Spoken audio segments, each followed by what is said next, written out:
Hey everyone, I sincerely appreciate your support. If you enjoy my audiobooks, I would be truly grateful if you could subscribe to the channel.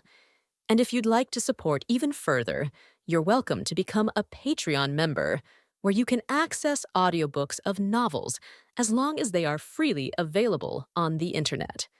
Your kindness and support mean so much. Thank you.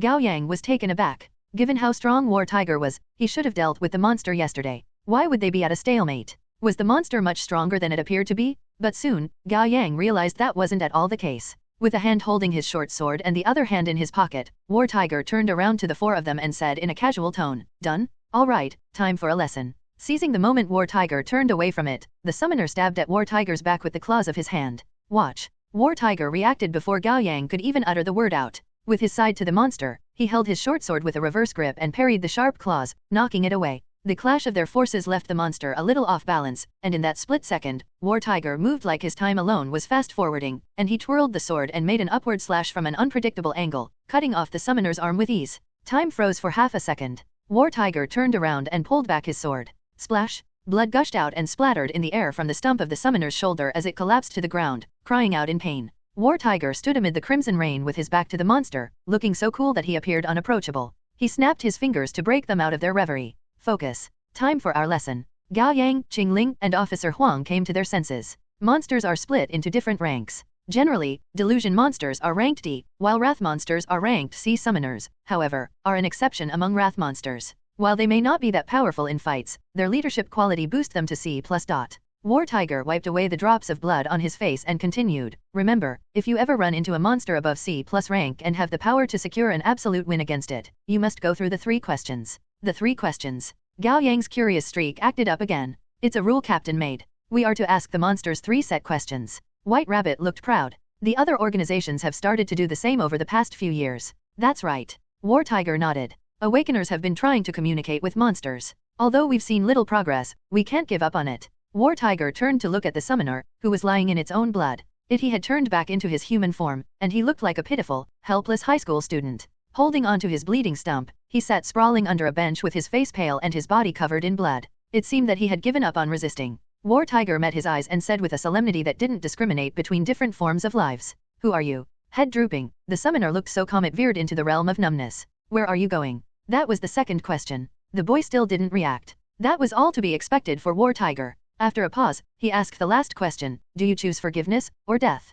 The summoner's face had been emotionless, until War Tiger asked the third question. A broken light flicked through the summoner's eyes. Gao Yang even saw traces of derision and pity. "Death," answered the summoner. War Tiger shook his head in disappointment. "I always wonder if your kind were mass-produced in the same factory. You always say the same things." The summoner didn't say anything else. Instead, he tipped his head up as his chest inflated to an unusual degree, his throat shifting eerily. Then from his mouth came a surreal sound. It was a piercing, ethereal, and sorrowful sound of mourning, like a gargantuan whale in the deep sea wailing for an ancient fate. And it was so very familiar to Gao Yang. The memory came to him, unbidden. One summer night in his childhood, he had heard the sound from outside his grandfather's room. The second day, his grandfather died. Is Grandpa a summoner? Gao Yang felt chilled to the bones. He urgently demanded, "What are you singing? Answer me." The young summoner didn't answer. His song came to a sudden stop, and his head drooped, his chest no longer heaving. He was dead. Or it would be more accurate to say that he had quickened his dying process. Gao Yang froze in his spot, feeling utterly lost.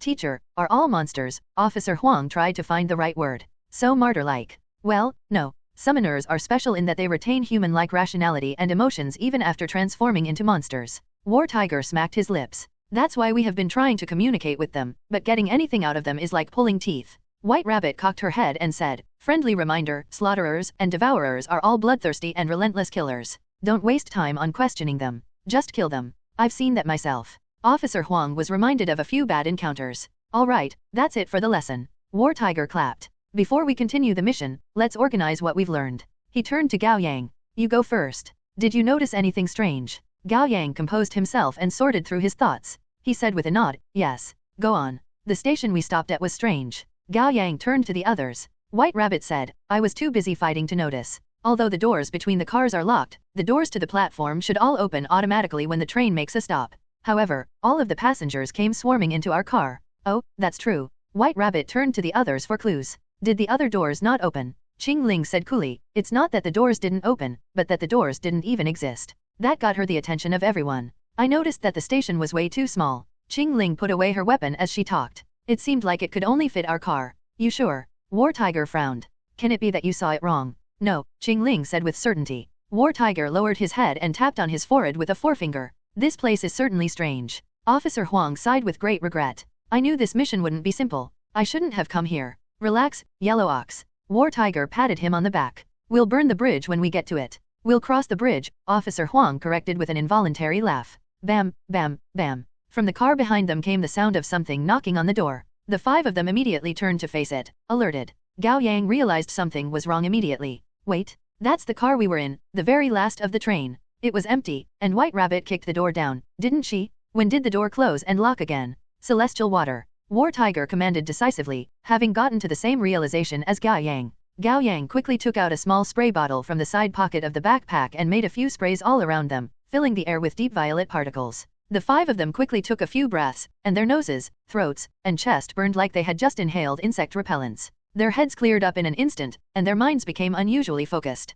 Celestial water referred to the illusion-breaking spray. It was a support item created by awakeners with talent, divine blessing, designed to counter enemies with powers to create illusions. The supply was low, and the shelf life short. Only the major organizations could afford it. Everyone's first reaction to the unreasonable situation was that they had gotten hit by an illusion, and the howling sound the summoner made before expediting his death could be the trigger. With the celestial water clearing their minds, the five of them turned to the car door again. It was still locked, and there were still sounds of something slamming against the door. Bam, bam, bam. Help, a voice cried out from the other car. Open the door. It's not an illusion, said Gao Yang. There's someone on the other side of the door. Could be a monster. Ling eyed the door coldly with her Tangdao in hand. White Rabbit deferred to War Tiger. Your call, Uncle Tiger. Help. Open the door and save me. The voice grew increasingly emotional. A middle-aged man was calling out for help desperately. War Tiger drew his short sword and walked up to the car door. Fall back. The four of them took a few steps back. With his short sword in one hand, War Tiger unlocked the door.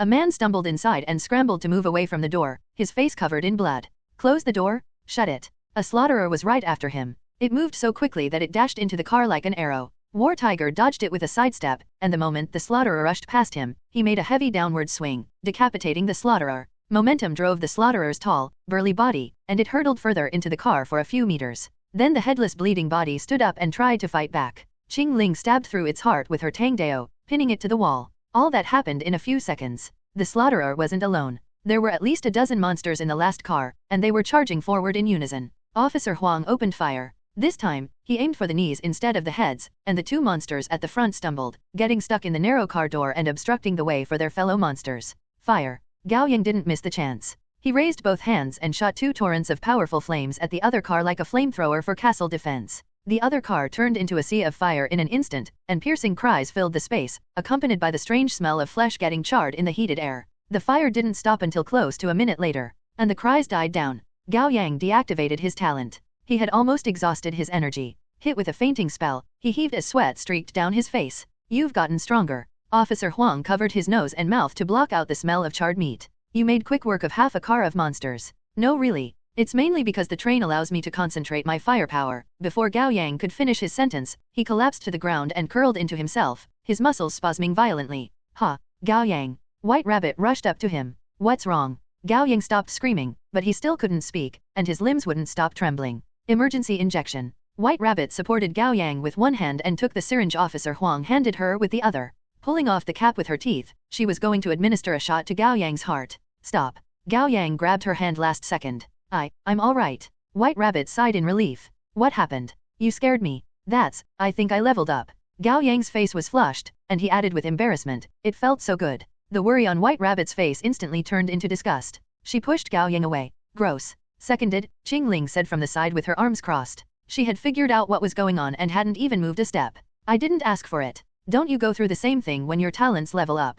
Gao Yang would have pouted if he were a kid. Earlier, his fire reached level 3, and in that instant, there seemed to be a current running through every cell in his body, and the overwhelming pleasure was so intense that it felt like a little death. True. It does feel good. Just like, Officer Huang swallowed the rest of his words. You don't have to say it. White Rabbit's face was red. Do all men think with their lower heads? Outside of Captain, of course. Rabbit, War Tiger said teasingly. Dragon poops too, and he farts. He may also have hemorrhoids. White Rabbit covered her ears. I'm not listening, I'm not.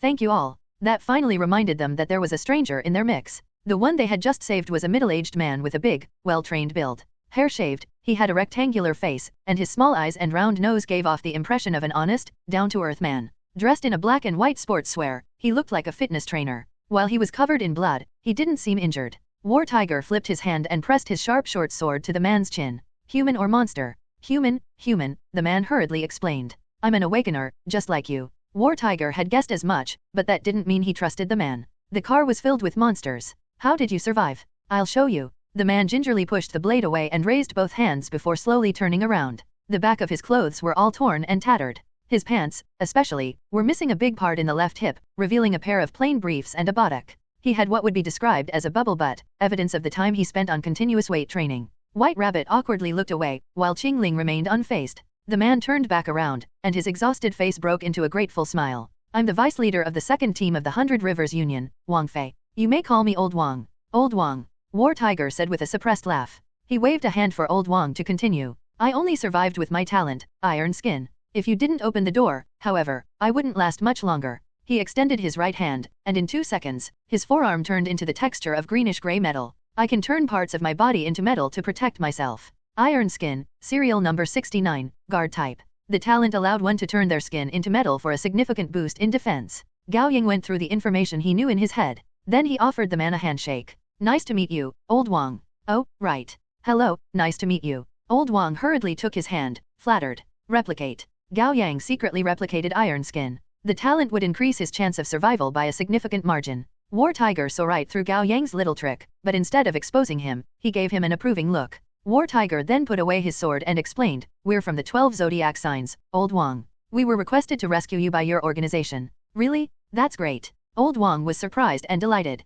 I thought the cavalry wouldn't come until a day later. A day. White Rabbit frowned. Hasn't it been 3 days? 3 days. Old Wang was confused. He vehemently shook his head. No, that's not possible. We've been here for less than an hour. The car fell silent. Gao Yang used lie detection on him. The target did not lie. Getting an answer from Gao Yang's gaze, War Tiger stroked his chin bemusedly for a moment before turning to Old Wang. Tell me everything that happened after you boarded the train. Don't leave out any details. The air thickened with tension. Without himself noticing, Old Wang began to speak with increasing urgency. According to him, the second team of the 100 Rivers Union consisted of 9 people with Cheng Xian being the leader, and him, Wang Fei, being the vice leader. All of them got into the last car of the subway train. At the time, the doors between the cars weren't locked. After staying in the car for a while, they moved to the next one. It was then the train reached a stop, and a few passengers boarded. The atmosphere was eerie, to say the least. While the second team weren't exactly seasoned veterans, they were well trained, and they didn't lose their calm. Pretending to be regular passengers, they stayed seated in the car without a word.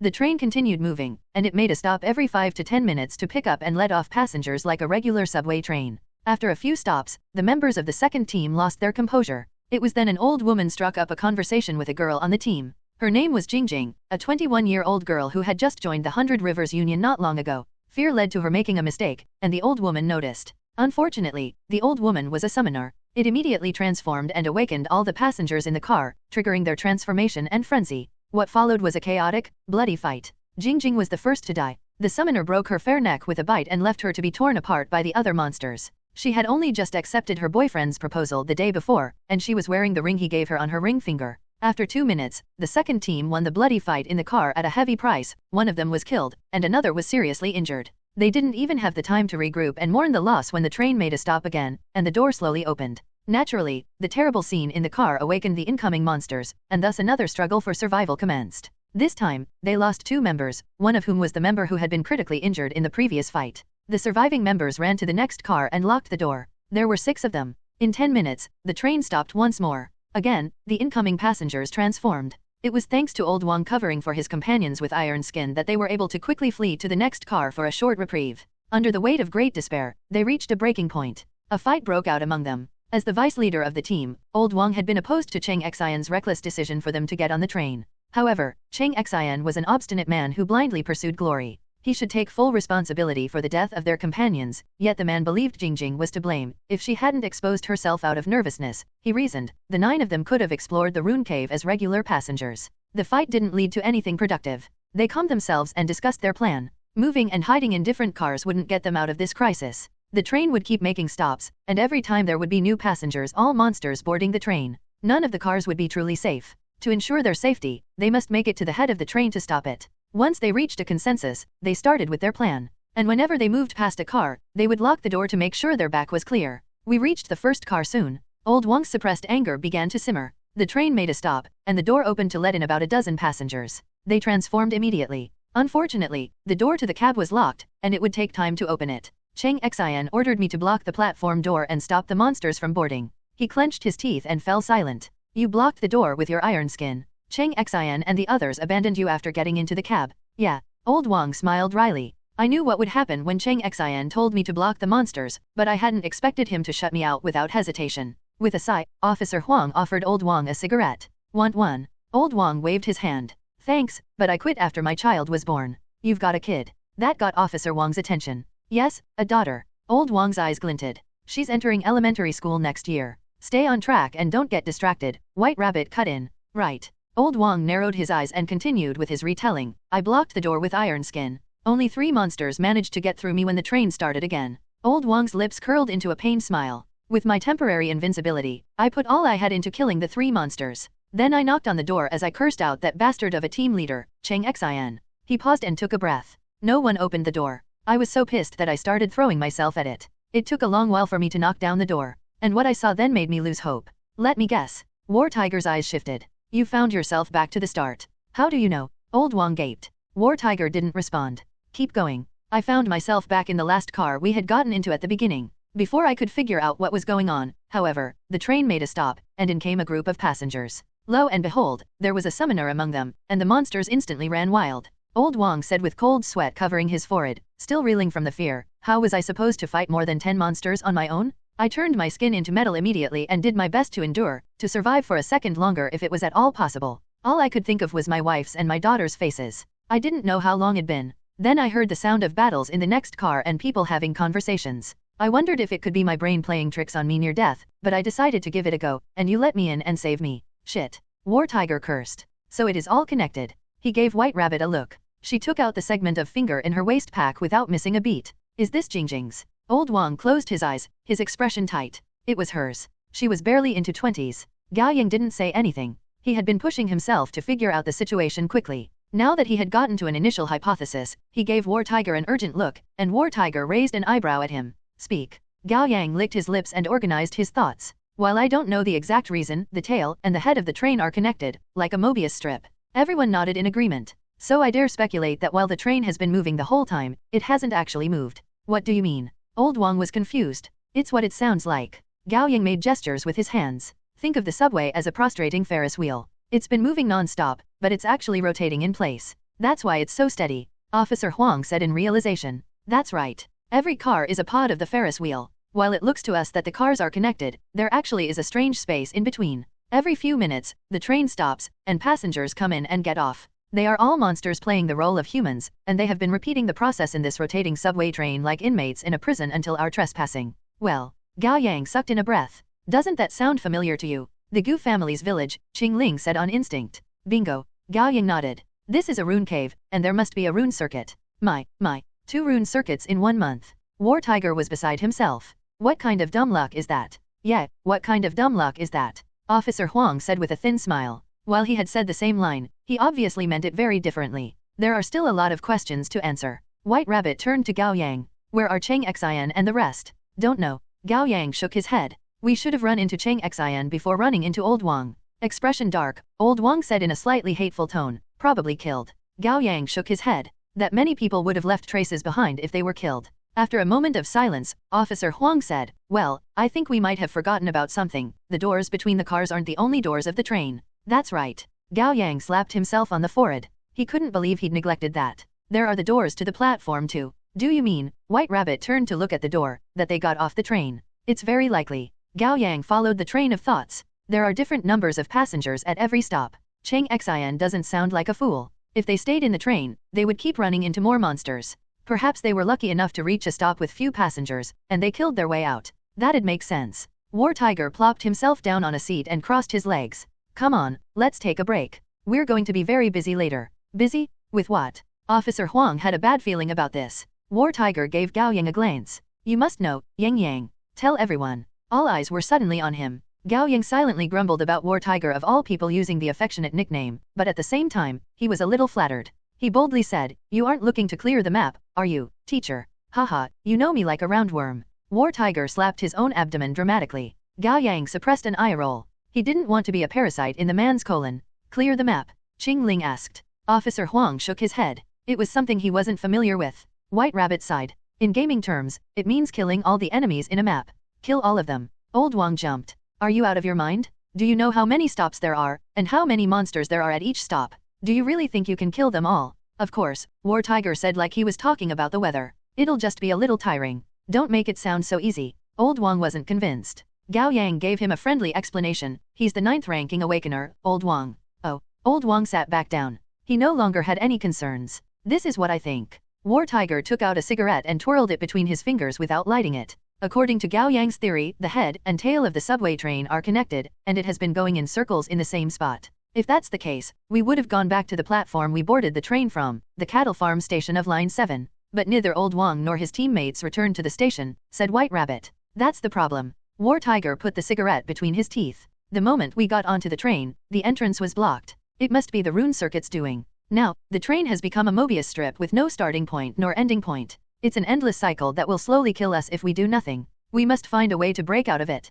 Everyone nodded in agreement and waited for him to continue. Going forward, we'll get off the train at every stop. If there are monsters, we kill them. If there aren't, we look around. In the case where we find nothing, we get back to the train and go to the next stop. We'll repeat this process until we've dug up everything hidden in this enclosed space. White Rabbit put her hands on her waist, resigned. It's in no way a smart solution, but there doesn't seem to be any other way. What if we find no exit even after we've gone through every station? Old Wang said worriedly. Then we wait for death, War Tiger said flippantly. Old Wang's face darkened. No, I can't die. My wife and daughter are still waiting for me to return. Don't worry too much, Gao Yang assured him, but it was also meant for himself. That's unlikely to be the case. Since the space was created by a rune circuit, we will be able to break out of it by finding said rune circuit. This is like a video game. White Rabbit sighed tiredly. You can say that again. War Tiger picked himself up and stretched. It's about time. Let's get started. The train had been slowly coming to a stop as they talked. Then it reached the next station. Click. The door opened.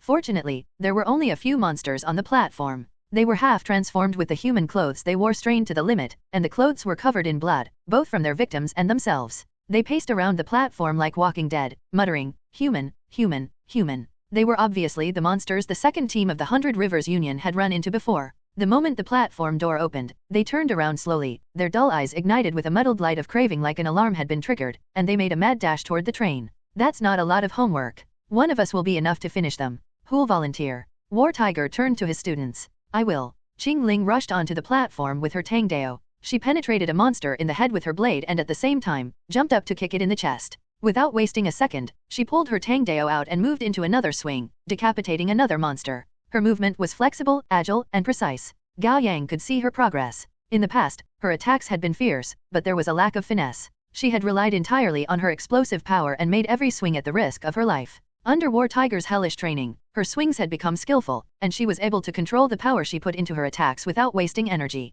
To make an analogy, she had turned from a powerful but crude cleaver into a precise, fine scalpel. It only took a few seconds for the monsters' heads to fall. Qing Ling's breathing remained steady. She looked around amid the dead monsters. After making sure that there was no danger, she turned to the train and said, "All clear." Old Wang was the last to walk out, and he still hadn't recovered his jaw. Only after the train slowly departed did he muster the courage to ask War Tiger, "The pretty lady must be a veteran of your organization, right?" "She's a newbie who only joined a month ago," War Tiger said. "Huh. Haha." Old Wang acknowledged their differences and stopped asking for humiliation. As they expected, the subway station was small, and they reached the border very soon. Cold walls prevented them from advancing further. There was no entrance to another space or a hidden chamber. Using the blood on the floor, they left a mark so that they would know they had been here. Then they sat down on the bench, waiting for the train to come. Officer Huang sat by Old Wang. They were both family men and found a kindred spirit in each other. Old Wang took out a photo of his daughter from his wallet. The girl had a round, flushed face with her hair tied into 2 braids. "My little girl.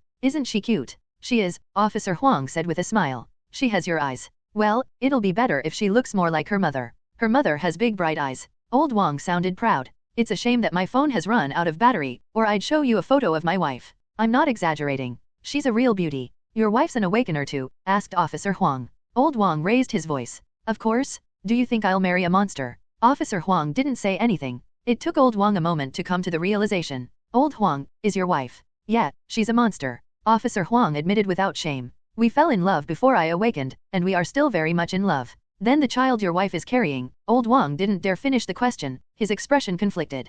Do you think, Officer Huang leveled him with a cool, steady gaze, that my child is a human or a monster? I don't know. Old Huang shook his head, reluctant to answer. It felt like an impossible question. After a moment of silence, he met Officer Huang's eyes with conviction. But at the end of the day, your wife is your wife, and your child is your child. If I were you, I would probably make the same decision. Officer Huang was taken aback. Then he gave the man a wry, grateful smile. I knew it would take another father to understand me. To tell you the truth, I wouldn't have taken the risk to enter the rune cave if not for my wife and unborn child. It's the same for me. I wouldn't have put myself on the front line if not for them. Old Huang slapped himself on the thigh, his voice impassioned. But forget it. If I get out of this alive, I'll apply to transfer to an administrative role at once. Call me a coward. All that matters is staying alive for my wife and child. Everything else be damned. It will happen, Officer Huang encouraged him. Haha, I think so too. Old Huang touched his round nose. It's said that after every narrow escape from death comes great fortune. I wouldn't have encountered you if not for Cheng Xian's betrayal.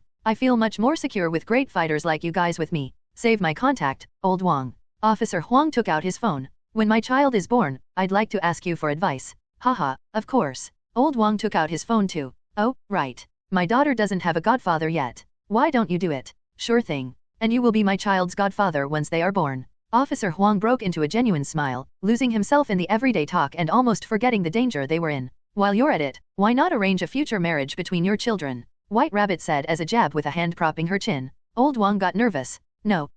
The children should be allowed to make their own decisions. That's right. Besides, I don't even know if my wife and I are having a boy or a girl yet. White Rabbit's eyes glinted. Whoa, wouldn't it be much better if they're both girls? All right, let's not go into that, Officer Huang hurriedly said. The small talk dispersed some of the tension, and this felt like nothing but a regular work trip. It was as if after the work was done, they would return to their normal life. Gao Yang didn't say anything. He was in no place to make a comment since he didn't have a wife nor a child. Instead, he accessed the system. He checked his luck points first. Though he had killed a good number of monsters, the level of danger hadn't been great, and the system only granted him a 10-time bonus to his luck points acquisition rate, which was depressingly low. Disappointed, Gao Yang checked his stats after fire reached level 3 instead. Constitution, 57 endurance, 59, strength, 217 agility, 259, willpower, 309 charisma, 97, luck, 132. As expected, his willpower and charisma had seen some growth, and the maximum temperature of fire as well as its attack range had increased.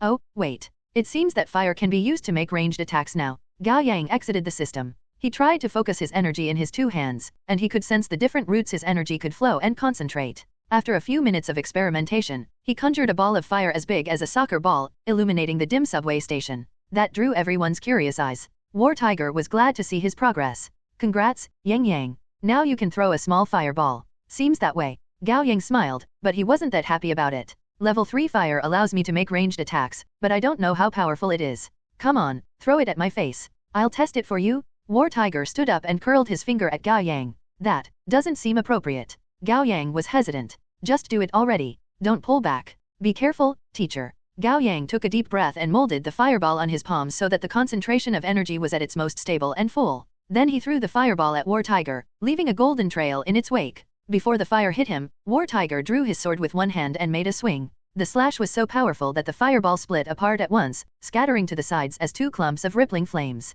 War Tiger's messy curls shook in the heat wave, his face cast in a golden light. However, he hadn't suffered even a small burn. War Tiger sheathed his short sword and said in a more subdued tone, "It's weaker than I expected. Would it hurt for you to sugarcoat that a little?" Gao Yang said, slightly hurt. "Take your time. It's only level 3. White Rabbit then said half-jokingly, "If you grow too quickly, the other senior members and I will be anxious." The subway train arrived then. They walked into the train and found themselves in a different car, but that was to be expected. In less than 10 minutes, the train made another stop. They got off the train, killed a few monsters, left a mark, and again searched the place without finding anything. Then they waited for the train to arrive and boarded it. How many stations had they gone through? 7? 8? There were times when things were easy, and there were times when they ran into slaughterers and devourers. With War Tiger as their safety net, however, they were able to fight to the best of their abilities and overcome the challenges without great risk. They got off the train to fight, and then they got onto the train to rest. Rinse and repeat. The endless battles tired them out and dulled their minds. There didn't seem to be any hope in sight.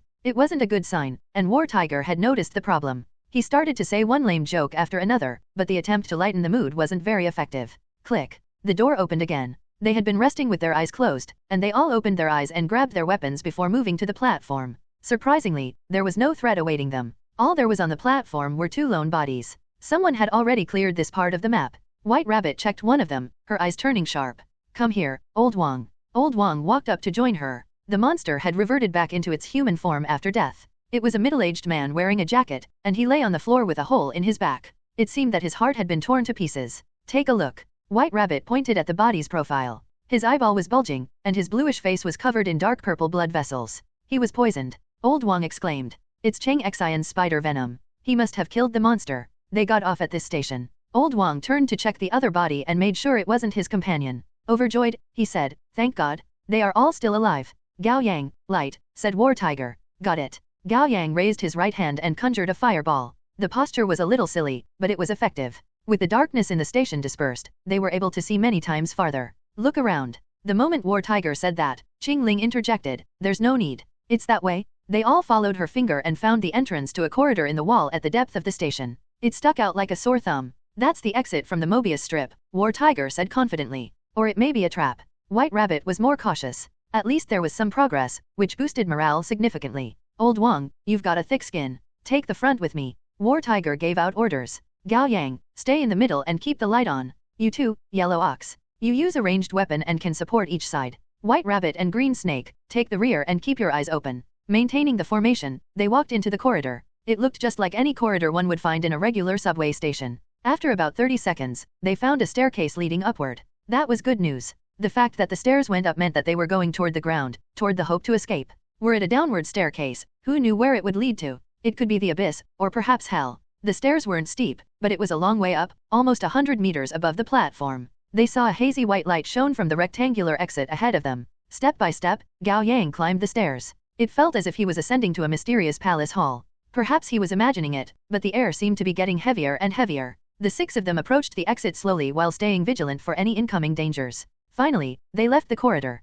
Gao Yang dispersed his fireball and narrowed his eyes slightly. Gradually, his vision adjusted to the cold white light, and he could see clearly. He held his breath. They hadn't gotten out. Gao Yang was disappointed to find themselves in a large underground clearing. By his estimation, it was at least as big as 3 stadiums combined, at the center of which was a gargantuan tree with dense canopy of branches but no leaves. It glowed with a flickering white light that seemed sacred and lonesome, and upon closer inspection, the light revealed itself to be white energy enclosed in the translucent tree trunk, flowing quietly through the tree like its blood. The web of thick, crisscrossing roots went deep into the ground, while the dense branches spread out toward the dome. Like a giant with their head propping the sky up and their feet firmly planted in the ground, the tree became scaffolding for the entire underground space. The light coming from the tree should have provided enough illumination to make it seem like daytime, yet seemingly defying common sense. The clearing was awash with a cold, silent, and heavy dimness like a deep valley at dusk. Everyone was shocked speechless by the strange yet awe-inspiring scene. After some time, White Rabbit broke the silence. Under the tree must be the subway tunnel. It would be the source of all these strange phenomena, wouldn't it?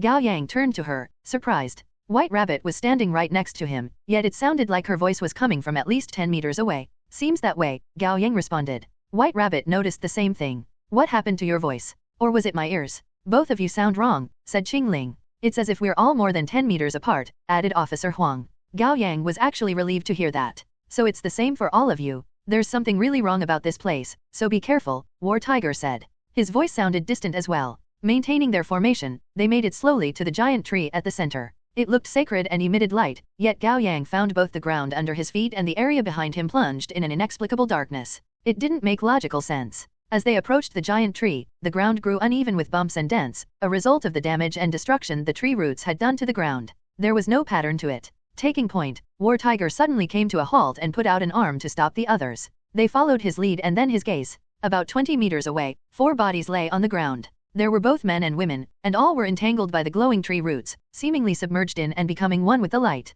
Many would have missed them without taking a careful look. War Tiger had keen eyes. Old Wang hurriedly went up a few steps, his expression grave. He recognized his teammates. Gu Ling, he shouted as he rushed toward the body closest to him. The others quickly followed. Gao Yang took a closer look. The dead was an adult woman with long, black hair, dressed in a leather special force outfit. He could tell that she had been a valiant, capable, and good-looking woman before her death. With half of her body trapped by the tree roots, her corpse glowed with a cool translucent light like a human lantern hung on a tree branch. Wake up, I'm here for you. Old Wang wanted to break the roots around her, but his attempt was futile. Then he drew a dagger from his waist and stabbed at the roots with great force. That left a cut, but then white energy particles puffed out like dandelion seeds before quickly scattering. And the tree root healed in no time. With a cold, indifferent determination, it continued to inject white energy into the body to assimilate it. Get yourself together. She's dead. War Tiger put a hand on Old Wang's shoulder, his voice colored with sympathy. Check on the other bodies and see if they were one of yours. Old Wang reached out with a trembling hand to close Gu Ling's eyes, his own red and misty with tears. Then he picked himself up and walked toward the 3 bodies near him. Qing Ling and Officer Huang exchanged a look before catching up with Old Wang to make sure that he wasn't left alone. War Tiger, White Rabbit, and Gao Yang stayed behind to examine Gu Ling's body. After some time, White Rabbit said, based on her expression, she seemed shocked right before her death, and the lack of physical injuries would suggest that she hadn't had the time to even resist. What's the cause of death? Asked War Tiger. Gunshot. White Rabbit pointed at Gu Ling's left chest with her gloved hand. There was a patch of dark red. Straight to the heart. She couldn't have died for long since her blood hasn't congealed completely. Gunshot. Gao Yang found it odd. Do monsters use guns? Not usually. War Tiger's face darkened as well, and he stroked his chin. A monster's body is a powerful weapon itself. They have no use for guns. Wait. White Rabbit was still examining the dead body, and her expression suddenly turned tense. Look, her weapon of choice was guns. Gao Yang took a closer look. There was a holster on the outside of Gu Ling's thigh, and inside was a handgun. Suicide. War Tiger frowned. No, her gun is still holstered, and it doesn't make sense for someone to aim at the heart when committing suicide. She must have been killed by others. White Rabbit got to her feet. That's all we can glean from her body. Let's go check out the others. The 3 of them walked up to Old Wang. Old Wang was crouching beside a dead man and closing his eyes. Were they all your teammates? War Tiger asked. Old Wang nodded and said with great pain, yes, and they're all dead. Cheng Xian is the only one still missing. Spread out and find him, said War Tiger. He may be in the area. Here, I'm here, help me. They heard a call for help. It didn't sound that far away, but due to the strange rules the space operated by, they couldn't exactly determine how far the owner of the voice was. That's Cheng Xian. Old Wang shot to his feet, joy and anger warring inside him. That bastard's still alive. Cautiously, the 6 of them made it to the source of the voice. Past a few thick protruding tree roots, they found in a depression amid the roots a young man in a waterproof windbreaker. His complexion was dark, and his hair messy. Judging by the way he curled into himself with both hands pressing into his bleeding abdomen, his injury must have been quite serious. Both Gao Yang and White Rabbit paused. They had seen the man. He was the other representative of the 100 Rivers Union when they traded at the Kylin Guild. You bastard, Cheng Xian. Remembering how he had been abandoned, Old Wang grabbed the man by the collar. You reap what you sow. And I'm sorry for that, Old Wang. Truly, Cheng Xian implored weakly. I had no choice. I'm the leader. I had to protect everyone. And did you? They're dead. All dead. Old Wang trembled with rage. I told you we shouldn't board the train, but you wouldn't listen. You got them killed. Yes, I got them killed. I made a mistake. I would accept any punishment from the Union. Cheng Xian grabbed his hand and begged with tears and snots covering his face. I don't want to die, Old Wang. I want to live. Save me, for our past friendship if nothing else. Old Wang slapped Cheng Xian's hand away and clenched his teeth, silently debating with himself. Finally, he let out a long sigh and turned to War Tiger. Would you save him? Although I'd gladly see him die, I have to take him back to the Union so that everyone can get some closure. War Tiger shot White Rabbit a look. With a shrug, White Rabbit squatted down and examined the wound on Cheng Xian's abdomen. She quickly concluded, it's quite a serious cut, but not fatal. Give me the bag, Gao Yang. Gao Yang dropped the backpack. White Rabbit rummaged through it to find some painkiller pills for Cheng Xian. Then she took out a syringe of medicine C. It was a fast-acting regenerative medicine made with dead pig's blood for physical wounds. White Rabbit took off the cap and made an injection near Cheng Xian's injury. Cheng Xian grunted and spasmed. Soon, color returned to his pale face, and the wound on his abdomen quickly mended. This would only keep you alive for the moment, White Rabbit said in an aloof voice. You would need proper treatment once you return. Thank you all. Thank you. Cheng Xian kept muttering his thanks, his tone bordering on pathetic. Cheng Xian, is it? War Tiger stared at him. What happened here? Oh, Cheng Xian exclaimed like he had just woken up from a bad dream now that he was no longer dying. The rune circuit? We found it. Cheng Xian's confirmation of the rune circuit's presence wasn't considered a pleasant surprise, but instead thickened the tension in the air. Gao Yang didn't know what the others were thinking, but as someone who had been to the Gu family's village, he knew that rune circuits always came with dangers. Where is it? War Tiger asked in a low voice. There. Cheng Xian pointed at the giant glowing tree, seemingly overcome with emotions. There's a hole in the tree? Yes, it's in the hole. Old Wang gave him a doubtful look. Why didn't you go in and grab it? That was exactly what Gao Yang was wondering. I did. We all did the moment we saw it. But then we got attacked. Dead, everyone's dead. I almost died as well. His face suddenly twisted with fear, and his eyes widened. Grabbing his head with both hands, he groaned in pain. Cheng Xin. Old Wang grabbed his shoulder. Stop the nonsense and speak clearly. It hurts. My head hurts so much. What hit you? Asked War Tiger. I don't know, I really don't know. Cheng Xin kept shaking his head like he was losing his grip on reality. Don't kill me. Help. He started mumbling unintelligible things. It was hard to tell whether he was breaking down due to the great trauma he suffered, or if he was simply putting on an act. Forget about him. We'll check it ourselves. Officer Huang was a little concerned. It's best not to stay for long. I have a bad feeling about the place. Agreed, said White Rabbit. Qing Ling and Gao Yang nodded as well. War Tiger waved a hand at them. Let's go. They made their way to the giant tree. Supporting Cheng Xin, Old Wang kept asking him for more details, but Cheng Xin wasn't making any sense, and the words he strung together with his scattered mind offered no information. A few minutes later, the 7 of them stood below the tree. Only when they were face to face with the titan of a tree did they recognize its sheer scale. Even if all 7 of them attempted to make a circle around the trunk, they would only cover less than half of its circumference. Walking around the tree, their faces and bodies were bathed in the sacred white light from it. It gave them a strange out-of-body sensation, albeit slight. Like a lifetime has slipped past me, Gao Yang thought, perhaps a little too sentimentally. After going around the tree twice, they found no unusual signs. War Tiger gave Cheng Xin a displeased look. Where's the hole you talked about? It was here. It was here only a moment ago. Cheng Xin seemed confused as well. Suddenly, he put his hands on his head again and cried out in pain. It's here. It's here. Save me, please save me. A tremor passed through the ground under their feet, and the white light trapped in the tree roots started flickering at a high frequency. They all closed their eyes involuntarily. The flickering light didn't subside until more than 10 seconds after. Then an ancient-looking pattern emerged on the pale tree trunk at some point. It was so very familiar. Gao Yang connected the dots immediately. Rune circuit? Yes, the pattern looks just like the ones on the other rune circuits. Rumble. Following the pattern, the tree trunk shifted and transformed and tore itself apart until a strange, elongated hollow appeared, almost like a creature giving birth. Inside was nothing but white. They couldn't see anything. A hole? A hole? It's here? It shows up. Cheng Xin flailed around in celebration like a right fool. Is it dangerous, Cheng Xin? Gao Yang asked. He cared about that more than he did the rune circuit. Danger, danger, danger, Cheng Xin repeated the word as he shook his head. This moron. War Tiger sighed and turned to them. I'll go check. No. White Rabbit stopped War Tiger with a serious expression like she was the older member here. I know you're strong, but there's no need for you to take the risk. She turned to Cheng Xin. Let's throw this guy inside. No? Please don't. Cheng Xin pushed Old Wang away and fell to the ground, scrambling backward on all fours. It was clear that dangers awaited in the hole. At least it must be something Cheng Xin couldn't deal with. Everyone fell silent. Rune circuits were precious, but no more precious than their lives. Since they were trapped in this rune cave, however, they had to find the rune circuit to get out of here. There was no going around it. At that moment, Gao Yang regretted using lie detection on Old Wang. If he hadn't done that, he would be able to use the talent on Cheng Xin, which would give him an idea about how dangerous entering the tree hollow would be. We can't just sit around here. I'll do it. Old Wang tightened his jaw and walked toward the hole in the tree. Old Wang. Officer Huang called out to him. You have a family. You don't have to take the risk. I know. Old Wang smiled bitterly. But we'll all be in danger if we drag this on.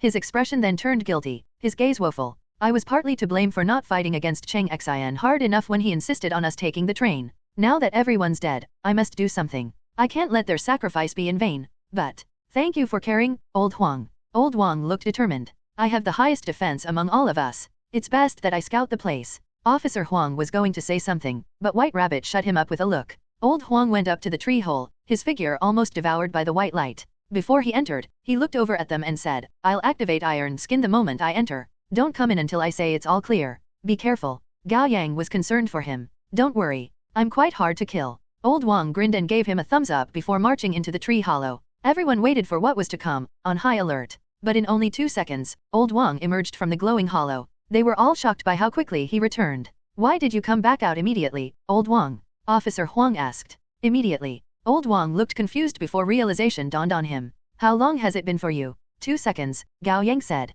That's impossible. Old Wang looked shocked. I was inside for at least 5 minutes. What did you see? Asked War Tiger. Did you find the rune circuit? Old Wang shook his head in disappointment. There was nothing inside. Nothing. White Rabbit questioned. Yes, nothing. Old Wang smacked his lips. How should I describe it? It was a void. There was no ceiling above or land under. There was nothing but pure white. Just in case, I activated Iron Skin. My body plummeted in one moment and soared in another. After a few minutes, I finally saw a floating glowing hole. When I reached toward it, I came back out and saw you. Officer Huang sighed in relief. At least you're fine. Are you sure you didn't spot the rune circuit? White Rabbit wasn't convinced. I really didn't. Old Wang sounded aggrieved. Cheng Xin must have lied to us. He's gone. Gao Yang realized suddenly. They all turned around, and indeed, the man who had been right behind them was gone. He's on the tree. Qing Ling was the first to spot him. Gao Yang looked up to see that Cheng Xin was climbing up along the giant tree. He had gotten to about 50 meters above them. With a wave of her hand, Qing Ling sent her Tang Dao flying toward Cheng Xin. The man's madness had been nothing but an act. He shifted to the side to dodge the blade. Then, using the blade that had buried into the tree trunk as stepping stone, he leapt up to grab a thicker branch, disappearing from their sight. You son of a bitch, Cheng Xin. Old Wang stomped on the ground in rage. Don't let him run away. Jump. White Rabbit was the first to make a move. It took her no time at all to reach where Cheng Xin had been. War Tiger and Qingling were right behind her, scaling the giant tree with both hands and feet like they were parkouring. The bark of the tree was sturdy and bumpy like a rock face, making it easy to climb. Gao Yang had put quite a lot of points into his agility, making his body lighter and more agile. Soon, he outpaced Officer Huang and Old Wang and reached where Cheng Xin was last seen. With a push of both hands, he vaulted onto a side branch. The branch itself was about 1 meter wide, so it was effectively a path itself. Looking ahead, Gao Yang saw a dense web of paths like this, crisscrossing to form a large, complicated maze. White Rabbit, War Tiger, and Qingling were standing on a branch not far from him. Gao Yang ran up to them, wondering why they had stopped chasing after the man, but then he came to a halt in shock. It turned out that they had caught up with their target. Cheng Xin lay still on the branch with his back to them. Judging by his rigid body, he must be dead. He's dead. Gao Yang felt a prickling sensation spreading through his scalp.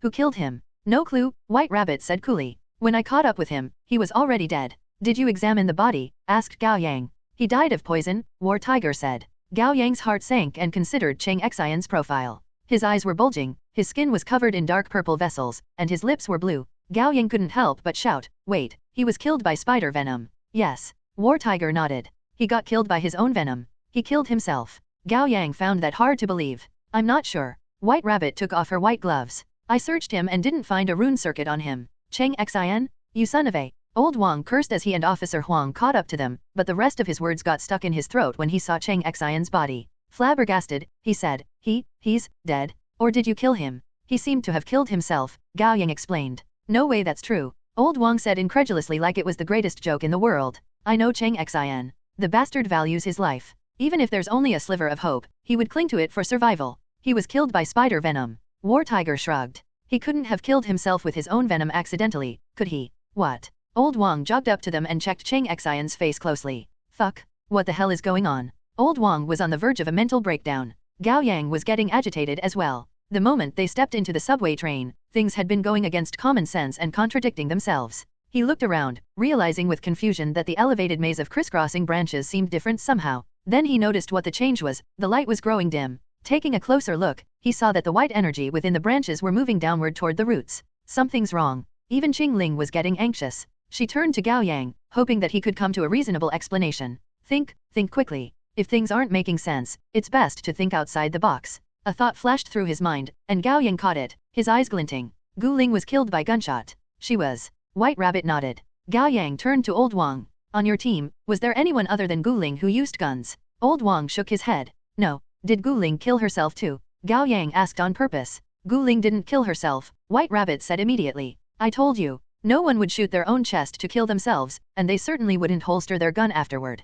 That leaves us with only one possibility. It's the most obvious answer, but the one answer we least want to be true. Gao Yang turned to War Tiger. After a pause, War Tiger smiled. They were killed by themselves. I told you it wasn't suicide, White Rabbit trailed off and exclaimed, that can't be. Hell, that's insane. Officer Huang caught on as well. What? Old Wang was the only one still in the dark, and he asked anxiously, stop talking in riddles. What the hell is going on? Everyone exchanged a look. For a moment, they were reluctant to acknowledge the truth. Gao Yang took a deep breath and looked around. Look at the tree. Doesn't it remind you of something? What? Asked Old Wang. An hourglass, said Gao Yang. True. Qing Ling's eyes flickered. What's flowing inside the tree looks like glowing sand. Gao Yang wasn't sure if the jittery feeling inside him should be attributed to excitement or nervousness. He nodded and said, the sand is flowing toward the roots. That's why it's getting darker and darker here, while it's getting brighter below us. What does that mean? Old Wang was even more lost. Have you considered what the rune circuit hidden in this rune cave might be, Old Wang? Gao Yang asked the key question.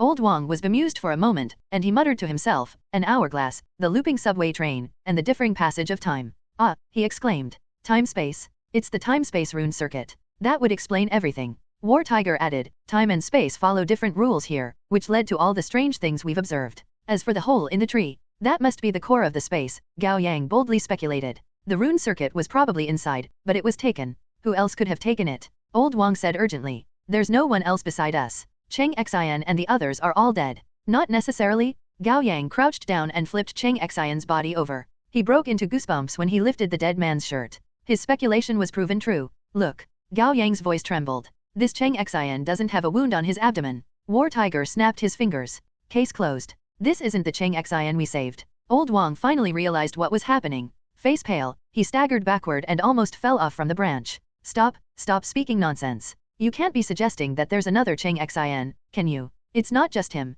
It's also Guling and all your other teammates. Gao Yang paused. They probably all had duplicates. Old Wang's knees buckled, and he fell to his knees, clawing at his short hair. Old Wang. Officer Huang quickly helped him up. What's wrong? I'm fine. But my head is a mess. Old Wang's face twitched, and his pupils dilated. He grabbed Officer Huang as he rambled. I saw everything. Old Huang? I saw all of it. What did you see? Cheng Xian, Guling, and everyone else died, but then they came back alive. How did that happen? Ugh. Old Wang knelt down again, feeling like his head was going to explode. While they talked, the white energy in the branches were quickly depleting, and the area around them was getting darker. They could barely see their own hands. Fire, Gao Yang, said War Tiger. Gao Yang raised both his hands and conjured 2 fireballs to light up their surroundings. The golden light overtook the faint chilling white glow, and everything came into clearer view. Gao Yang spotted something on a branch not far from them. Heart thumping, he called everyone's attention to it. Over there. Gao Yang hurled the fireball on his left hand in that direction. The fireball cut through the darkness and illuminated all the dense webs of branches on the way. Hanging on the branches were human corpses. At a glance, there were at least a few dozen of them. Each was killed in a different way. Some by blade, some by gunshot, some by poison, and some by elemental damage. None, however, seemed to be killed by monsters. Their faces were so familiar yet so very foreign. It was apparent that they had been through a perverted, chaotic, relentless fight to the death. No, it can't be. Old Wang shook his head in vehement denial, almost breaking down then and there. They all knew what they were seeing. The bodies were all replicates of Cheng Xian, Guling, and the other 3 members of the second team. My head, it hurts. Old Wang's pain and confusion intensified, and he held his head with both hands as he groaned. Gao Yang didn't have the time to worry about him. He rattled off, Teacher, I believed Cheng Xian and his team entered the tree hollow and got the time-space rune circuit. Be it they used it wrong or some other reason, they twisted the time and space in this area into the chaotic mess it is now. As a result, 5 of them entered the tree hollow, but more than 5 walked out. They were joined by themselves from other timelines. Something like Triangle. White Rabbit was reminded of a sci-fi movie she had watched. Yes, Gao Yang's thoughts needed some sorting out as well. There are many versions of Cheng Xian. Perhaps from a minute ago, from 3 minutes ago, and maybe from 5 minutes ago. Basically, all the different Chengxins have entered the timeline we are in now. Here, there is only one rune circuit, and there is only one true version of each individual. War Tiger followed the train of thoughts. So different versions of yourself from different timelines would always kill each other. That's right. At Gao Yang's explanation, a bone-chilling fear crept up on everyone. Thank God the 5 of them hadn't entered the tree hollow, or the consequences would be unbearable. Gao Yang couldn't imagine how he would react to another version of him, but he knew that he wouldn't give up this world to his other self. In the end, a fight to the death would seem inevitable. Yes, that's what happened. That's true. Old Wang seemed to have regained his senses. Gao Yang's right. I can see all of it. I can see everything. See what? Officer Huang asked anxiously. What came before and what will come after? Old Wang shouted, his expression darkening. Run at once? The space is collapsing into itself? We'll all die. No, worse than that. We'll all get trapped in the twisted space-time. Where's the exit? Qing Ling demanded. Above us? There's an exit up there. Old Wang looked up. Once all the energy in the tree reaches the roots, everything will reset.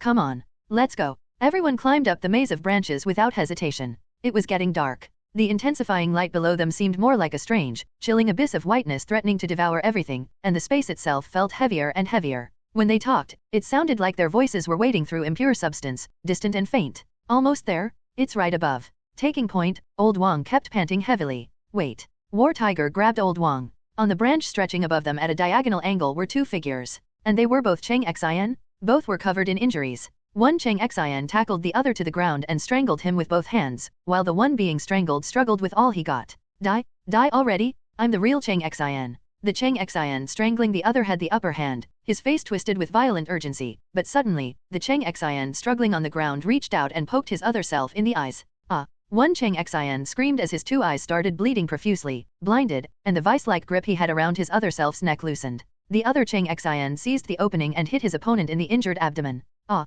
Another scream. The Chang Xian who had been on the losing side flipped over and grabbed the waist pack from his assailant before kicking him away. The blinded Chang Xian rolled off the branch screaming and fell to his death. Panting, the surviving Chang Xian wiped the blood off his face. When he looked up, War Tiger had already gotten to him, the man's figure towering with light illuminating him from the back. The pressure felt like death itself. It only took a second for Chang Xian to realize what was going on. His brain could access all the memories of his other selves. Don't kill me. Chang Xian immediately dropped to his knees and begged, voluntarily offering the waist pack he had just gotten. The rune circuit? It's inside? I'll give it to you. Please don't kill me. Give it here, said War Tiger. Chang Xian gingerly threw the waist pack to War Tiger, who threw it to White Rabbit. White Rabbit opened it with caution. Inside was a rune circuit made of black gold. Under the firelight Gao Yang conjured, she could make out the pattern of an hourglass. White Rabbit threw War Tiger a glance. What do we do with this guy? I wasn't the one who lied to you? It was him. Chang Xian pointed at the abyss below them. I killed him.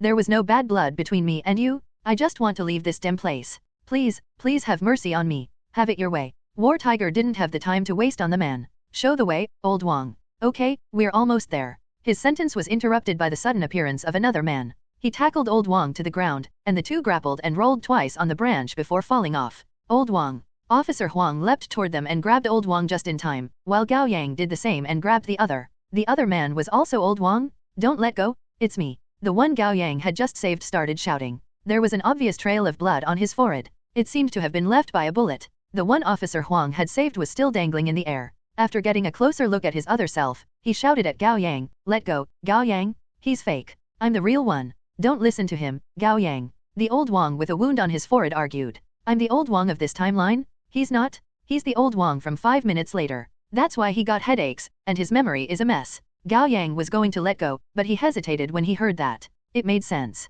It was their presumptions making them see the old Wang coming out of the tree hollow first as their companion. However, old Wang had said that he was inside the tree hollow for a few minutes, while Gao Yang and the others had only waited for 2 seconds before that version of old Wang showed up. The old Wang they saw then must be the one from 5 minutes after, while the old Wang with a wound on his forehead was the one of their timeline. What's the difference? The old Wang held up by Officer Huang shouted. I'm you, and you me. There only needs to be one of us. Then why can't it be me? And this is my world. The old Wang with a wounded forehead raged. I won't die here. My wife and daughter are waiting for me to go home. They're waiting for me too. Officer Huang and Gao Yang couldn't make a decision. After sharing a look, they nodded at each other. They both pulled the man they were holding onto up. The two old Wangs rolled to their feet, their eyes bloodshot as their gazes met. Before they could rush at each other, a man quickly stepped between them, clutching the uninjured old Wang's neck with one hand and pressing a short sword to the throat of the other old Wang. I don't have time to differentiate between you two, War Tiger said with a steely look on his face. Lead the way, or I'll kill both of you. Both men fell silent. Then after 2 seconds, they said at the same time, fine. Enhance your reading experience by removing ads for as low as $1. The two old Wangs came to a temporary truce for the greater good and continued leading the way, while War Tiger kept a close eye on Chang Xian in case the man got any funny idea. The 8 of them navigated the complex maze of crisscrossing branches, sometimes climbing and other times jumping until they got to the top of the underground space. They could touch the cool rock face of the dome by standing on their toes and reaching up. Gao Yang strengthened the flames on his palm and lit up their surroundings further. Immediately, he said with alarm, the branches are moving. The others noticed too. The branches buried into the dome were shifting slowly, accompanied by falling stone debris. Judging by the direction the branches shifted in, they seemed to be retracting. All signs pointed to the core of the space lowering to the roots and the ground. The branch they were all standing on was shifting as well. They had to keep moving to stay where they were. Where's the exit? War Tiger asked one of the old Wangs. It will show up soon. You'll see. Are you certain? White Rabbit asked. The old Wang with a forehead wound said, there are tens of thousands of scenarios in my head, and I've tried all the possible escape routes. Trust me when I say that this is the only way out. Then all eyes were on Chang Xian. Chang Xian hurriedly nodded. Yes, this is the only exit, or I wouldn't have climbed up the tree. What was left for them to do was wait. Old Wang and Chang Xian had seen countless selves experiencing countless successes and failures in the countless timelines. For the 5 of them from the 12 zodiac signs, however, this was their first and only chance to escape. And their failure would be their death. Waiting was more difficult than they imagined. The area below them grew increasingly brighter, while the area around them grew darker and darker. Even the fire in Gao Yang's hands was rendered a sorry attempt at dispersing the darkness. It fluctuated weakly and struggled to cast a circle of light around them, illuminating the different looks on their faces. Amid the suffocating darkness, War Tiger broke the silence. Why did you cheat us into entering the tree hole, Cheng Xian? That wasn't me, Cheng Xian hurriedly said. That was the other me. There's no difference, War Tiger said in a severe tone. I'll give you another chance. You better be honest with us. Cheng Xian grew nervous again, and he avoided War Tiger's eyes. I got the second team killed. Even if I get out, I'd be persona non grata to the Union. I wanted to get the rune circuit to redeem myself and put all the blame on old Wang, but... Cheng Xian glanced at War Tiger and didn't dare go on. But, War Tiger spoke for him with a smile. You knew you wouldn't be able to keep the rune circuit from all of us, so you tried to lure us into the tree hole with lies so that we would get into a fight with our other selves. Then you would escape with the rune circuit in the ensuing chaos. Yes. The moment Cheng Xian finished his response, both old Wang spat him in the face. Bastard! I would punch your chin off if I weren't struggling to stand upright. I told you, the Cheng Xian who lied to you is dead. Cheng Xian argued vehemently. A score should be settled with the one who wronged you. Hate him, not me. I didn't lie to you. I helped you get the rune circuit. That's because you didn't have a choice, or you would have done the same. White Rabbit said derisively. There was no one she hated more than those who betrayed their companions. Then she suggested, I say we push him off. What right does he have to get out of here alive? Among the second team, he's the one who deserves to die the most. Seconded, said Qingling. Make it 3, Officer Huang agreed with ire.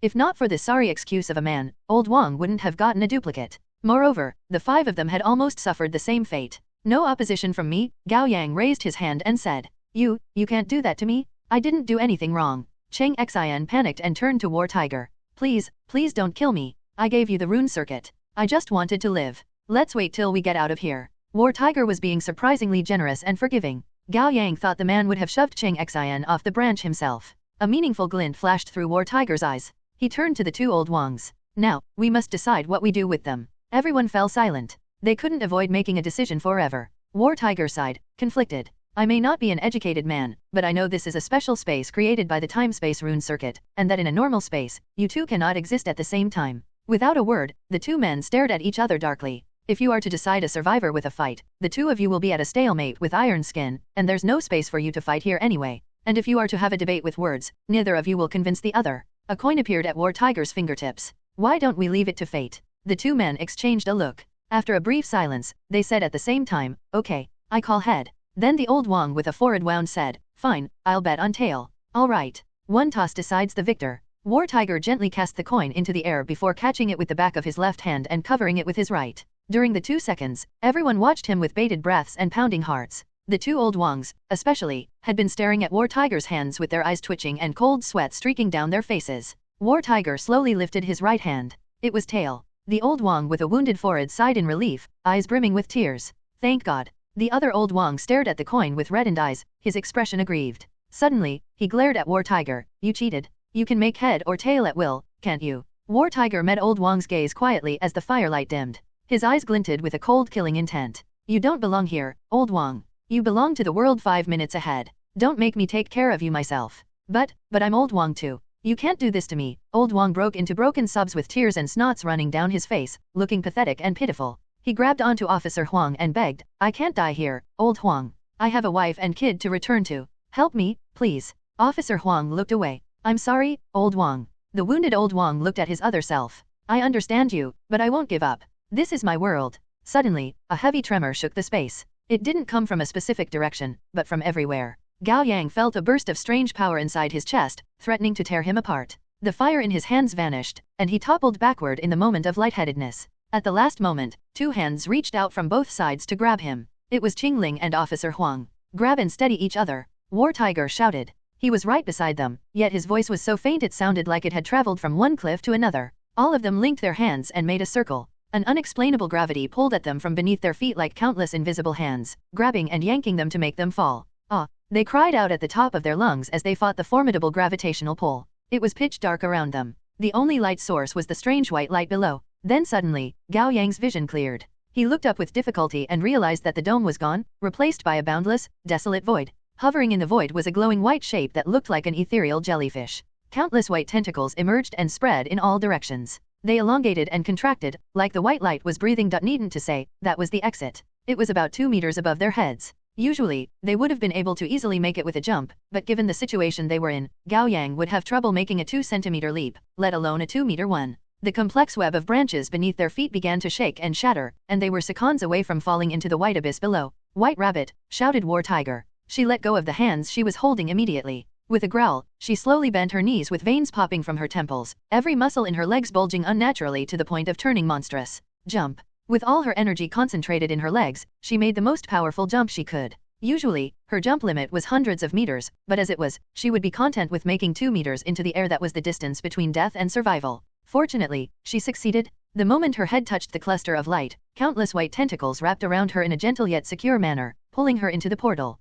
War Tiger then extended a hand as far as possible and grabbed White Rabbit's ankle. Meanwhile, the branches beneath their feet crumbled at an accelerating speed, and all of them went into free fall, or they would have if not for their linked hands. In the end, they hung down from the exit in a line. At the very top was White Rabbit, who was in the tight grip of the white glowing exit, followed by War Tiger, Cheng Xin, Qing Ling, Gao Yang, Officer Huang, Old Wang with a forehead wound, and the other Old Wang. "Hold on tight. Don't let go," Gao Yang shouted, but he couldn't hear his own voice. Surprised, he looked up to find that everyone else was shouting as well, yet no sounds could be heard. The world was terrifyingly silent. Gao Yang then looked down. There was nothing but a gargantuan whitish-gray vortex that inspired fear in all onlookers, silently pulling in and devouring everything. It made Gao Yang's hair stand on end, and he felt a numbness spreading through his scalp. It was an instinctual fear of the unknown, and for the first time in his life, he felt keenly that he was but a particle in the vast universe. He tightened his grips around Qing Ling's and Officer Wang's hands. He must not let go. He dared not let go. Their interlocking hands were the only things keeping him alive and his only hope for survival. The gravity pulling them down grew even stronger as the vortex below them approached, but at the same time, Gao Yang could sense himself being pulled up. He lifted his gaze with difficulty and saw that White Rabbit, War Tiger, and Cheng Xin had entered the white light. Half of Qing Ling's arm had gotten to the other side as well. Yet their ascent came to a sudden halt, like the gears of fate were stuck. Gao Yang's heart sank. Was it because there were 2 Old Wangs? The laws of nature dictated that only one Old Wang might exist in the normal world, yet 2 versions of the same man were attempting to return to it. Of course the exit would put a stop to it, and as a result, Qing Ling, Gao Yang, and Officer Huang were stuck at the exit as well, unable to cross over. Officer Huang seemed to have gotten to the same conclusion as well. He shouted something at the Old Wang at the very end of the line. Gao Yang could read his lips. "Let go?" The Old Wang at the bottom shook his head vehemently, his face covered in tears of desperation. He refused to let go. Gao Yang could sense Qing Ling's grip tightened around his, making clear her anxiety. He looked up to see Qing Ling shouting something as well. Gao Yang didn't even have to read her lips to know that she was telling Officer Huang to drop the 2 men. In her eyes, it didn't matter if both Old Wangs died. Officer Huang couldn't do it. He couldn't make up his mind. He knew they were running out of time, and that they would all die if he did nothing. But he couldn't just let go. He had a family. He wanted at least one of the Old Wangs to make it back home to embrace his wife and daughter, rather than his death being the only thing arriving at their doorstep. Because Officer Huang didn't want that for his wife and future kid, either. "Let go, Officer Huang? We don't have time." Gao Yang shouted in vain. The man couldn't hear him at all. Wing. There seemed to be an invisible explosion, followed by an eerie whine. Then all sounds returned, and the vortex below them unraveled into its tsunami of void, ready to sweep everything away. "Let go," Qing Ling shouted. Then it was Gao Yang. "Officer Huang, please let go. Let go of me," shouted the Old Wang who had a wound on his head. "Or everyone will die." "No, I can't die." Old Wang held tightly onto the leg of his other self with both hands, breaking into loud wails. "My wife and daughter are waiting for me. I promised them. I promised I would protect them, that I wouldn't let them get hurt." Officer Huang was left with no choice. He turned to the injured Old Wang. "I'm sorry, Old Wang. I have a family to return to as well. I have to let you go." Then the wounded Old Wang suddenly calmed down. "Eyes sad and smile bitter," he said. "Do it, Old Huang. I don't blame you. Please take care of my family if you can." "I will." Officer Huang was just about to loosen his grip when he tightened it again. He saw the Old Wang at the very bottom letting go first. Gao Yang, Qing Ling, and Officer Huang looked at the falling man in disbelief. Before disappearing into the vortex, the man shouted at his current self, "Tell our wife and kid that I love them." Then he was gone, or it would be more precise to say that he had dissolved into the crushing waves of nothingness. Gao Yang felt himself ascending again. Soon, there was a bright light. Then his mind blanked. When Gao Yang opened his eyes, he was lying on the floor of the subway train. The brightly lit car slightly shook as the train moved. He crawled to his feet and found the others lying around him. Qing Ling, Officer Huang, War Tiger, White Rabbit, Old Wang, and Cheng Xin were all there. They slowly sat up as well. "Shit, we're finally out." White Rabbit stretched and lay back down, her chest still heaving. "Rune caves are built differently. This one is hell mode." War Tiger stood up in a lightened mood. "It's thanks to you at the last moment, Rabbit. Yeah, keep that in mind." White Rabbit tiredly lifted a leg. The front parts of her shoes were torn open again, revealing 5 toenails with red nail polish. "Remember to pay for my new shoes. I'll give you 1 extra pair on top of the replacement." Then I want the JA Spring exclusive. No problem, just go to Wutahai. War Tiger offered without consulting the man in question. Officer Huang got to his feet and reached out to help Gao Yang and Qing Ling up. Leaning against a grab rail, he lit a cigarette and inhaled deeply. Then he tipped his chin up and exhaled a puff of white smoke, feeling the relief of a narrow escape from death. Silence stretched for a moment. Then Officer Huang flicked off the accumulated ash and asked, "Why did the other you let go, Old Wang?" Old Wang slumped down on a seat tiredly and gave him a bitter smile. "If he didn't, everyone would die. And compared to dying, we are more afraid of making our wife and daughter lose their family. Were our places swapped, I would have let go as well." Officer Huang swallowed his words and fell silent. He didn't know how it felt to watch oneself die, and he hoped it would forever remain a mystery to him. Soon, the subway train arrived at its destination. No other words had been exchanged. Their nerves burned up on ends with equal parts anticipation and fear. Click. The door opened slowly. Outside was the cattle farm station of the real world. Standing on the dim platform were Chen Ying and her companions. "Thank God you're finally back." Chen Ying couldn't contain her relief, but she came to a sudden halt after approaching them. "Where are the others?" "Only 2 of yours returned with us," said War Tiger. "2 of ours? Where?" Chen Ying was confused. "There are only the 5 of you. Are you blind, Chen Ying? Old Wang and I are still alive." Cheng Xian regained some of his confidence once they returned to reality, and his tone turned haughty. He stalked out of the train and was just about to say something to Chen Ying. Yet he vanished the moment he stepped out. There was no other way to describe it. He vanished in an instant, without a trace. Enhance your reading experiment, huh? In addition to Gao Yang, the others were shocked as well, and they wondered if their eyes were playing tricks on them. Gao Yang turned to his companions with a pounding heart. War Tiger was the only one who looked unfazed, like he had anticipated the man's disappearance. Did Cheng Xian just vanish? White Rabbit asked no one in particular in an unsteady voice. War Tiger nodded and said, "Something like that."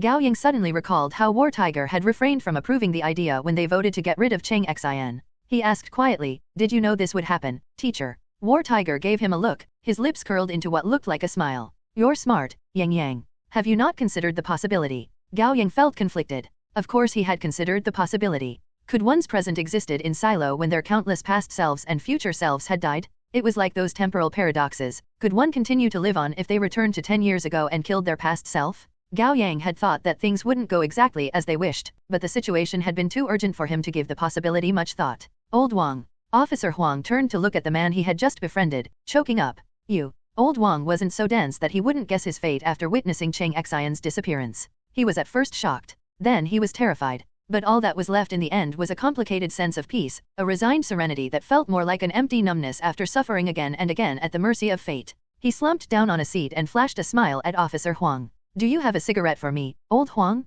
I quit a long time ago, but I'm feeling the urge suddenly." "Of course." Officer Huang rushed to produce a cigarette and a lighter for Old Wang. Despite his talent, god of firearms, his hands wouldn't stop trembling. Old Wang slowly took the cigarette and put it between his lips, lowering his head as he thumbed the flint wheel of the lighter. Click, click, click. 3 tries, yet the lighter sputtered sparks uselessly without producing proper fire. Old Wang's shoulders drooped, and what little light there was in his eyes dimmed. He lowered his hands with tears at the corners of his eyes. Fuck. He was gone. The lighter and cigarette fell to the seat and tumbled to the floor, abandoned. "Old Wang, Old Wang." Officer Wang's shouts echoed in the car, but no one answered. "Come on, Yellow Ox." War Tiger gently rested a hand on Officer Wang's shoulder. "He died for us," Officer Huang choked out, his shoulders trembling. "We would have been the ones entering the tree hollow if he hadn't volunteered. He was a good man." War Tiger sighed regretfully. "And it's always the good ones that fall mercy to fate." Officer Huang nodded, looking disheartened and lost. He wiped his eyes and said, "Let's go." The 5 of them got onto the platform. The train slowly departed before quickly vanishing into the darkness. Gao Yang didn't allow himself to relax until he was sure that none of his companions were going to disappear like Cheng Xian and Old Wang, and his heart settled back into his chest. "How long has it been?" War Tiger asked Chen Ying. 3 days. Chen Ying sounded anxious. "Where are our people? Who were you talking to?" "I didn't see Old Wang, nor did I see Cheng Xian. They died," War Tiger said simply. It was his belief that it was better to cut out an injured part than letting it fester. Chen Ying trembled. Although she had considered the possibility, she couldn't accept it easily. The second team were all dead. "Yes, my condolences." War Tiger gave White Rabbit a look.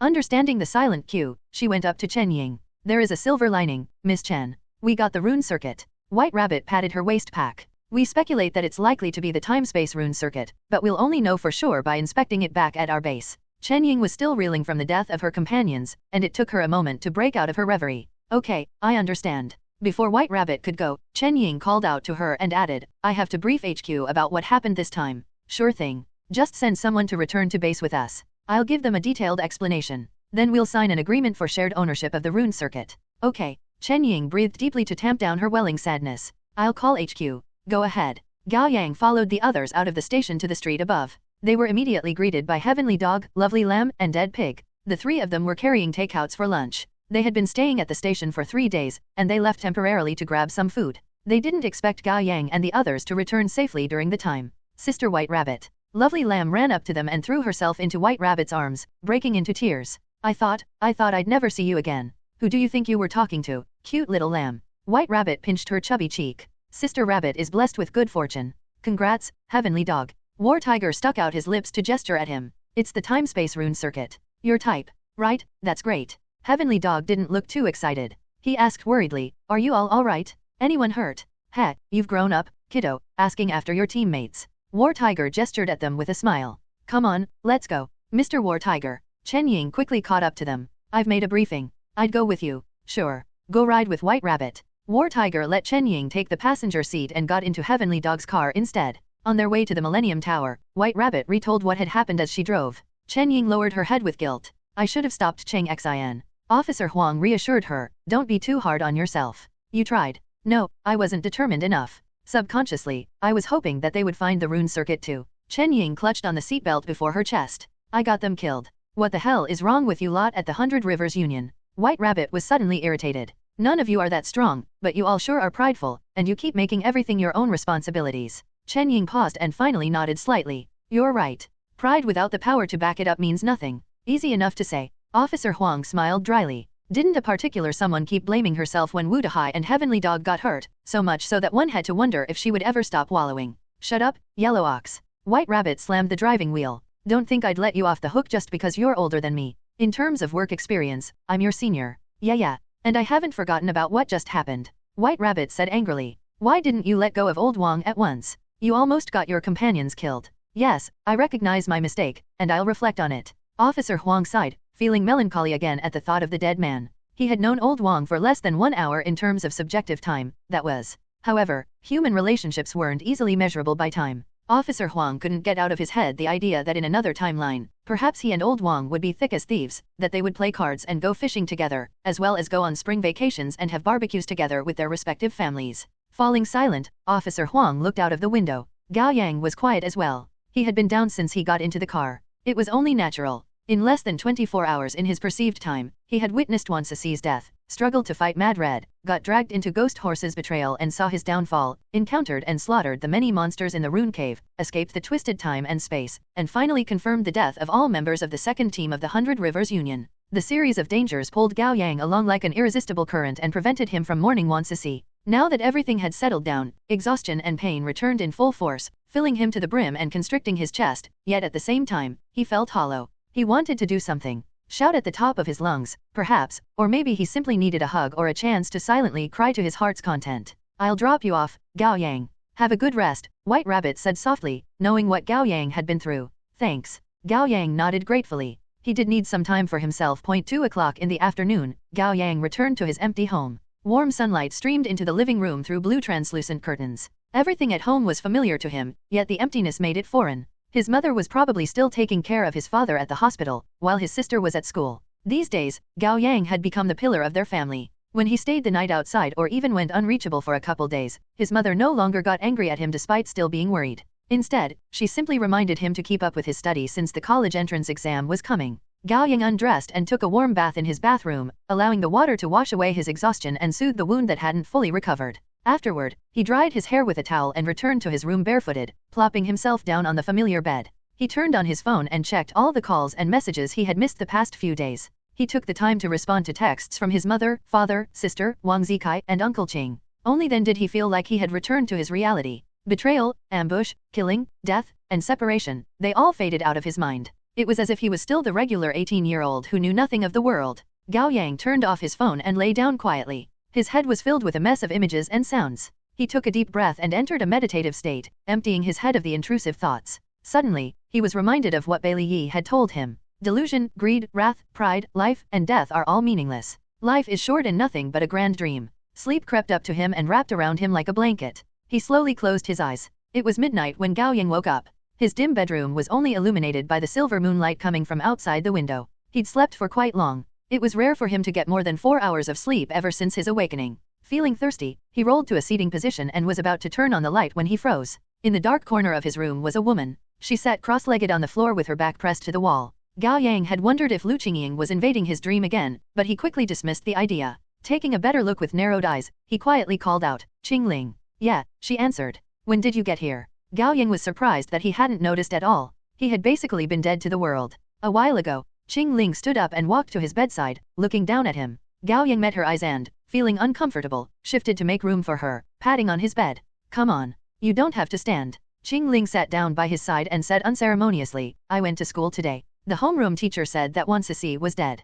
Gao Yang's heart sank. Qingling continued, "I also heard that Wan Sisi got into a car accident and lost her head to a truck." Gao Yang's chest tightened. He lowered his head and stared at the silver trail of moonlight on the floor. "Gao Yang." Qingling's eyes were demanding. "How did Wan Sisi die?" Gao Yang sighed and met her gaze. They were cool and bright like an orchid bathed in the darkness of night. "Wan Sisi was killed, Qingling, but don't worry, it has nothing to do with you and won't expose you." Qingling paused, taken aback by Gao Yang's answer even though that was exactly what she had wanted to hear. She had visited Gao Yang at midnight because she was worried about getting found out as an awakener. "Good." Qingling stood up. Gao Yang saw her walk to the window. Then she suddenly stopped. Moonlight lit up her lovingly crafted profile. For a moment, Gao Yang caught what seemed like a trace of hesitation in the slight movements of her lips. Then she turned around to look at Gao Yang. "Don't you have anything to say to me?" Gao Yang paused. "Is she worried about me? Or about what happened? I thought she only cared about leveling up." He didn't want Qingling to get involved with Mad Red or the faction behind him, to be precise. It was too dangerous. Besides, he had promised White Rabbit that he would keep the ambush a secret for now. Giving her a grateful smile, Gao Yang said, "Don't worry. I'm fine." "I'm not worried," Qingling said coolly before jumping out of the window. The curtains swayed gently, and the room was quiet again. Gao Yang was suddenly reminded of the night Qingling first invaded his bedroom. It had only been a month, yet it felt like it'd been a lifetime. 3 days ago. Taiping Bridge Cemetery, 3 o'clock in the morning. The moon hung in the sky as the night wind whined. A thin layer of vapor permeated the hills and valleys. On top of a brand new tombstone perched a white cat. It was bigger than an average cat, about as big as a medium-sized dog. Its eyes were emerald, and its soft full coat glowed with an ethereal, crystal-clear light under the moon. With its neck bent, it was preoccupied with licking its pink paws. Clack, clack, clack. The sound of heels hitting the ground drew close from a close distance. Under the moonlight, a woman in a red cloak walked up to the tombstone. Although the cloak covered her entire body, it didn't hide her mature figure. She was clearly an adult woman. Her soft silver hair ran down her shoulders when she took off the big hood of her cloak, revealing a beautiful face with pronounced facial features, pale skin, and crimson eyes glinting elegantly and coldly. She painted the picture of a vampire countess living in a dark ancient castle.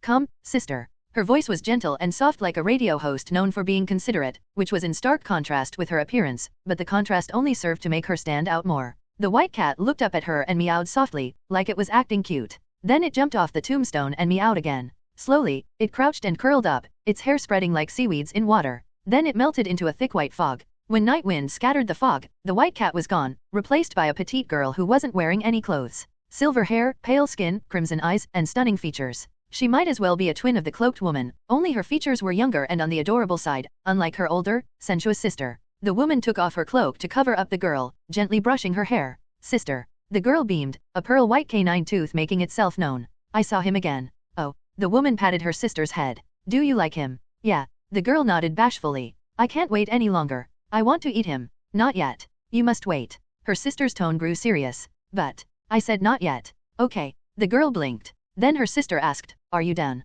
"Yes." "Then let's go." Holding the girl's hand, the woman turned to leave the cemetery. Then the girl looked up at her sister like she had just remembered something. "Why did they call us ghosts, sister?" "I don't know." The woman gave it some thought. "Maybe it's because we keep eating them." "Ah." The girl nodded. After a while, she looked up and said, "If he's willing to be my friend, I won't eat him." The woman stopped and slowly crouched down to put her hands on the girl's jade-like face. "Remember, fresh snow. Ghosts do not have friends, not ever." "I know." The girl seemed a little sad, but she quickly broke into a smile. "It's okay. I have Sister White Dew." "Yes, as long as we have each other." White Dew stood up and took her sister's hand again. Soon, they disappeared from the foggy cemetery. Under the tombstone the white cat had been perching on were a dozen white daisies, still damp with dew. Judging by the recently disturbed grey soil, the dead had been buried no more than 24 hours ago. The gentle night wind fluttered the daisies' petals. Then the wind stopped, yet the flowers were still rustling in the air. Thud. A pale hand shot through the soft soil, grabbing and tearing apart a white daisy. End of Act 1. The next day after Gao Yang left the rune cave at Cattle Farm Station, a funeral was held for Wan Sisi.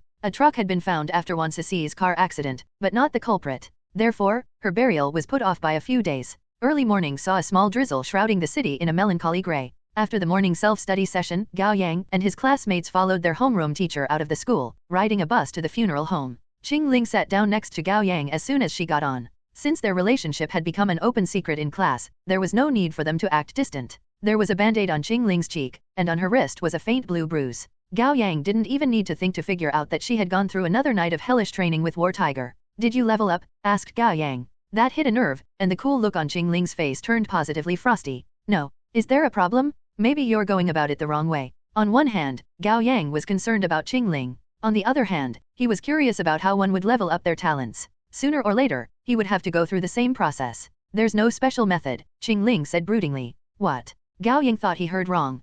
"Carry the rune circuit with you, and when the time is right, it will resonate with your talent naturally. There is no evidence proving that training will accelerate level UPS." Qingling gave the spiel at a deliberate pace. Then she added, "That was what War Tiger told me." Gao Yang was both surprised and amused. "Then you've been training for nothing. Leveling up a talent isn't the only way to get stronger. Training improves my overall strength." Qingling then put on a pair of wireless noise-cancelling earphones and a black sleep mask. It seemed that she was going to take a nap on the bus. Gao Yang couldn't help feeling a sense of respect for her. She would make the perfect protagonist for an underdog story. Actually, she would be the main character of a shonen manga were she a boy. In comparison, Gao Yang had been increasing his overall strength through putting luck points into his stats, making the process easier for him than for other awakeners. Well, not exactly easy. It was too slow to accumulate points under normal circumstances. Most of his luck points came from him risking his life and walking the high wire between life and death. Gao Yang would have chosen to get stronger through training if he had a choice. It would be slower, but at least it would be safe. "Wait, don't sleep just yet."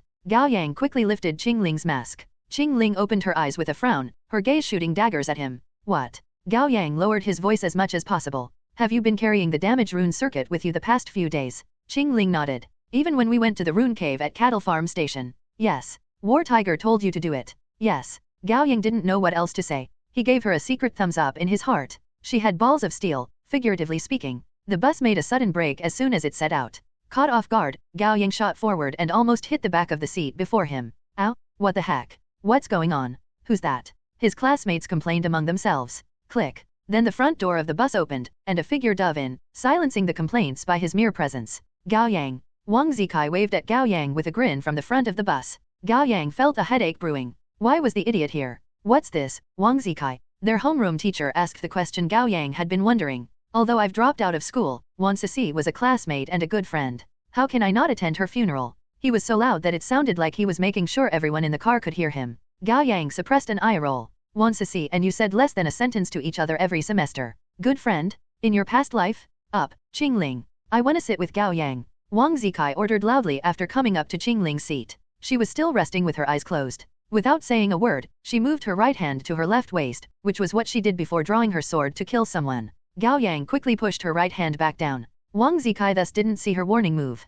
"Come on, let's sit there." Gao Yang stood up and dragged Wang Zikai to an empty row. The moment they sat down, Wang Zikai shared with Gao Yang like he had been waiting for it. "My Kylan arm has gained another ability, bro." "Really?" Gao Yang was shocked. He wasn't sure if he should be happy or concerned. "I'll show you." Wang Zikai tightened his right fist. "Don't." Gao Yang didn't get to voice his disapproval fully before three sharp skeletal claws shot out of the back of Wang Zikai's right hand with a swoosh. Each of them was about 20 centimeters long and the color of a muted dark gray. They looked sharp, enough to cut through iron like butter. It reminded Gao Yang of Canavirine from Ymen 1. Put them back." Gao Yang blanched. And swish, the bone claws retracted back into Wang Zikai's hand. Wang Zikai said while radiating excitement, "I tested them yesterday. I can cut through steel pipes like spring onions." "Wow, cool." Gao Yang humored Wang Zikai while his heart pounded. Wang Zikai had been tapping more and more into his potential as a monster. Fortunately, his intelligence or the lack thereof was unchanged. Gao Yang hoped that things would remain so going forward. He would hate to lose a friend and gain an enemy.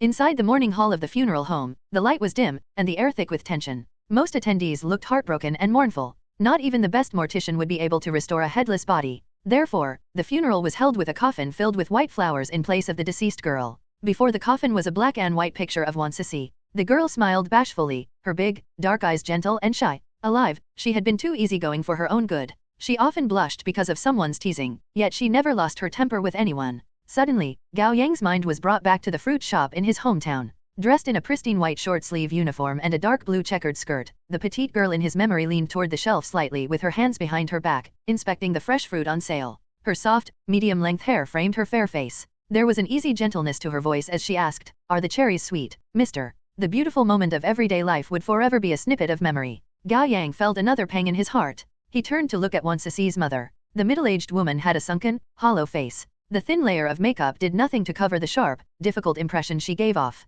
She didn't cry. The look on her face wasn't so much sorrow, but numbness. She bowed to the attendees politely but awkwardly. Gao Yang wondered what she was thinking. After everyone had offered a flower to the dead and listened to the brief remark made by the family with their homeroom teacher, they departed from the funeral home one by one, gathering outside. Gao Yang stepped out to find many girls' eyes red with tears. It was no surprise to him. Wan Ceci was popular for her kind and gentle temperament. No one would have expected her to die suddenly, least of all in a manner as terrible as getting her head crushed by a truck. A girl who had been close to Wan Ceci walked up to Gao Yang and said seriously, "I know you're with Qingling, Gao Yang, but there's something I have to tell you." Gao Yang looked up at her. "Wan Ceci had feelings for you, she always did. I just want you to know because she would never be able to say it herself now." Gao Yang tightened his fists until his knuckles were white and nodded with difficulty. As soon as the girl left, Niu Xian came up to him with his two sidekicks. He had been resentful of Gao Yang since what happened at the karaoke. He remembered getting drunk that day. When he woke up, he was sore all over like he had been beat up thoroughly. He suspected that Gao Yang had done that while he was drunk, but he didn't have any evidence. When he first heard about Wan Ceci, Niu Xian was shocked and rueful. Thinking about her relationship with Gao Yang, however, he began to feel a vicious joy from Gao Yang's suffering. "Hey, isn't this young Master Yang?" Niu Xian taunted. Gao Yang turned to leave, already fed up.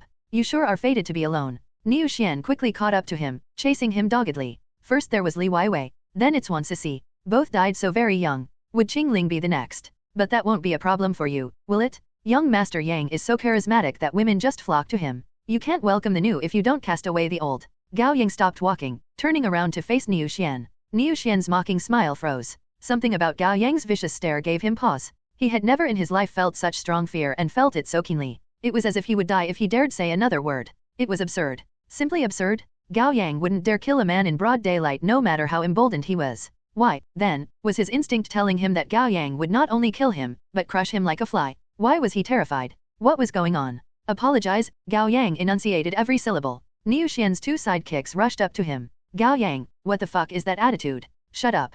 Niu Xian growled, shuddering all over and breaking into cold sweat. I apologize. Who are you apologizing to? You, as well as Li Weiwei and Wan Ceci. I'm really sorry. I shouldn't have made a joke about them. I've made a terrible mistake. I'm truly sorry." Gao Yang's gaze remained fixed on Niu Xian. He only blinked away the killing intent in his eyes after 3 seconds. "Get out of my sight." With a shudder, Niu Xian staggered 2 steps back and broke out of his fear-induced stupor. He didn't know what just happened. It felt like something other than him had taken over the body, another personality, or perhaps a different will. Humiliated, Niu Xian turned around and ran away, leaving his two sidekicks staring at each other awkwardly, at a loss of what to do. Just when Gao Yang was going to make his departure as well, someone called out to him. "Little cousin." A reference to Wolverine from X-Men. "Little cousin? Since when do I have an older cousin?" Gao Yang turned around and was entirely unsurprised to find the girl with a penchant for acting. White Rabbit was dressed in a light green dress and a retro bucket hat. Hanging on her neck was a mirrorless camera. She looked like a hipster girl with a hobby in photography.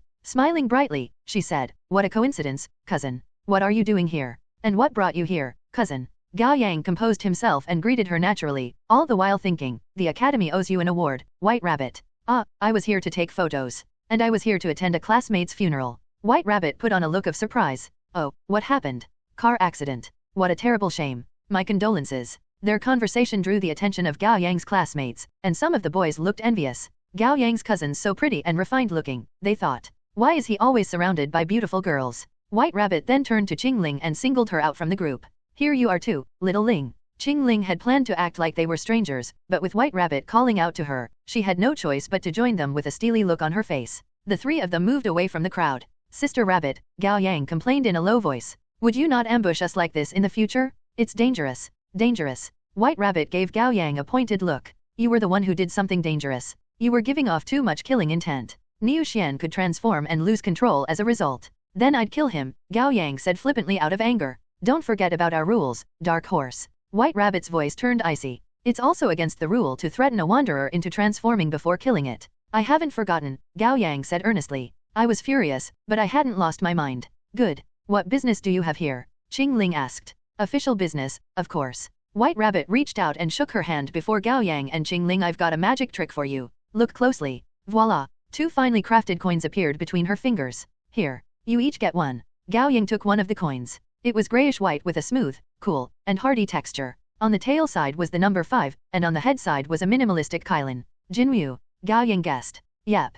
It's your paycheck for the month. White Rabbit raised an eyebrow. Originally, you were only going to get 3 Jinryu. You get an additional 2 Jinryu for the mission to the rune cave. Gao Yang's gaze on the coin was complicated. What? Do you think it's too little? I can't say it's not the case, Gao Yang admitted. Wu Dehai spent 600 Jinryu on his robotic arm. Comparison is the enemy of contentment. White Rabbit patted him on the shoulder. Wu Dehai is the richest man in Li City with a net worth of hundreds of billions of yuan, and it took him a long time to save up 2,000 Jinryu. Who do you think you are? What's your net worth? How many days has it been since your awakening? You should be content. The barrage of questions made Gao Yang feel like he should be thankful for even earning 5 Jinryu. At the same time, he saw Lu Qingying in a much more positive light. She had offered him a good price. A B-class intel earned him the same amount as his monthly salary and bonus combined. He should visit her barbecue place more from now on and build a closer partnership with her for more income. Gao Yang put away the coin gingerly. Keep up the good work and become an outstanding member. Then you'll get 8 Jinryu every month. At my level, you'll get 15 Jinryu every month, and taking into account the yearly bonus, your monthly salary will be 20 Jinryu.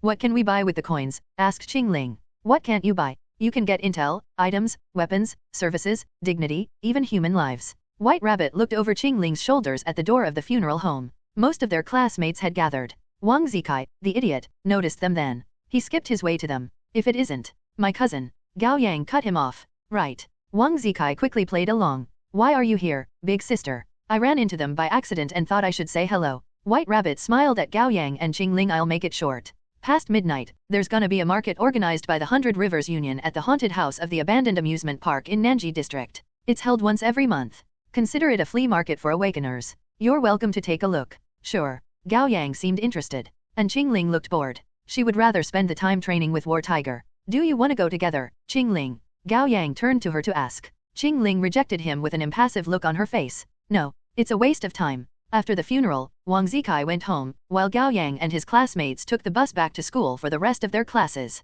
Once the evening self-study ended, Gao Yang went to the dark alleyway near the school on his own. He was surprised to find Qingling there already, having changed into casual clothes. Whoa, you're going after all. Qingling was gone when their evening self-study ended, so Gao Yang assumed she had returned to the base to train. He hadn't expected her to wait for him at their usual meeting place. Qingling looked as cool as ever. I changed my mind. There may be items that can help me level up. True. Gao Yang quickly changed into casual clothes as well and put on a mask and a baseball cap.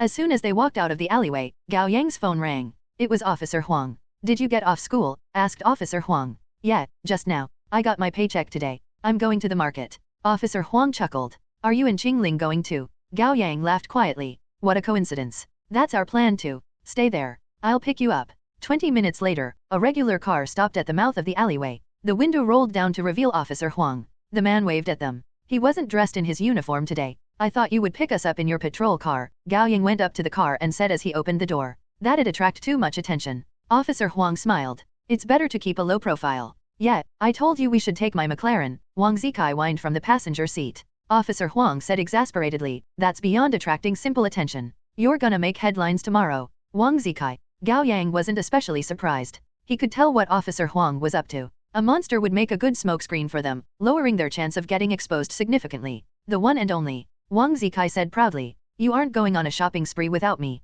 Haha, I'm here as well, Brother Yang. Fat Jun was in the back seat. It had been a few days, and his face, while chubbier, looked a lot healthier too. Gao Yang and Qingling got into the back with Gao Yang taking the middle seat, and Qingling the window seat. Sister-in-law. Fat Jun greeted her enthusiastically. Qingling turned away, not bothering to correct him anymore. Instead, she put on her earphones and a sleeping mask before taking a rest. The last time all 5 of us were together was the Gu family's village, Fat Jun said sentimentally. It hasn't been long, yet it feels like ages ago. It's mostly because we've changed. Officer Huang put a cigarette to his lips with practiced ease while he drove. We were blindly stumbling around in the world, but now we've become awakeners of a major organization. The world is suddenly bigger.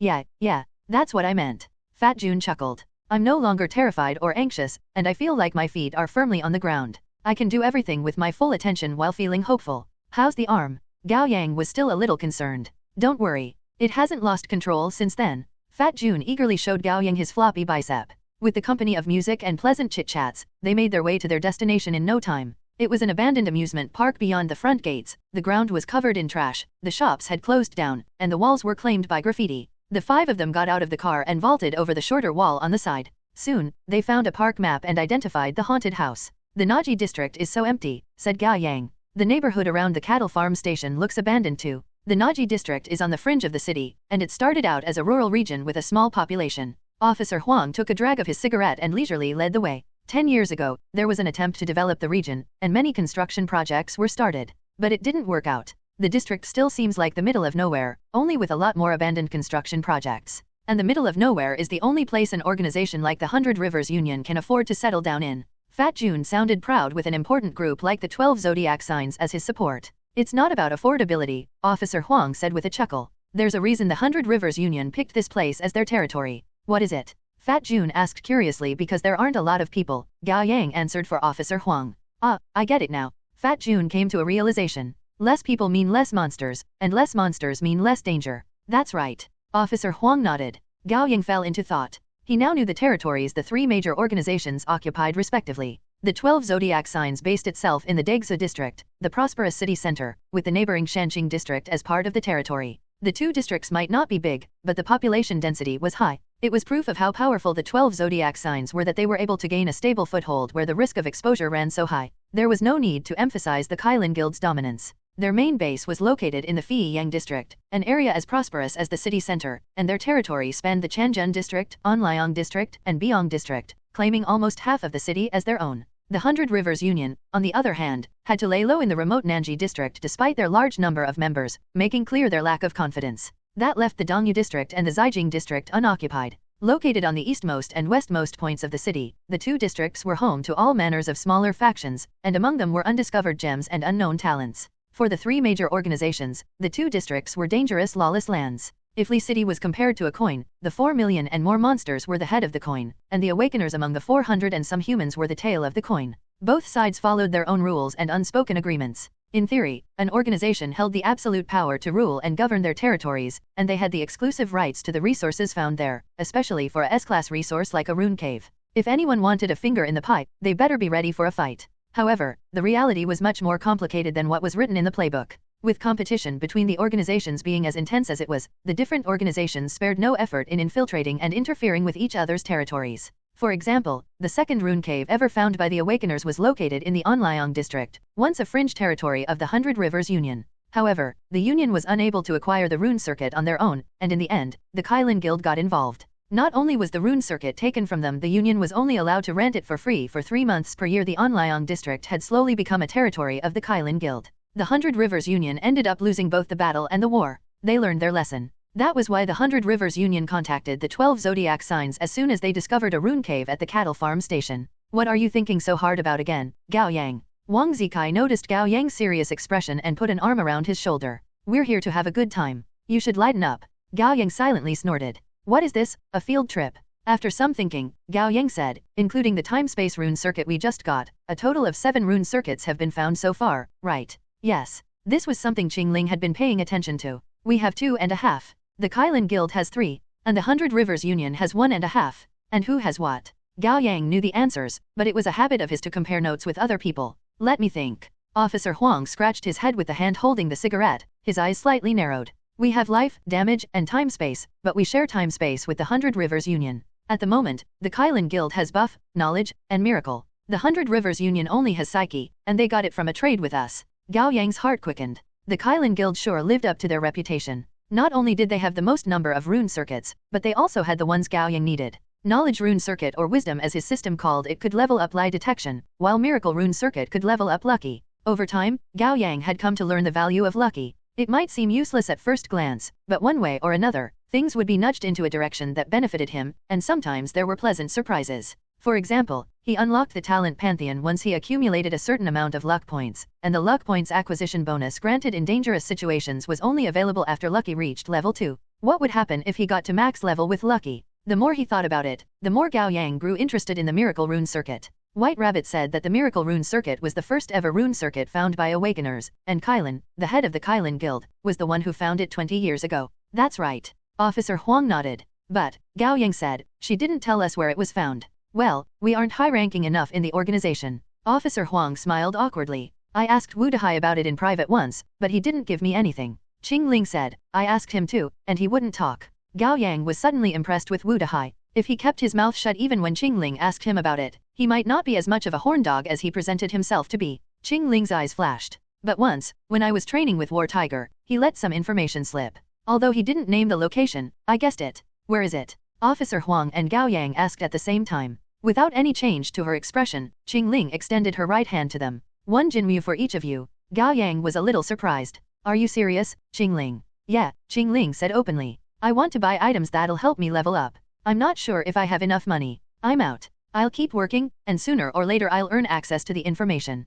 Officer Huang was worried about his wallet. Fine, Gao Yang said with difficulty. Tell me first. Once I get changes, I'll give you 1 Jinmu. Deal. Qing Ling grabbed Gao Yang's hand and quickly wrote a word on his palm, door. Gao Yang realized what she meant immediately. The gates of closure. Kylan found the miracle rune circuit on the gates of closure 20 years ago. Speaking of which, the location of the gates was a tightly kept secret, and most awakeners were not privy to the information. Once Qing Ling pulled back, Gao Yang thought for a while and turned to Officer Huang. Give me your hand. I'll tell you where it is at 0.5 Jinmu. Deal. Officer Huang's eyes glinted. Seriously. Fat Jun was getting exasperated. We're companions who have been through hell together. That makes us family. Is there a need to haggle over every ounce? You know nothing. Wang Zikai swiped Fat Jun on the head. My dad always told me since I was little that even real brothers should settle every account clearly. Mixing relationships and money will end up hurting both. Gao Yang was a little surprised. Since when was Wang Zikai capable of saying something wise? Anyhow, he managed to earn 0.5 Jinmu back by selling the information to Officer Huang as a secondary distributor. The abandoned amusement park was bigger than they had expected, and there was still a ways away from the haunted house. With moonlight paving their path, they walked past a dried artificial lake and returned to their previous topic. Why is the Kylan Guild so precious with the miracle rune circuit? Gao Yang asked on purpose. From what I've gathered, there are very few awakeners with miracle-type talents. I haven't heard about more than a couple. Gao Yang hadn't told anyone about Lucky for a variety of reasons. I don't know. Still, according to War Tiger, the Kylan Guild would trade anything but the miracle rune circuit. Officer Huang turned to look at Gao Yang from the front. But things may be different now. Why? Gao Yang's eyes glinted. Because we have the time-space rune circuit, Qing Ling said coolly. That's right. Officer Huang continued his explanation as he walked. During our training, War Tiger told us that the reward pool for intel regarding the time-space and the element rune circuits amount to an astronomical 50,000 Jinmu, greater than anything else in the Awakener Society, and the ones pushing the figure that high are none other than the Kylan Guild. They must need the 2 rune circuits very much. 50,000. Gao Yang was so shocked that his eyes must be shaking.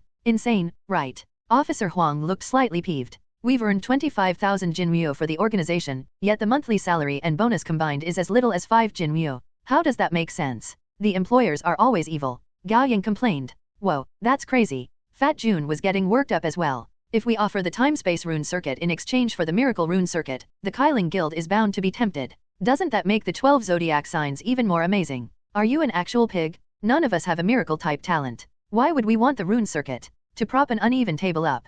Surprisingly, Wang Zikai had been listening, and he asked after he was reminded of something. Oh, Gao Yang. What type is my talent? Which rune circuit do I need? Yours. Gao Yang quickly got into conman mode. Destiny belongs to neither of the 3 realms and is beyond the constraint of the 5 fundamental elements. You don't need a rune circuit. You simply have to work hard to exceed yourself continuously. For real. Wang Zikai was ecstatic. For real. The rest of them answered in unison, hoping to get over the topic as soon as possible. Their conversation then shifted. Meanwhile, Gao Yang wondered if he should let the organization know about Lucky once Heavenly Dog's time-space talents leveled up.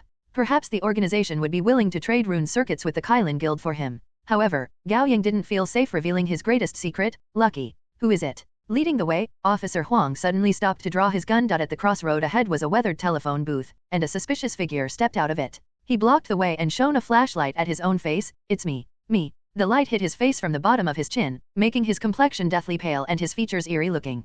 Paired with his ghostly purple hair, he looked like something out of a horror movie. Holy Mother of God. Fat Jun screamed and hid behind Gao Yang. Haha, lizardman. What fine timing. Wang Zikai looked excited and eager, and 3 sharp bone claws shot out of the back of his right hand. I'll cut off its head to make a soccer ball. Gao Yang quickly grabbed Wang Zikai. Don't. He's one of ours. Huh. Wang Zikai was disappointed. Officer Huang also recognized the man at first glance and quickly holstered his gun. Why are you sneaking around, Zhang Wei? I didn't expect you to remember my name, Brother Yellow Ox. Flattered, Zhang Wei jogged up to them. I'm keeping watch. This place is pretty remote, but there's no telling if a monster will stumble upon it. After a cackle, he continued, last time, 2 wanderers came here at midnight for some fun time in the wild. They were a kinky bunch. If I hadn't kicked them out in time, they would have died. Zhang Wei then looked behind Officer Huang. Didn't Sir War Tiger come? Well, it makes sense. A big shot like him must be terribly busy. Why would he come to our little market? He should be going to the yearly auction held by the Kailan Guild. That's where the real treasures are. Zhang Wei talked like a machine gun. He was so enthusiastic that he rendered everyone speechless. Would you take a breath, bro? Wang Zikai frowned, irritated. My head is gonna explode. Right, right. Gao Yang snickered silently. Ha, serve you right for all the torture you put my brain through on a daily basis. Zhang Wei was as polite as he could to the 5 guests, almost to the point of being servile. This way. The haunted house is right ahead. I'll lead the way. Soon, they saw a fake mountain quite grand in scale. The entrance at the bottom of it was made to resemble a temple for the King of Hell with 2 bright red lanterns and 2 roughly made plastic figurines. One was of ox head, and the other horse face one. Outside the door stood a young man in his 20s. His youthful face was arranged into an expression of seriousness. He must be a guard appointed by the 100 Rivers Union. Zhang Wei sauntered over. These are my friends from the 12 zodiac signs.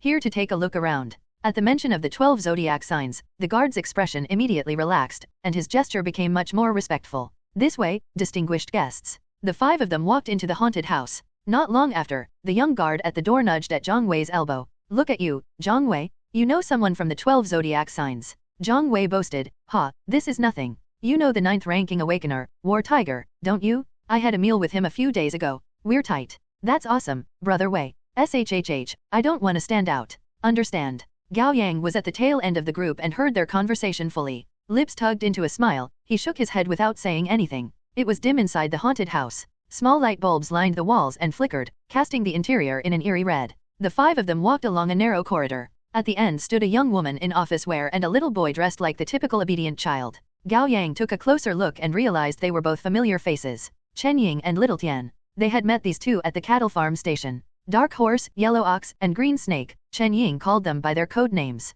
Then she turned to Fat Jun and Wang Zikai. And these are friends of ours, Gao Yang explained. Here to walk around with us. Welcome. Chen Ying said with a polite smile before looking down at Little Tian. Do a routine checkup. Yeah. Little Tian closed his eyes and activated sensory. 2 seconds later, he opened his black eyes wide and stared up at Wang Zikai, who was standing behind Gao Yang. Wang Zikai met the boy's gaze and said impatiently, What? Haven't you seen a handsome guy before? Little Tian quickly lowered his head and hid behind Chen Ying. Chen Ying's expression tightened. Can he be? Gao Yang caught on. Little Tian's sensory allowed him to differentiate between humans and monsters, which was why he was in charge of making routine checkups. The night market of the 100 Rivers Union was open to only awakeners. My friend, Gao Yang cut her off. He doesn't belong to any organization at the moment. Chen Ying gave Wang Zikai a good look. White Rabbit told me to expect special guests tonight. Still, I didn't expect you to bring him here. Taking her words at face value, Wang Zikai said proudly, Wow, I've been keeping a low profile, yet my reputation precedes me. Chen Ying gave him an awkward smile. Please go ahead. Once the 5 of them left, Chen Ying lowered her head to speak into the microphone at her collar. Guests from the 12 zodiac signs brought a wanderer. Blonde hair and black clothes. Always have an eye on him and make sure nothing goes wrong. Gao Yang and the others walked into the haunted house. The canopies, plastic dividers, and scary props were all torn down and piled up into a colorful mountain of trash in the corner, making space for a makeshift marketplace of hundreds of square meters. On the ceiling above were a few energy-saving lights and ceiling fans. And small trucks and street stalls could be seen everywhere. Sellers and buyers crammed into the limited space. There were about 70 to 80 of them in total. Let's split up and walk around, suggested Officer Huang. Gao Yang added, All right. We'll meet up in half an hour. Without a word, Qing Ling made a beeline for one of the street vendors. Come with me, Wang Zikai. Gao Yang didn't feel safe letting him walk around on his own. And Fat Jun, you're with me, Officer Huang said. He wanted Fat Jun close because Fat Jun's arm was still a risk factor. With Wang Zikai in tow, Gao Yang went around the night market and got to know it somewhat. Put simply, it was a flea market for awakeners with a variety of products all came with ridiculous names making random pop culture references. Captivating incense, Neo Pill, Right Hand of God, Devil Fruit, Ganjong, and Moye, Zen Pakuto, Summoning Scroll, Shadow Clone. The names were meant to catch eyes, making the products out to be some incredible treasures or divine items. Underneath all that extraneous packaging, however, the products were nothing but commonplace medicines, items, and equipment imbued with energy. Most were useless to Gao Yang, and the ones that would be of use, the 12 zodiac signs already had some in storage, and he could always apply for them when going on a mission. Nevertheless, there were some good deals. Among the limited wares of a particular shop, a fingerless tactical glove caught Gao Yang's attention. The vendor was nowhere to be seen. The black glove was sewn with a thin, refined piece of black gold on the back of the hand. There was a pattern of fire on it. Gao Yang touched the thin black gold plate and felt his hair stand on end. The amplifying glove resonated with the energy of his fire. Shop owner. Gao Yang called out, but no one showed up. Perhaps they were on a toilet break, or there was something else keeping them away. No matter. Gao Yang eagerly grabbed the glove and tried it on. With a thought, he concentrated his energy to his 5 fingers with ease, and the flow of energy when he activated his talent became much smoother. Gao Yang nodded to himself. Before fire reached level 4, the glove would be a useful amplifier for his power. He glanced down at the price tag, Fire Tactical Glove, 12 Jinryu. Gao Yang sucked in a breath. It was as expensive as it was useful. Gao Yang slowly put the glove back down. He couldn't help but think of Wu Dahai. He wondered if it was too late for him to get close to the man. Gao Yang. He turned to see Qingling standing behind him. She extended her left hand to him like it was the most natural thing in the world. Money. One, they are in charge of taking the dead to the underworld in Chinese mythologies. Gao Yang smiled bitterly. She was so unabashed about asking him for money, it was like she was robbing him blind. Do you mean, Gao Yang said tentatively, that you want to borrow money from me? Yes, I'm buying something, Qingling said brashly. Buy what? Qingling extended her right hand to Gao Yang. Around her wrist was a thin finely crafted bracelet made of black gold, etched with abstract, profound-looking patterns. The twin bracelet. Gao Yang recognized the item Wu Dahai had talked about before. Twin bracelets, also known as double bracelets, were items that facilitated training. It was said to shorten the time it'd take for its wearer to level up their talents. However, it was more of a superstition than anything, effective to some but not others, making its value difficult to prove. Its market price is 8 Jinryu, said Gao Yang. You pay too much. It's a bargain, young man, said a middle-aged woman with perm hair and dressed in a floral shirt. She was clearly the one selling the bracelet. I swear on my personal reputation that my talent reached level 4 in less than a month thanks to the bracelet. I bought it from someone else at 10 Jinryu too. What I ask for is only the original price. She held on to Qingling's hands in a friendly manner, looking like she was sharing with Qingling her truest thoughts. Young woman, keep the bracelet on, and I promise that your talent will level up in a month.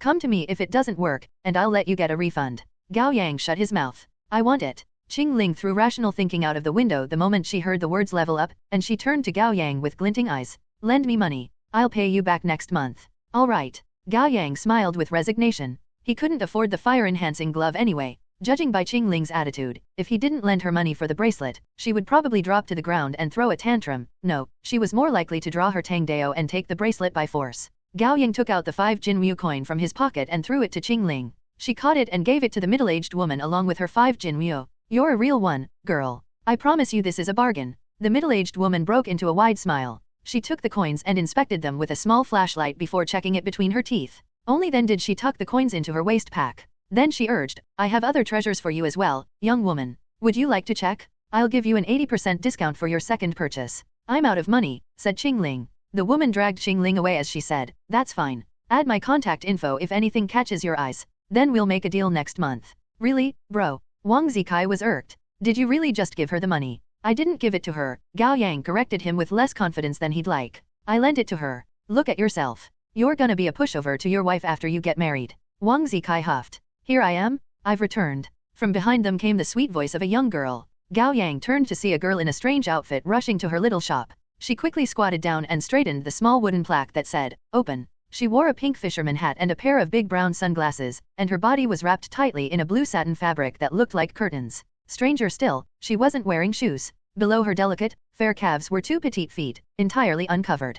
Gao Yang had seen his fair share of strangely dressed awakeners, but this girl took the cake, looking like a homeless girl wearing every style on her body. Are you the owner? Gao Yang asked, pointing at her wares. It's mine, it's mine. The girl panted slightly with what could be nervousness or excitement. Are you going to buy something? Gao Yang did want the tactical glove, but his wallet disagreed. No, I'm just browsing. Wait. Wang Zikai swung his arm to stop Gao Yang. He had never looked as serious as he did now. What? Asked Gao Yang. Brother. Wang Zikai grabbed Gao Yang's head to whisper into Gao Yang's ear, my dad said that doing business is like fighting war. It is the brave one who will win when it matters. Do not back down easily. Huh. Just leave it to me. Wang Zikai let go of Gao Yang and put his hands in his pockets, sauntering over to stare down at the girl manning the shop. Hey, how much does the glove cost? The girl looked down at the price tag. 12 Jinryu. 12 Jinryu. Wang Zikai frowned dramatically. This shitty glove. The girl picked up the glove and inspected it closely. There's no shit. There doesn't have to be shit for something to be shitty, you feel me? Wang Zikai crouched down and grabbed the glove, his expression derisive. Look at the lines, the cut, the style. It's all third rate. And the metal plate. What terrible metal work? What's the pattern supposed to be? The girl took a look at it and said vehemently, that's fire. You mean shit. Wang Zikai spoke in a booming voice, not giving an inch. Take a look at it yourself. Does it not look like a pile of shit? It doesn't. Take another look. Be objective. Does it not look like a triangular pile of shit? Does this part not look like the tip of a poop pile? Maybe, a little. See. Wang Zikai egged on. And we've been waiting here for ages. Is this how you do business? What kind of service is that? I was preoccupied. Forget it. Let's stop wasting time. Wang Zikai swung his arm. Give me an offer from the bottom of your heart, and I'll take it for your sake and consider us friends. The girl blinked at him confusedly and said in a weak voice, how much are you willing to pay? 2 Jinryu, no bargain. Wang Zikai said without pause. Gao Yang's jaw dropped. Seriously? It's basically robbery? What? The girl was too stunned to say anything. What? Do you not want to sell it? Wang Zikai frowned and dragged Gao Yang away. Come on. Forget about the shitty glove. Hey, wait. Don't go. The girl shot to her feet and reached out to them. I'll sell the glove to you? At 2 Jinryu. Gao Yang couldn't believe his ears. Seriously? That worked? Wang Zikai wiggled his eyebrows at Gao Yang proudly. A silent "you're welcome" was implied. Gao Yang gave the girl a once-over. He was beginning to wonder if she was the kind of fraud common at train stations, who lured their victims in by offering them a low price before swapping the product with a fake. Are you really gonna sell the glove to me? Gao Yang eyed her warily. Yes, we have a deal. The girl nodded vehemently and handed Gao Yang the glove with one hand while extending her other hand with her fingers splayed. Pay up. Gao Yang took the glove in disbelief and put it on. It was the real deal. A moment please. I'm borrowing money from my friend. Gao Yang was overjoyed at the gift that practically fell on his lap. He turned to look for Officer Huang for help. And Officer Huang and Fat Jun happened to be coming his way while laughing and chatting. What goodie are you looking at there, Brother Yang? Asked Fat Jun. Perfect timing, Officer Huang. Lend me 2 Jinryu, please, Gao Yang said urgently. I got something good. Oh, that's too bad. Officer Huang patted on the specialized gun holster on his waist. I got something good too, and it cost 5 Jinryu. I spent it all. You. Gao Yang almost fainted. It had been a ride on an emotional roller coaster. No matter how disappointed he was, he had no choice but to reluctantly take off the glove and return it to the girl. Forget it. I'm not buying. It's not meant to be mine. The girl took the glove, the curve of her lips made clear her disappointment. Gao Yang turned to leave, but his lingering attachment made him stay his steps, and he turned back to ask, why don't you give me your number? I'll look for you next month to buy the glove. The girl shook her head. I don't have a cell phone, and I won't be here next month. Is that so? Then it can't be helped. Gao Yang sighed. Fine. It really wasn't meant to be. The moment he turned away, though, Fat Jun suddenly raised his right hand and slapped Wang Zikai in the face. The thunderous sound penetrated through the hubbub of the flea market, drawing many pairs of eyes at once. Wang Zikai was stunned for a moment. He had been the devil incarnate for years, and he had always been the one hitting people rather than the other way around, let alone getting slapped in the face. He glared at Fat Jun. You've got a death wish. Slap. Another hit in the face. This time, Wang Zikai's head was thrown sideways by the sheer force of it. When the second slap landed, Gao Yang reflexively hunched, feeling a sympathetic pain like he was the one getting slapped. Silence lingered for 2 seconds. Wang Zikai stroked his reddened cheek and slowly turned his head back. The rage in his eyes was intense enough to kill. You've got balls, Fat Jun. Brother Kai, I didn't. Fat Jun looked at his right hand in panic. I don't know what happened, but I lost control of my right hand suddenly. It wasn't me, I swear. And you think I'll buy that? Wang Zikai tightened his fists, his knuckles crackling. Brother Kai, I'm sorry, Brother Kai. Fat Jun staggered back in fear. It wasn't me, I swear to God. I won't stop until I break a leg or two. Wang Zikai growled and charged at Fat Jun. Fat Jun bolted at once.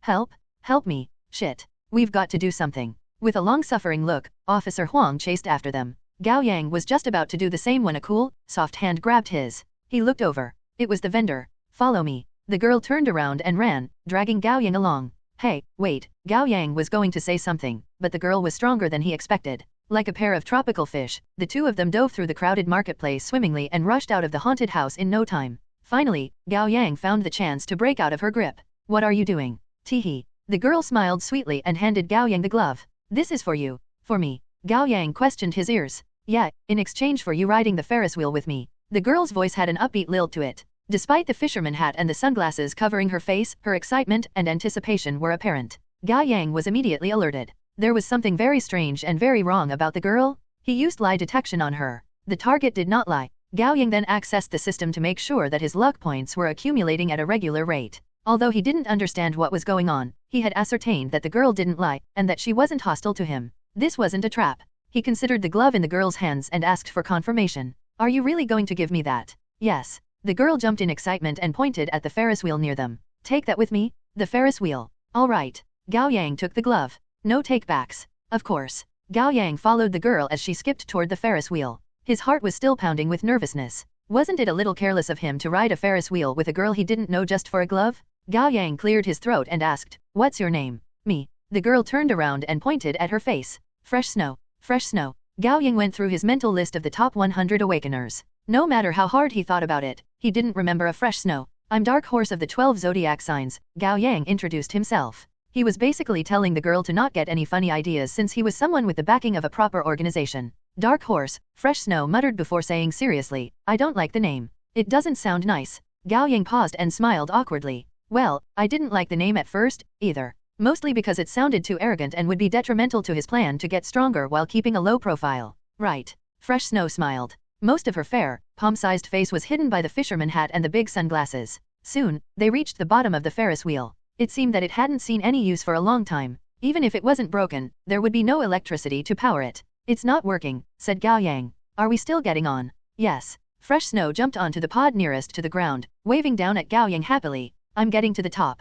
Gao Yang was surprised. The girl moved well. She must be quite the formidable awakener. He was glad that he had decent agility, enough for him to climb up the Ferris wheel, at least. However, he couldn't do it as gracefully as the girl did. Using both hands and feet, Gao Yang climbed onto the nearest pod. Following Fresh Snow and jumping between the metal beams of the Ferris wheel, he quickly reached the topmost pod. Fresh Snow opened the door, and the two of them got in. The pod wasn't big, and it was dim. Sitting face to face, their eyes couldn't help but meet. It was more awkward than intimate. At least that was the case for Gao Yang. "You're a member of the 100 Rivers Union, aren't you?" Gao Yang asked just to fill the space. "I'm not." "Then the Kylan Guild." Fresh Snow shook her head. "No, an unaffiliated awakener." "Wrong again." Fresh Snow chuckled and put her legs up, resting her chin on her knees. "I'm a ghost." She put it so simply and naturally that Gao Yang wasn't so much shocked but confused. He wondered if he had heard her wrong. "Come again." "I'm a ghost." Fresh Snow's smile widened. After 2 seconds, Gao Yang laughed along. "Nice to meet you. It's my first time running into a ghost." It was Fresh Snow's turn to be surprised.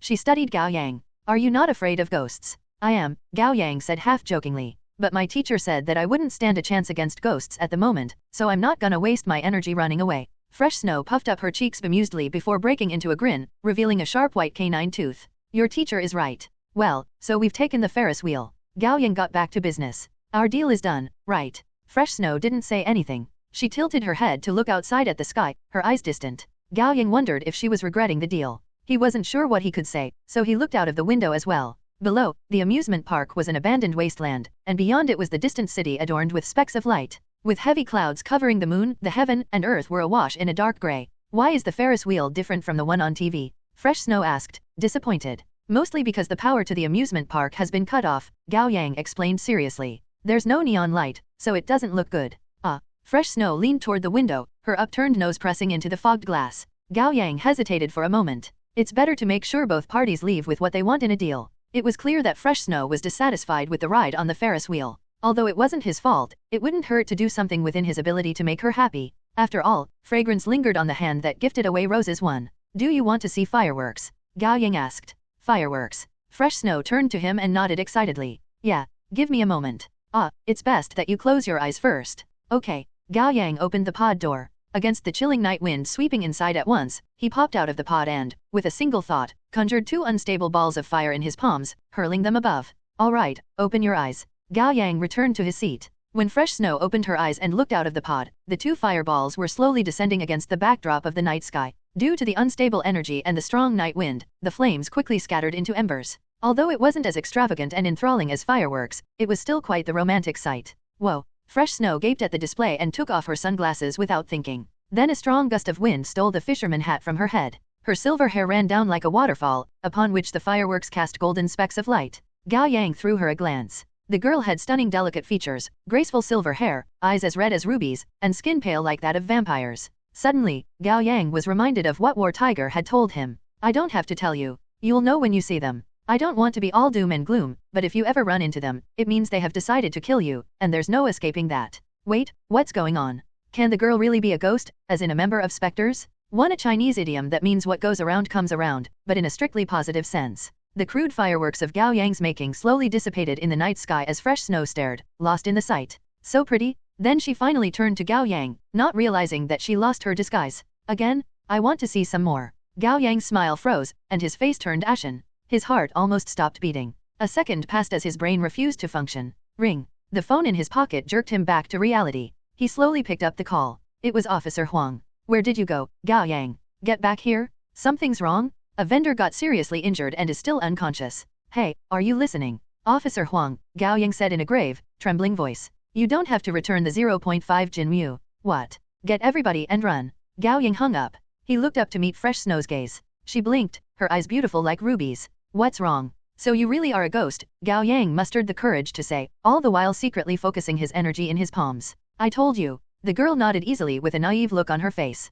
So, Gao Yang paused. You came to kill me. No. Fresh Snow shook her head, her smile coy. I came to eat you. Warning, you are in extremely great danger. Luck acquisition rate increases to 5,000 times. Gao Yang's heart sank into a bottomless pit. Fear slithered around him and strangled him like a large boa. While he had run into an enemy who pushed his luck points acquisition rate to 5,000 times before, this time, he wasn't facing a monstrous being who had lost control after injecting medicine, but someone with intelligence and the ability to plan. He knew he stood no chance, but he had to try. Just when he was going to use fire, though, his rationality broke out of the clutch of his fear and stopped him. No, something isn't adding up. Think quickly. If Fresh Snow planned to eat me in the beginning, why didn't the system notice? Why did it only notice now? Can it be that she didn't start out wanting to eat me, but came to feel the urge suddenly? It isn't impossible, but it is improbable. While there are psychopaths who confess their love and attempt to kill you in the same breath, Fresh Snow doesn't seem like such a person. Then maybe Fresh Snow isn't the source of danger. While Gao Yang was still hesitating, Fresh Snow cocked her head and smiled. But I changed my mind. Gao Yang didn't dare say anything. I've decided. Fresh Snow looked expectant. I'm going to be your friend. Friend. Gao Yang couldn't wrap his head around that. Yeah. Fresh Snow nodded seriously. We'll be best friends. Sure. Gao Yang was practically shouting in his head. As long as you don't eat me, I'll be your friends, even your slaves. A real man knows when to kneel. Okay. Fresh Snow nodded happily. You gave your word, and you have to keep it. I'll keep my word, for sure. Pinky promise. Fresh Snow reached out to him. And this is something a specter does? Gao Yang did his best to arrange his pale face into a smile, offering his hand. Pinky promise. Pinkies, then thumbs? The promise will last 100 years. Fresh Snow curled her pinky around Gao Yang's and shook it in excitement. Then she pressed her thumb to his. Gao Yang was worried that it would be some kind of evil ritual, contract, or curse, but he didn't dare say no. Afterwards, he didn't feel any change to his body, as if it was a simple pinky promise. We're best friends from now on. Fresh Snow announced giddily, but then her smile dropped. Oh, no, sister's here. Sister, asked Gao Yang. She's here to find me. Fresh Snow shot to her feet in panic and scrambled toward the door. It dawned on Gao Yang that the source of the danger was the girl's sister. I've got to go. Fresh Snow quickly opened the door, her silver hair tousled by the sweeping night wind. At some point, the moon had decided to make an appearance. The clear light illuminated her innocent-looking face. See you next time, Gao Yang. She turned around, her eyes curved into a pair of crescent moons. See you next time. Then Fresh Snow jumped and disappeared into the dark. Gao Yang's face was still stuck in a forced smile. He quickly accessed the system. The 5,000 times bonus no longer applied. He let out a long breath and slowly stood up, looking down from the pod. Fresh Snow was gone, leaving only a blue curtain fluttering in the wind, stuck in the axle of the Ferris wheel. Ring, ring, ring. The phone in his pocket kept vibrating. Gao Yang wiped away the sweat on his palms and picked up. Wang Zikai shouted from the other end of the line. Where are you, bro? Don't panic. I'm coming to save you. Grimacing, Gao Yang pulled the phone away from his ear. That almost broke his eardrum. He said with a wry smile, I'm at the Ferris wheel. Come save me. His legs might as well be jelly. No sooner had Gao Yang jumped off the Ferris wheel that Officer Huang, Qingling, and Wang Zikai rushed over to him. Leading the charge, Wang Zikai brandished the 3 bone claws protruding from the back of his right hand, ready for an epic fight. Where's the lizardman? The bastard. Wang Zikai looked around. It ran, said Gao Yang. It got lucky. Wang Zikai turned to Gao Yang. Why did you run off on your own? I wanted a freebie and almost paid with my life. Gao Yang was feeling deeply regretful. I'll tell you about it later. All right. At least you're fine. Officer Huang was sweating as well. Oh, Gao Yang turned to him. What happened on your end? Let's walk and talk. Officer Huang holstered his gun, his expression severe. As they made their way to the haunted house, Officer Huang explained what had happened. After Fat Jun slapped Wang Zikai twice with no apparent reason, Wang Zikai chased after Fat Jun in rage inside the haunted house, swearing that he would skin Fat Jun alive. Worried that things would escalate into something bad, Officer Huang caught up with them to play peacemaker. That brought them to a storage room by accident, and inside lay an unconscious man. Officer Huang called Chen Ying over immediately. The man was indeed a member of the 100 Rivers Union, and he was the vendor of the shop Gao Yang visited, as Officer Huang found out. And both Gao Yang and the fake vendor were already gone when Officer Huang got there. Unable to find Gao Yang anywhere, Officer Huang called him. In response, Gao Yang simply told Officer Huang to run. That gave Officer Huang a rough idea about what had happened. He grabbed Qingling and Wang Zikai to come to Gao Yang's rescue. Did you get grabbed by the girl pretending to be the vendor, Gao Yang? Officer Huang looked at him. Qingling's attention was on him as well. Who was she? Was she strong? Gao Yang gave Officer Huang and Qingling a look. The three of them slowed down and fell back so that Wang Zikai was some distance ahead. Gao Yang mouthed, "Spectre." What? Officer Huang almost cried out. Qingling frowned, her expression frosty. "It's all right," Gao Yang quickly said. "We'll talk about it more later." The four of them returned to the haunted house and entered the marketplace. Most of the vendors had closed shops. They made a circle around something, murmuring among themselves. Passing through, Officer Huang led Gao Yang through the crowd. At the center of the circle lay a young man. He was dressed in a checkered shirt, a pair of jeans, and running shoes. Beside him was a backpack. He looked like a typical programmer. Fat Jun squatted by the man's side, holding his arm with both hands to heal him. On the man's left arm were two faint indentations, like a bite mark left by an animal. "How is he?" Chen Ying asked worriedly. Fat Jun shook his head gravely, sounding lost. "The blood has stopped and the wound has healed, but something feels wrong." "What's wrong with him?" asked Chen Ying. "I'm not sure." Fat Jun stumbled on his words. "There seems to be an energy that doesn't belong to him in his body, and it's especially pronounced in the arm that was bitten. It's rejecting and offsetting my healing." Fat Jun scratched his head. "How should I put it? It feels like my healing can't find a target. It's very strange." Surprise flashed through Chen Ying's face. She sounded hesitant as she said, "It may be a curse." "Holy, a curse. What do we do?" The crowd erupted into murmurs. Gao Yang was surprised as well. There were talents that put curses on people from serial number 11 to 199, and those talents were categorized as the miracle type. That made sense to Gao Yang. Blessings and curses were two sides of the same coin, so were sanctuary and punishment. After all, both were what a god that reigned supreme would do. Among the 12 types, miracle-type talents were the rarest. "We must take him back to HQ, Chen Ying came to the conclusion while Gao Yang was lost in his thoughts. She turned to order Zhang Wei, "Make the announcement that the market ends now. Everyone is to return home and keep up their guard. I'll make a report tomorrow. Our meeting place may change going forward." "Got it," Zhang Wei answered. Chen Ying turned to Gao Yang and his companions. She opened her mouth before closing it, hesitant to say what she wanted to say. "Please speak your mind," Gao Yang offered. Chen Ying glanced at her unconscious companion. "I'm taking him back to our base. We have a member with talent, cleansing. That should remove the curse if it's indeed what he was hit with." Gao Yang nodded and waited for her to continue. "But I'm worried that something may happen on our way back. Another ambush, for example." "That's reasonable," said Officer Huang. Chen Ying smiled bitterly. "To be frank, with the second team killed in action and the first team away, I'm hoping that you would be so kind as to escort us back." Gao Yang didn't immediately say yes. If the ghost named Fresh Snow and her mysterious sister wanted to kill someone, the three of them and Chen Ying together wouldn't stand a chance. However, it seemed that Fresh Snow wasn't actually hostile to Gao Yang or the Hundred Rivers Union, and her sister seemed to have only shown up to get Fresh Snow while being wholly uninterested in anyone else. Gao Yang could make Chen Ying owe him a favor without risking anything. He turned to Qingling and Officer Huang. Through exchanges of glances, the three of them came to an agreement. Gao Yang said with a smile, "We are willing to play bodyguards, but not for free. How much do you want?" Chen Ying was too worried to beat around the bush. "How about this?" Officer Huang said with a shrewd smile. "Whatever the three of us bought today will be given to us free of charge. Deal." Chen Ying didn't even hesitate. None of the products traded at the flea market were that valuable. Although the Hundred Rivers Union wasn't that strong in battles, they did have quite the wealth accumulated. But, Chen Ying trailed off, shooting Wang Zikai a fleeting glance. Gao Yang caught on immediately. Wang Zikai was a monster. Chen Ying couldn't possibly allow him to follow them to their home base. It was too risky. Gao Yang cleared his throat and said, "Wang Zikai, why don't you return with Fat Jun?" "Why?" Wang Zikai was confused. "That's because," Gao Yang gave Fat Jun a pointed look. "Ow, ow." Fat Jun immediately grabbed onto his own arm. "I don't feel too good, something's wrong." Gao Yang put on a serious look. "Fat Jun isn't in the right state. Please take him back in case something bad happens. Remember how his arm lost control again? And he slapped you twice.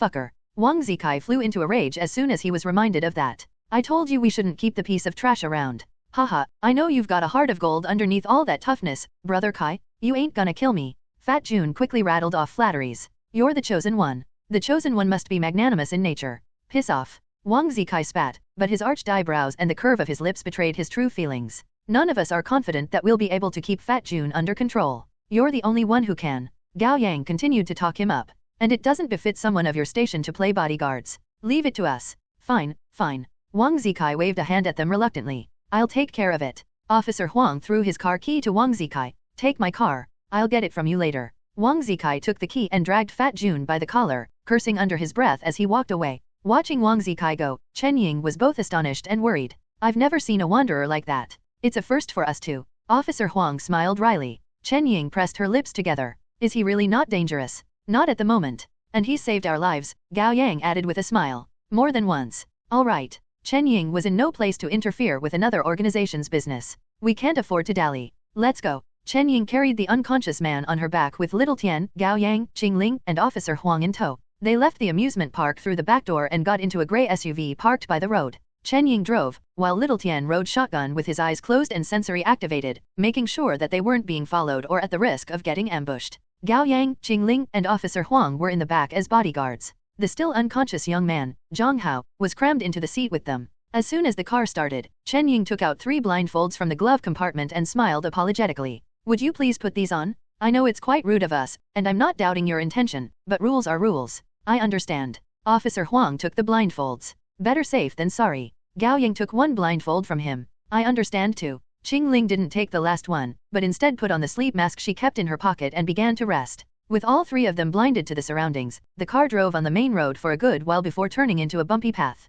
The cicada chirps and frog croaks grew louder and louder, while the car drove softly downhill. Gao Yang could tell roughly that they were somewhere in the southmost suburban area in the Nanji district. We're here, Chen Ying said after 20 minutes. Gao Yang pulled off the blindfold and found the car in a strange-looking car elevator. It descended slowly for about 30 meters. Then the metal door rose to reveal a small parking lot. Once they got out of the car, Chen Ying led them through the quiet and dim parking lot with Zhang Hao on her back. They entered a regular elevator and went further down. Soon, the door opened, and they were led into the main hall of the 100 Rivers Union's headquarters. There were dozens of office desks, arranged in clusters according to tasks. On the desks were computers, potted plants, pillows, folders, books, coffee mugs, and other everyday objects, and around the room were a water cooler, coffee machine, and vending machine selling snacks. It looked like your average company. However, some desks were covered in dust with the potted plants wilted, making it clear that they had been left unattended. They might belong to members who had passed away, or frontline members who didn't stay in the office for administrative work. It was 2 o'clock in the morning. Only 3 young men were left in the office. One was working hard, another was eating instant noodles, and the other was playing a game. They all looked up when they heard the elevator door open. What's wrong, Sister Chen? They tensed up when they saw Chen Ying carrying Zhang Hao with 3 strangers following her. Chen Ying scanned the office and asked urgently, "Where's Shea?" "She's in the break room," the young man who had been playing a game said. "Call her to the infirmary, Little Tian." Chen Ying turned to walk away with Zhang Hao on her back, and Gao Yang and his companions followed. Entering the infirmary on the side of the office hall, Chen Ying placed Zhang Hao on a surgical bed. She turned to the 3 of them. "Thank you. You may rest in the reception room. It's fine. We'll stay here." Gao Yang didn't want to miss the opportunity to watch another's talent in action. The door opened then, and a woman in her 30s with medium-length hair walked in. She had big eyes, round face, and clear skin. Her baby face made her look more youthful than she was. Under the white coat she wore were an office shirt and skinny jeans, and she was walking on a pair of stilettos. With a serious expression and both her hands in her pockets, she looked experienced and aloof, a stark contrast from her youthful appearance. "What happened?" Shea asked in a composed, lower voice. Chen Ying said, "Zhang Hao's arm got bitten by something, and he lost consciousness. I suspect it may be a curse." Face darkening, Shea strode up to the bed. Leaning toward her patient, she lifted his eyelids and shone the flashlight at his eyes for 2 seconds. Then she felt his pulse by pressing a hand to his neck. Her inspection moved to his forearm next, and she took a close look at the faint bite mark. Shea turned around and opened the door on the side of the infirmary. "Carry him inside." Chen Ying picked up Zhang Hao and entered. Gao Yang exchanged a look with Qingling and Officer Huang before quickly following. The room wasn't large. The square interior was minimalistic with a hexagonal altar at the center, each vertex set up with an unassuming candle stand. Judging from their texture, they seemed to be made with black gold. Gao Yang didn't have to ask to figure out that the candle stands were items for talent amplification. While Chen Ying put Zhang Hao down on the altar, Shea quickly lit the 6 candles. "Keep your distance." Shea took off her white coat and rolled up her sleeves while she warned them. They all took a few steps back obediently, keeping their distance from the altar. Shea took a deep breath and closed her eyes, putting her hands together before her chest while muttering.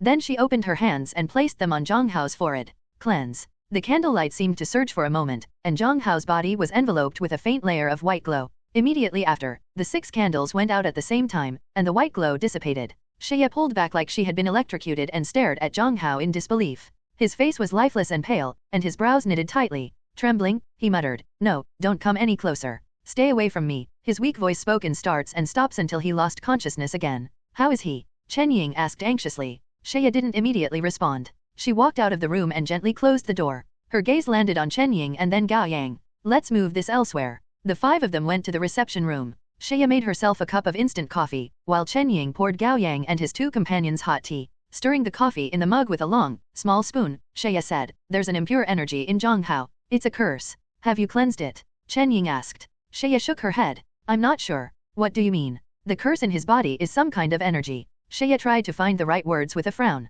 "It's similar to an awakener's, but different. I'd say it's stranger and more chaotic. Can it be a monster's doing?" Chen Ying said in surprise, but then she shook her head and answered her own question. "No, monsters can't inflict curses." "Who knows?" Officer Huang disagreed, holding a disposable cup in his hand. "We know very little about monsters. Perhaps the more powerful kinds do have a variety of talents." Chen Ying was quiet. "That is a possibility," Gao Yang said in support. He had a guess about what had happened, but it wasn't something he could say with present company. It was obvious that Zhonghao had been cursed by fresh snow, and fresh snow was 100% a ghost, a member of the specters. War Tiger had said that the specters were awakeners too, but different. No matter how different they were, however, they should have talents if they were awakeners. Shea must not have come into contact with their talents before. That was why she found it so foreign. "Anyway, I've done what I can." Shea sighed softly. "It's up to Zhonghao whether he can recover." Chen Ying lowered her eyes with a bitter look on her face. "I hope he will. I don't want to lose any more companions." Shea's hands around the mug trembled. She turned to the side, pretending nothing had happened. Even so, Chen Ying realized she had spoken insensitively, and she looked up at Shea. "I'm sorry. I didn't mean to." "It's fine." Shea cut her off. "I'm not that fragile." Chen Ying then said like she just remembered something. Have you come to a decision about your daughter?" When Shea didn't respond, Chen Ying softened her voice and said, "Whatever your decision is, we'll respect it. I'm still thinking about it." Shea swayed the mug in her hand with her head lowered. "Okay." Officer Huang checked his phone and stood up. "There's nothing for us to do here. We won't overstay our welcome."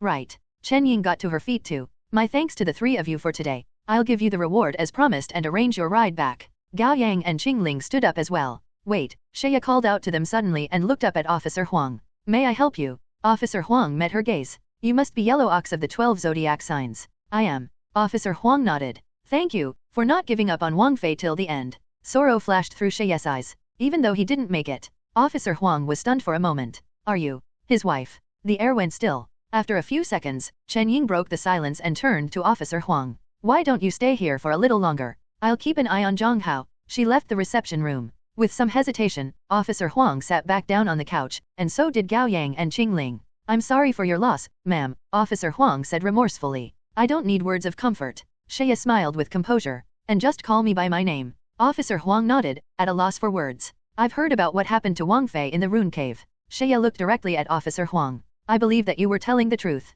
That is exactly the kind of man I know Wang Fei as. He was a good man, as well as a good husband and father." Officer Wang's eyes flickered. "There's a question I'd like to ask you, Shea. I hope you don't take offense." "Go ahead." "Knowing how dangerous the world is, why did you and old Wang choose to have a child? Don't you think it's cruel to bring a child into such a world?" Shea didn't say anything for a moment. Instead, she stared down at the cup of coffee in her hands. Officer Huang took out a cigarette by habit, but he didn't light it. "To tell you the truth, if I had known that my wife could bear children, I would have avoided getting her pregnant. Now that she's already carrying our child, however, things are different. I'm willing to give my all for the child. Do you understand what I'm getting at?" After a brief silence, Shea looked up to meet his eyes. "I can answer the question for you. The greater the despair, the more we need hope," Shea confessed. Officer Huang was quiet, while Gao Yang and Qingling looked bemused. Lowering her head slightly, Shea looked at the platinum wedding band on her ring finger. "Wang Fei and I didn't really have a choice. We needed hope, needed salvation, needed a purpose to keep holding on. So we had a child.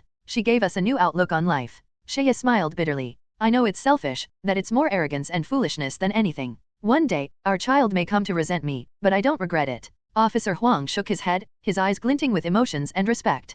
"Thank you. I've gotten the answer I'm looking for." Gao Yang could understand Shea's response logically, but emotionally, he couldn't resonate with her like Officer Huang did. Now that the topic had been brought up, however, there was something he would like to ask. Gao Yang asked directly, "Shea, when Chen Ying was talking to you about your daughter, was she hoping that your daughter would awaken?" Shea nodded openly. "Yes. That's what most members of the organization hope for. Awaken." Officer Huang was shocked. He couldn't understand. "She can't be old enough for that." Shea calmly explained, "As you know, the 100 Rivers Union consists of weaker awakeners, and we only got to where we are today by banding together. Now that the second team has been wiped out, we need new blood to compensate for the serious blow we suffered. Then find them elsewhere." Officer Huang insisted. "Your daughter is still young. This is nonsense." "It's easier said than done." Shea shook her head. Awakeners with a higher ranking talent and even those with 2 or 3 talents have all been recruited by the 2 major organizations. The 100 Rivers Union only gets awakeners with talents ranked 100 and lower. She leaned in and continued in an even lower voice, "You've heard about it, haven't you?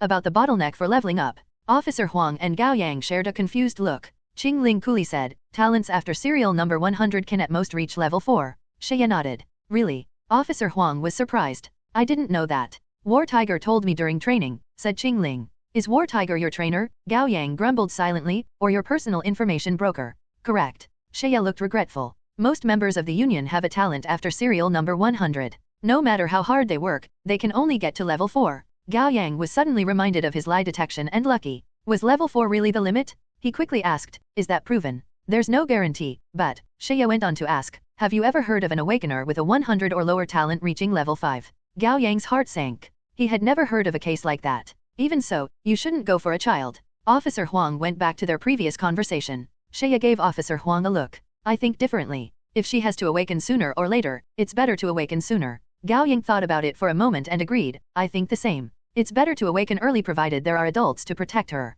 "I agree." Qing Ling was all for awakening. It was no surprise that she would hold the same stance. Xie nodded. There was a flash of conflicted emotions in her eyes. "But what I'm debating isn't having her awaken early or later." Gao Yang came to the realization. "You're thinking about whether to let her awaken at all." "Yeah." Xie looked lost. "Sometimes, I wonder if it's better to live as a regular human and lead a life of blissful ignorance." After some hesitation, Gao Yang decided to voice his thoughts. "I believed the same when I first awakened. Wouldn't it be better if I had lived my whole life in blissful ignorance, without awakening?" He tightened his fists. "But now, I think differently." "Why?" Xie asked. Gao Yang looked at the 4 of them in turn and asked seriously, "What cause do we have to believe that regular, unawakened humans will be able to live their whole lives in peace?" Xie fell into deep thought. "We know nothing about this world." Gao Yang felt helpless in this regard. Who can say for sure that the rules will remain the same, that monsters won't break the rules one day and kill all humans, or that the world will remain as it is? Livestock never foresee their slaughter until it happens. The room was quiet for a few seconds. "He's right." Officer Huang sighed and finally lit his cigarette. "In truth, we've encountered such a monster. In the rune cave in Gu family's village, a half-human killed a family of regular humans with extreme cruelty." Xie's coffee had long gone cold. She tightened her hands around the mug, her knuckles white. After 10 seconds or so, she looked up with newfound determination in her eyes. "Thank you. I've decided. I will not entrust my daughter's life to this fucking world. I'll have her take control of her own fate." Everyone was taken aback. Xie frowned in confusion. "What? Have I said something wrong?" "Oh, no." Gao Yang chuckled. "I just didn't expect you to swear." Xie shook her head with a self-deprecating smile and tucked her hair behind her ear. "I'm a widow taking care of a daughter. It's better to be considered foul-tempered than an easy target for exploitation." Gao Yang allowed the moment to linger before moving on to another topic. "How are you going to awaken your daughter, Xie?" Xie paused. "I haven't given it a serious thought. I've always wondered about the conditions of awakening." Gao Yang voiced his question. "That I can tell you," said Xie. "The 100 Rivers Union did a survey on how awakeners awaken. We have a sizable sample, and generally, there are 3 different scenarios. First, one simply acquires a talent one day. Second, one comes to suspect the reality of the world, or is told the truth by an awakener. Third, one witnesses an attack by a monster or becomes a victim themselves." Officer Huang nodded. "I'm the first type.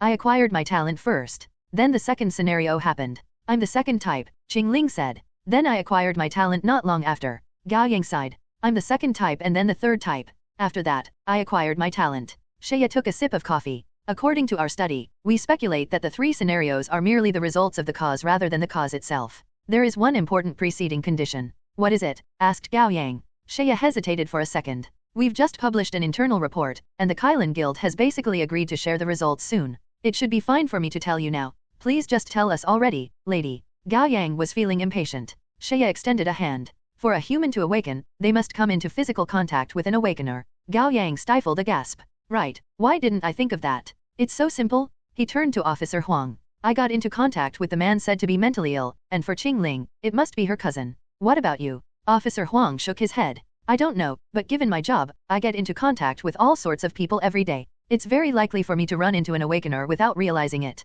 "That makes sense." Gao Yang lowered his head deep in thought before looking up at everyone. "I have another question. How did the first ever awakener awaken then?" Xie shook her head. Officer Huang smiled wryly. "You're getting ahead of yourself. How long has it been since your awakening? Yet you are so eager to find all the answers to your questions. What are you, the chosen savior in a rush to get your KPI up?" Gao Yang smiled in embarrassment. "That's a bad habit of mine. I was just like you back then and kept risking myself for answers. Officer Huang clicked his tongue. I was lucky to run into Sir Zhang, or I'd already be 6 feet under, and the weed around my grave would have been 2 meter tall already. Shaya didn't know who Sir Zhang was, but she got the gist of what Officer Huang was saying. She nodded in agreement. There are too many mysteries about the world, too many answers that are beyond our ability to reach. Perhaps it's safer for us to learn them later. Gao Yang understood that Officer Huang was worried about him. He nodded and didn't say anything else. Bam! Then the door slammed open, and Chen Ying rushed in. Come with me, Zhang Hao's awake. They all rushed out of the reception room, past the office hall, and into the infirmary. Sitting up on the surgical bed, Zhang Hao looked pale and sickly, his eyes brimming with the panic and anxiety that came after a terrifying experience, and his body wouldn't stop shaking. They stood around the bed. Chen Ying put a hand on Zhang Hao's shoulder and asked with genuine worry, "How are you feeling, Zhang Hao?" Zhang Hao blinked, his breathing uneven. I feel bad all over. I want to throw up, but I can't. If you need rest, I'll talk to you later." Zhang Hao shook his head. "It's okay, Sister Chen. Ask what you need to ask." Chen Ying nodded. "Do you remember who attacked you, Zhang Hao?" Zhang Hao nodded slowly. "I do. It's a cat. Can it be the white cat?" Gao Yang's heart jumped to his throat. He turned to find Officer Huang and Qing Ling looking his way. They kept silent without the need for verbal communication. Cat. Shaya frowned. Was it a monster? I don't know. Zhang Hao's Adam's apple bobbed with difficulty. It was a white cat with green eyes. Very pretty. I don't know what breed it was. It was hiding in the storage room. I thought it was someone's pet. Take your time, Chen Ying reassured him patiently. It lunged at me suddenly and bit my hand. It hurt, Zhang Hao continued. Then I blacked out. Were you having a bad dream? Gao Yang asked. Yes. There were many people in my dreams, all faceless. They were chasing me in a long, long tunnel. I was terrified. I kept running and running. Then finally, I woke up. Gao Yang made a pensive noise. That was similar to Fat Jun's dream. Fat Jun had dreamed about being in a subway train crowded with people, and all of them were grabbing at him like they had gone mad.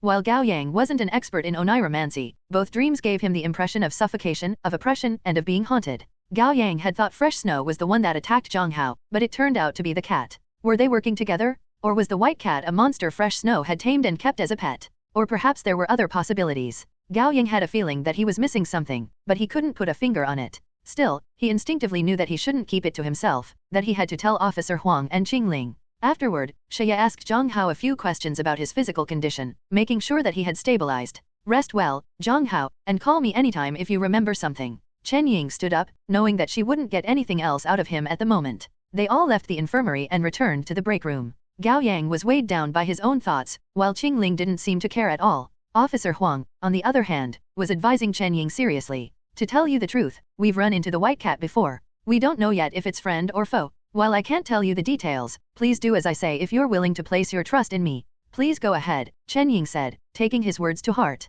Quarantine Zhang Hao for at least half a month to observe him. That's it. Shaya frowned. The arm that's bitten may mutate, or perhaps his entire person will. Be ready for it and make the proper preparations. Mutate. Chen Ying wasn't sure she understood. It may transform and lose control, attacking those around him. Then the mutation may stabilize, allowing Zhang Hao to coexist with it. Officer Huang paused. But I can't guarantee that it'll happen. Worst comes to worst, you may decide Zhang Hao's fate at your own discretion. The implication wasn't lost on Chen Ying. Her expression turned grave. After a moment, she nodded. Thank you. I understand. It's late. I have work tomorrow, and these two have classes. Officer Wang's forehead creased in exhaustion. We will take our leave. Of course. Thank you again. Chen Ying bowed. I'll walk you out. Gao Yang hesitated before reminding her about what we bought at the market. Right. My apologies. Please follow me. Chen Ying smiled apologetically. She almost forgot about it since it was so trivial. Still, Chen Ying didn't expect a great organization like the 12 zodiac signs to be so poor that their members would be so hung up on a few coins. It seemed that everyone indeed had their own cross to bear. When the three of them left the 100 Rivers Union and reached the Shanqing district, the day had just broken. Officer Huang took them to an old noodle shop called 6th Defman Beef Noodle. The owner was a middle-aged man with a receding hairline. His face was chubby and glinting in the way that spoke of a life of contentment, and his smile was friendly. Officer Huang knew him as a mild-tempered wanderer. Please enjoy. He served 3 beef rice noodles with fried eggs and glanced at Gao Yang and Qing Ling. What did the kids do wrong, old Huang? The lovebirds went to an internet cafe at midnight for some alone time, and I ran into them. It's my duty to give them a good talking to before sending them to school. Officer Huang lied deftly. Well, they look good together. The shop owner chuckled. Study hard and don't get lost in romance until you're in college, okay? Gao Yang and Qing Ling awkwardly nodded. The three of them were starving. They each grabbed a pair of chopsticks and started wolfing down the food. With a few mouthfuls of rice noodles in him, Gao Yang felt his empty stomach fill up with warmth.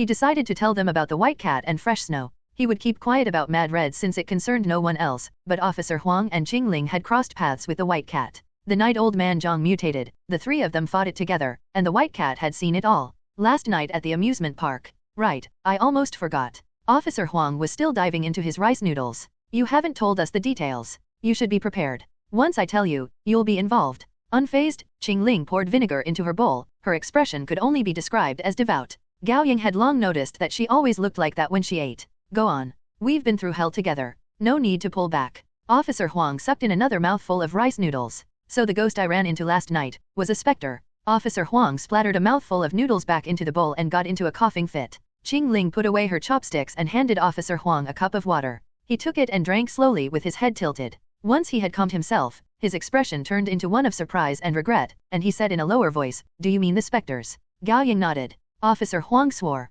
"Can I pretend to not hear it?" Too late. Gao Yang smiled bitterly. "And I suspect that the specter is on the same side as the white cat." Officer Wang's face darkened, and he slammed the chopsticks onto the table. "I'm done." Then he took out a cigarette and lit it like he had done it a million times, taking a couple drags. Qingling continued to savor her noodles. Although she hadn't said anything, it was clear that she was thinking. A few minutes later, Gao Yang finished retelling what had happened between him and Fresh Snow. The cigarette had burned to the end. Officer Huang smashed it in the glass ashtray and said, "What did I tell you? You're dangerous, kid, and everyone who's close to you is bound to exit stage left early. I'm sorry." Gao Yang smiled apologetically. "I didn't ask for this. I was just complaining." Gao Yang, "Don't take it personally." Officer Huang smiled wryly. "After Old Man Zhang, the Gu family's village, and the cattle farm station, we are already on the same boat with our lives tied together. You should have told us earlier." "There's no next time," Qingling said. Feeling warmth filling his chest, Gao Yang nodded. "I promise." "What's next?" Having calmed down, Officer Huang picked up his bowl and started eating noodles again.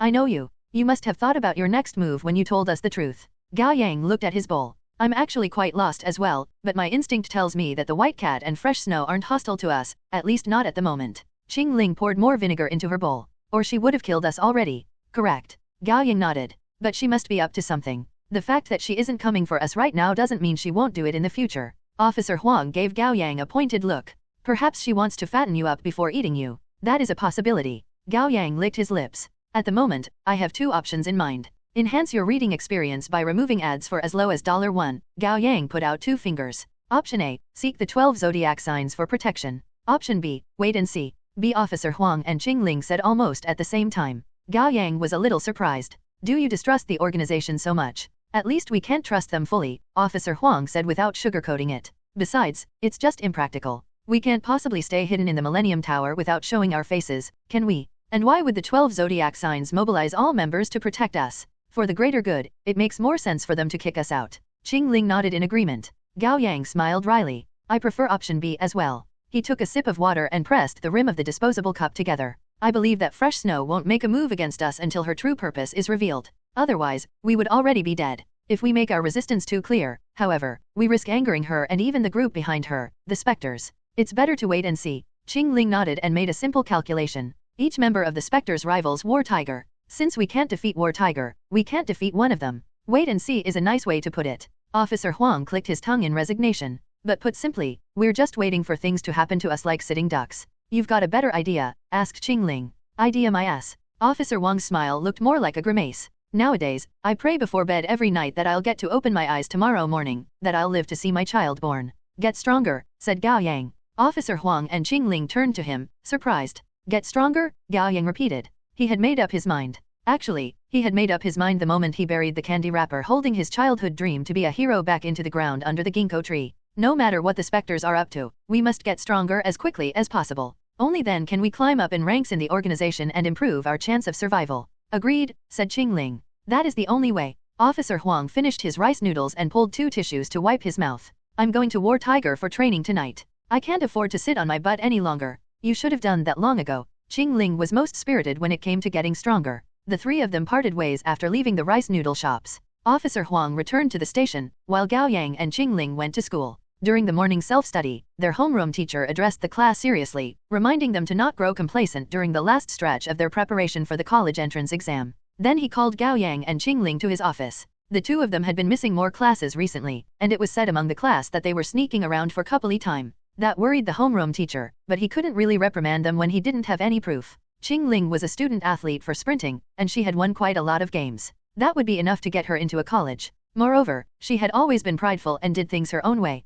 Never once had she taken his words to heart. Gao Yang, on the other hand, had been a model student. However, his father got into a car accident recently, and 2 of his friends passed away. Li Weiwei was even his childhood friend. Worried that Gao Yang would break down mentally, the homeroom teacher didn't dare go too hard on him. In the end, they were allowed to leave after what amounted to a slap on the wrist. Qingling and Gao Yang made their way back to the classroom together. Walking at the front, Qingling said while keeping her poker face, "Let's meet at the lab instead of the rooftop at noon." Gao Yang tensed. "Have we been found out?" "No, it's too hot, and little Qingling is worried that she'll get tanned." Qingling then quickened her steps and returned to the classroom first. That made sense to Gao Yang. It was May, and it had been getting hotter while the sun was getting more and more scorching. Although Qingling couldn't care less about it, her sister was a regular girl, and it made sense that she would worry about her skin. Nothing unusual happened in the morning. At noon, Gao Yang got lunch in the cafeteria before sneaking to the back of the lab building. He looked up and noticed that a window had been opened to the firstmost lab on the 2nd floor. Gao Yang looked around to make sure there were no unwanted eyes, and avoiding the surveillance cameras, he easily grabbed onto the window on the 2nd floor with a dash and 2 jumps, diving into the lab.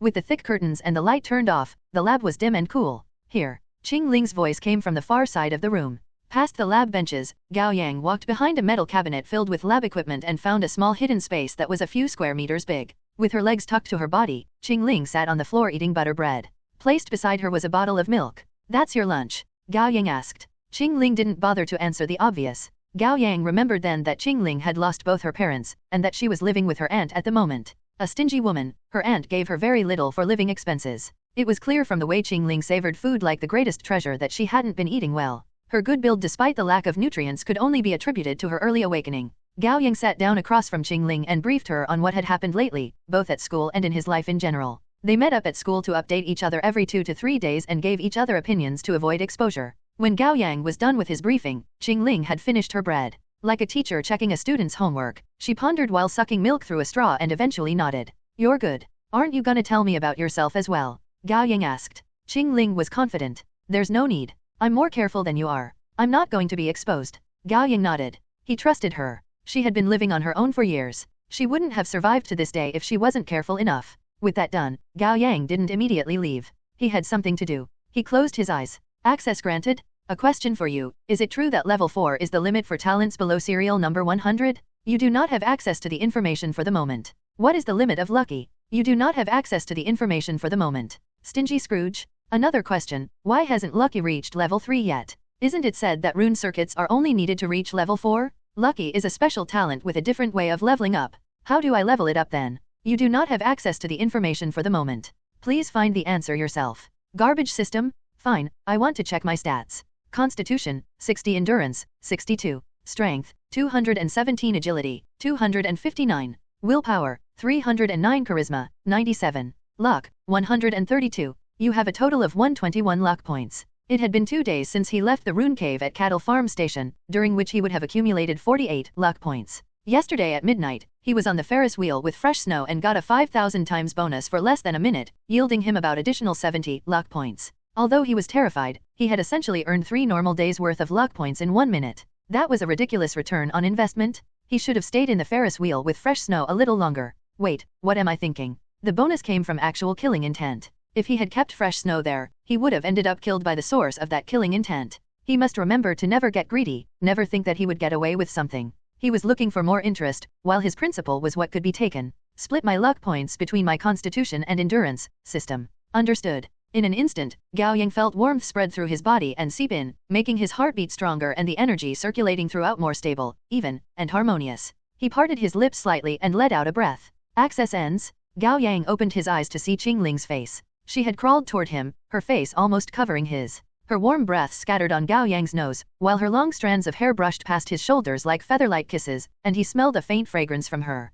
What are you doing? Gao Yang was suddenly nervous. What were you doing? Qingling leveled him with a demanding stare. Resting. Lie. Qingling frowned and pulled back, her expression distrustful. After a moment of silence, she suddenly looked up with a piercing gaze. I know what you're doing, Gao Yang. Shit, did she really find out? Or maybe Qingling has a system of her own. That isn't impossible. Gao Yang couldn't tell if she was testing him, or if she had actually found out. Let's check with lie detection. Do you really know what I was doing, Qingling? I do. The target did not lie. Gao Yang suppressed a gasp.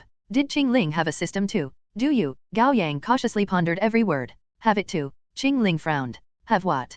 Gao Yang paused. Huh? Didn't you say you knew what I was doing? Qingling was getting tired of Gao Yang's cryptic response. I know you were cultivating, but I don't know what thing you're talking about. Gao Yang relaxed. So it was a misunderstanding. Wait, give me a moment. Gao Yang closed his eyes. Access granted? System, why did lie detection go wrong? It did not. What do you mean? Is it because you're meant to help me cultivate that Qingling was considered telling the truth? I am what I am. Then lie detection was wrong? It was not wrong. Wait. I got it now. From Qingling's perspective, she didn't lie when she said she knew the truth because she truly believed I was cultivating. Correct. I've been curious about this. Can I use lie detection on myself? For example, can I say, I'm going to be safe today, and the talent will tell me that I told a lie, meaning I will run into danger today? Can I tell my fortune like that? The test will not work. Lie detection can only detect if the target has said something they do not mean. It cannot be used to tell fortunes. The result of the test has no bearing to the objective truths. Alright, I get it now. Even if a madman claims to be God, lie detection will tell me that he didn't lie as long as he truly believes so. Correct. Ugh, there's a reason the talent is lower on the list. Fine. That's it for now. Access ends. Gao Yang opened his eyes and saw Qingling staring at him with an irritated look. Were you cultivating again? No, Gao Yang smiled. Just resting with my eyes closed. Qingling wouldn't let it go. You haven't been training recently, yet you've gotten a lot stronger. How do you explain that? My talent leveled up, Gao Yang made an excuse. People get stronger when their talents level up. A cold glint flashed through Qingling's eyes. She grabbed Gao Yang's hand and tightened her grip. Ow! Sharp pain shot through Gao Yang's fingers. She was gripping him hard enough to break bones. Gao Yang inhaled deeply and resisted her with some force, just enough to prevent injury while not attracting her attention. Qingling met Gao Yang's eyes. Replicate, fire, and lie detection won't improve your strength and speed. Wu Dehai is a good example. His electricity is powerful, but he's weak in everything else. You're different. Your strength, speed, and build have all gotten better. You must have been cultivating in secret. Gao Yang felt a little wronged. That's because I've increased my stats, but I can't tell you about my system, can I? You may not believe me anyway. Will you let go of me already? Gao Yang wasn't sure what to do. No, there was a trace of defiance on Qingling's face. She looked like a child throwing a tantrum. I'm not letting go until you tell me the truth. Alright, I'll tell you. I'll tell you. Qingling let go. Gao Yang sighed and shook his numb hand. Then he built upon Qingling's story. To tell you the truth, I have been cultivating. Tell me how. Qingling's eyes lit up. Gao Yang was speechless. She really was obsessed with leveling up. It's not that easy, Qingling. Gao Yang started bullshitting again. Everyone grows stronger in different ways. Cultivation is the right path for me, while training is yours. It's best not to do what doesn't suit you. I want both, Qingling said like it was obvious. Then I'll be able to cultivate while I rest. It's best that you don't get your hopes up. I won't know until I try, Qingling insisted. Alright. Then I'll teach you a cultivation method. Resigned, Gao Yang decided to teach her the cultivation method he had given Wang Zikai. After a few tries without results, she would give up on it herself. Listen to me, the path that can be trodden is not the enduring and unchanging path. The name that can be named is not the enduring and unchanging name. Qingling frowned. Isn't that just Tao Ti Ching? Shit, aren't you a student athlete who never studies? Why do you know that? Turns out only an idiot like Wang Zikai would be this easily fooled. Ahem, that's true, but just keep listening. What follows is different. Gao Yang had no choice but to improvise. My sincere apologies, Mr. Laozi. The nameless, the origin of the primordial.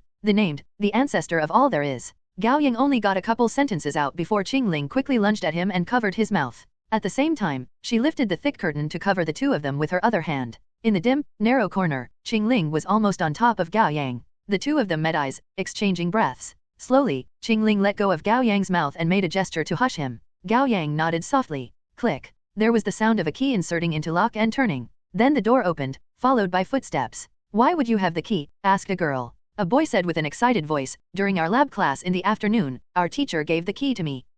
It's quiet, isn't it? There are only the two of us. The boy spoke like the male lead of a cheesy drama. This is a world for only us. Go away, the girl said in a coy tone. I'm not gonna be in a world with only you. Come on, follow me. There's a place there. Their footsteps drew close. Gao Yang's heartbeat quickened, feeling unreasonably nervous. This wasn't a big deal. Worst case scenario, he would be caught getting intimate with Qingling, which was not even worth mentioning compared to the real crises they had been through. Then the footsteps and voices got even closer. There was only a cabinet separating them. Will we stay together in college? The girl sounded sad all of a sudden. Of course. I don't believe you. My mom told me that the day a man can be trusted is the day a pig learns to fly. I'm not those scums who go through girls like clothes. The boy's tone grew angry. Do you know Gao Yang, from the next class? I do. He got together with Qingling immediately after his childhood friend died. What, are you jealous? Jealous? Why would I be? Do you think I wouldn't know? You had been pining after Qingling for the longest time and only turned to me because you knew you didn't have a chance. Who said that? That's not true at all. It is true. You always talk about her every time we chat. What? I was talking about Gao Yang. But then Qingling was brought up. I don't get it. Why do all the boys like her? Yes, she's pretty. Yes, she's got a great body and fair skin. But underneath that beautiful appearance, there's no soul. Yes, she doesn't have a soul. You boys only care about looks. I'm disappointed. Enough already. Would you stop making something out of nothing? Making something out of nothing? Fine, let's break up.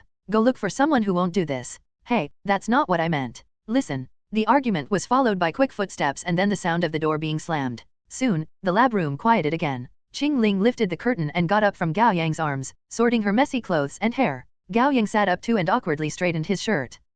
Don't take it personally, Gao Yang said just to have something to say. You have a soul. A soul will only slow down my blade. Qingling straightened her posture and looked at him seriously. Let's pick up where we left off.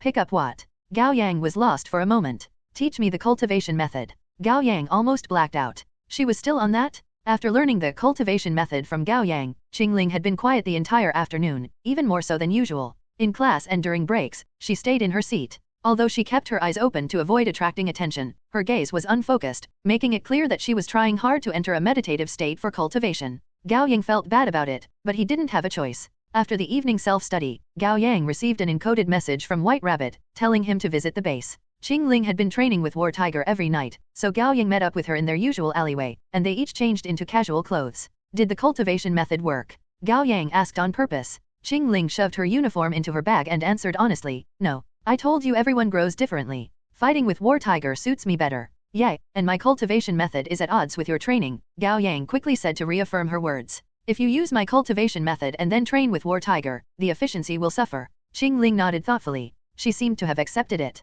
They went to the underground 6th floor of the Millennium Tower together, and Qingling went straight to the Tiger Room. On the other hand, Gao Yang entered the Monkey Room. It was a recreational space with all kinds of gaming rooms and even a movie theater. White Rabbit had told Gao Yang to go straight to the movie theater, but she didn't explain why. Gao Yang opened the door. He had expected to find a home studio, but it was an actual old-school movie theater, only smaller. There was a large projection screen, tiered audience seats, and a film projector in the small room above, from which a beam of light shot through the small window to project image on the big screen. An animated film was playing. It was very old. Gao Yang believed it was called Uproar in Heaven. He had watched it when he was a child. It told the story of the Monkey King running rampant in the Heavenly Palace with his golden cudgel in defiance of the tyrannical authority of the Heavenly Court. After beating up the Heavenly soldiers, he returned to Mount Huiguo to enjoy a life of freedom with other monkeys. Here, Dark Horse. Gao Yang was staring at the projected film when a voice startled him out of his reverie. It was Dragon? He sat in a corner seat dressed in the same everyday clothes he wore last time. With his hair running down his shoulders, he tucked his legs to his chest to fit himself in the chair, his soft facial features and beautiful, heterochromatic eyes giving off an androgynous impression. Gao Yang rushed up to him. Here, sit. Gao Yang sat down beside Dragon, secretly feeling cautious and a little afraid. Although Dragon was on the same side as he was, someone so powerful would naturally inspire fear and awe in others. Sorry for calling you here so late at night, Dragon said gently and amicably. It's fine, said Gao Yang. But I thought you had gone back to hibernating, Captain. Do you wish for me to return to the coffin so much? Dragon was in a good enough mood to joke. Oh, no. It's just that the spy has been dealt with, and given how precious your time seems to be, it should be saved for something more important. Gao Yang mixed truths with flattery. The film entered its climax. The Monkey King escaped from the alchemy cauldron of the Supreme Venerable Sovereign with his newly gained fiery eyes that could spot evils, and he started wreaking havoc without reservation. Dragon seemed lost in the film with his head slightly tilted, and he forgot to respond to Gao Yang. Colorful lights scintillated as they cast on his face. His heterochromatic eyes looked almost inhumanly beautiful, yet there was a childlike innocence to his gaze. Finally, Dragon returned to reality and smiled at Gao Yang. I have watched this film many times, but I still love it. Gao Yang nodded. The Monkey King was also his hero when he was a child. But a friend of mine didn't like the film. Dragon's eyes turned melancholy. He said that if the Monkey King was going to return to Mount Huiguo in the end, why must he go through all the trouble and tribulations? Why didn't he just stay? Gao Yang listened. What do you think? Dragon asked suddenly. Were you the Monkey King, would you barge into the Heavenly Palace and start trouble? Gao Yang focused his mind and steadied his breaths. He wasn't foolish enough to think that Dragon would waste his time talking about a movie with him. This question was an important one. If he gave the wrong answer, it would surely affect how Dragon saw him, and even his fate going forward. However, he didn't have the ability to read minds, and he didn't know what Dragon was thinking. Should he ask Dragon a question instead and try to get a feel of his attitude with lie detection? No, that was a lowly trick dragon would surely feel insulted by, no different from suicide. Then as usual, honesty would be the best policy. I will, said Gao Yang. Dragon looked at him with calm eyes and an impassive expression. There was no telling whether the man approved of his answer. After a moment, Dragon asked, Why? Why? Gao Yang asked himself the question. Was it because he would be bothered by the heavenly court's hubris and arrogance? Was it because he wouldn't tolerate the oppression and derision? Was it because he would feel the impassioned urge to prove himself to the world? Yes, but more than that. The greatest drive to Gao Yang was an instinctual desire and calling rooted in the very core of his soul. Because the heavenly court was there, said Gao Yang.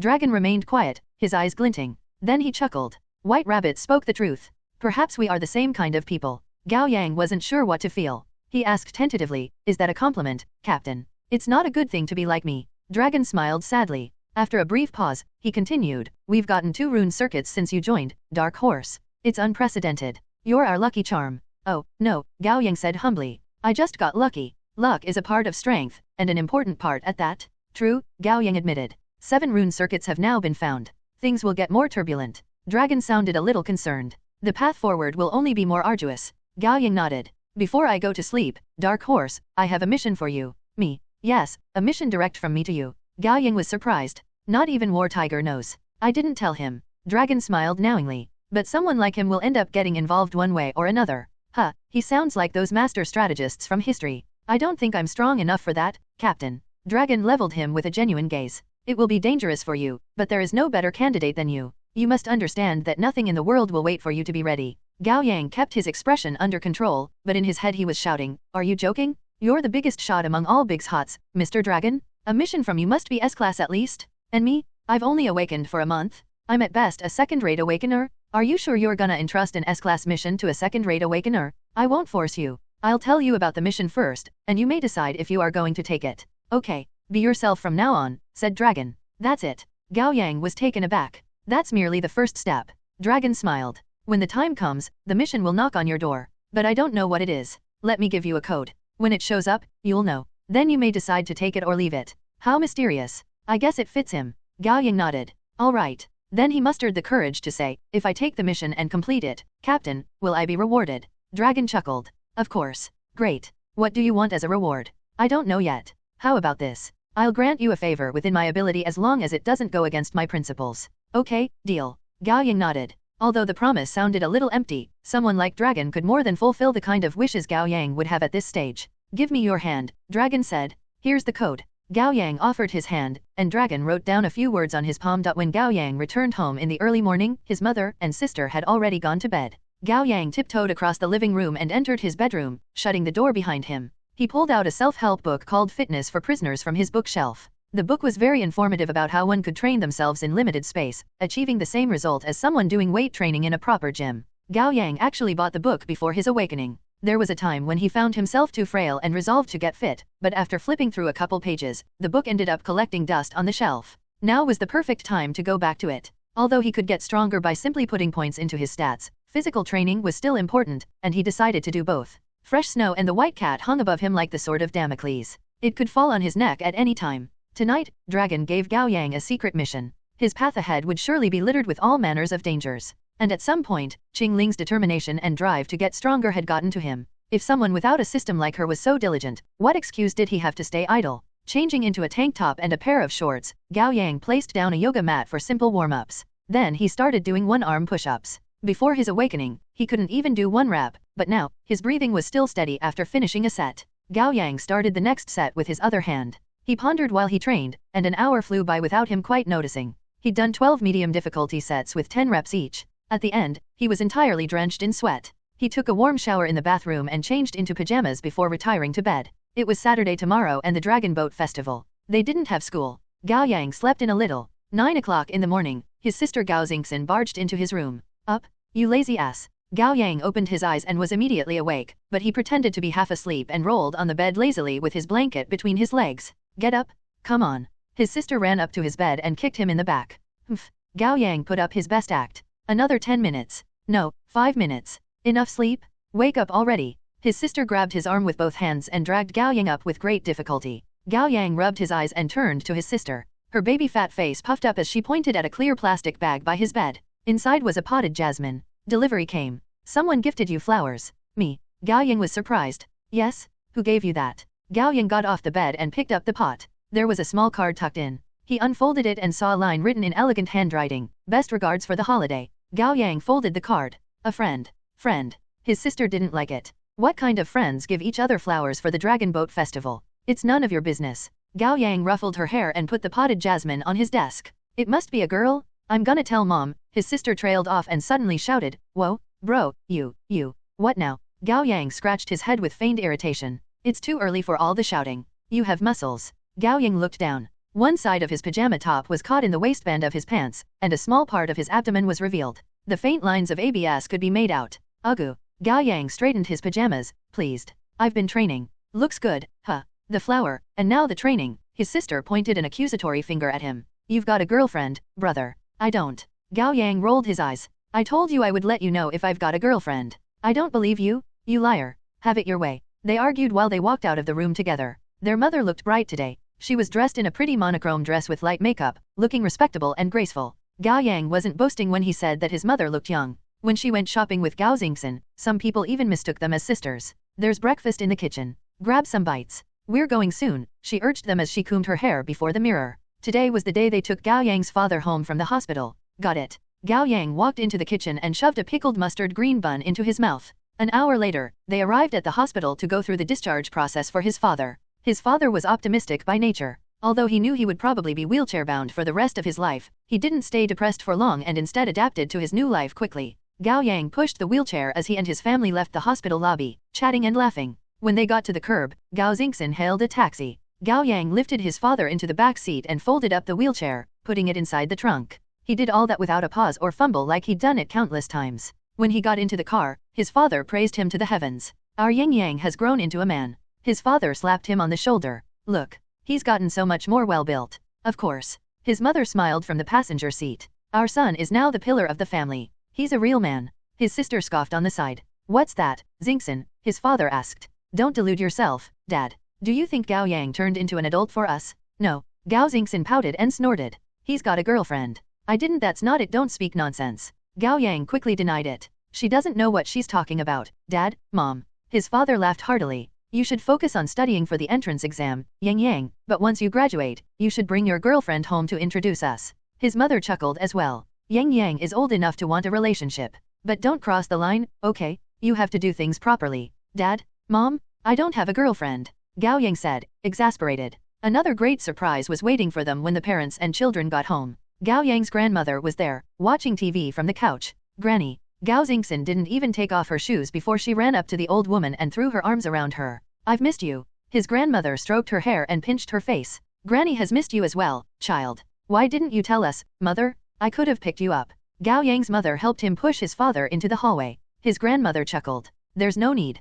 Gao Yang's uncle came to the city for business today, so he brought me along. I've shown you a humiliating side, Mother. His father tapped on the wheelchair and said self-deprecatingly. Your son will be a useless man from now on. I won't be able to even catch up to you. You weren't that useful before, his grandmother chided, the love in her eyes at odds with her words. Rest well from now on. With all of us here, the family will stay strong. How wonderful. We're all together again for the holiday, his mother choked out with reddened eyes. She hurriedly turned to enter the kitchen. I'll make something delicious today. I'll help wash the vegetables. Gao Yang followed her into the kitchen like the considerate son he was. At noon, they had a full meal all together, and they ate some rice dumplings for the occasion. The five of them conversed with smiles on their faces, the atmosphere light and warm. Halfway through the meal, his mother suddenly put down her chopsticks and said, Our two children have matured a lot during this time, most of all Yang Yang. If not for him, I would have broken down already. True. His father patted him on the shoulder from his wheelchair. Old Qing told me it was thanks to Yang Yang that the factory overcame the hurdle. It's mostly Wang Zikai, said Gao Yang. I only introduced them. Yang Yang, you've been coming home late or even stayed the night outside sometimes. His mother's tone grew heavy with concern. Is it because you've been messing around with Wang Zikai? Gao Yang nodded while eating. He had gotten used to using Wang Zikai as an excuse. That's not messing around, sweetheart. His father spoke up for him. His mother was displeased. Then what? That's social functions for business. His father gave her an obsequious smile. For business? He's still a student, and studying should be his top priority. His mother sighed heavily. Yang Yang, the entrance exam is coming in a month. You can't start slacking off now. It'll decide your future. What would decide my future had already happened, Mom. It was my awakening. Gao Yang put away his bowl and chopsticks to nod at her reassuringly. Don't worry, Mom. I haven't let all this get to my study. I've actually gotten better grades recently. That's good. His mother relaxed a little. In the afternoon, Gao Yang got some cramming done in the study room. After awakening, his increased stats had made his mind clearer and keener. His memory was thus enhanced, and while he had been a good student before, it had become even easier for him to do well in tests.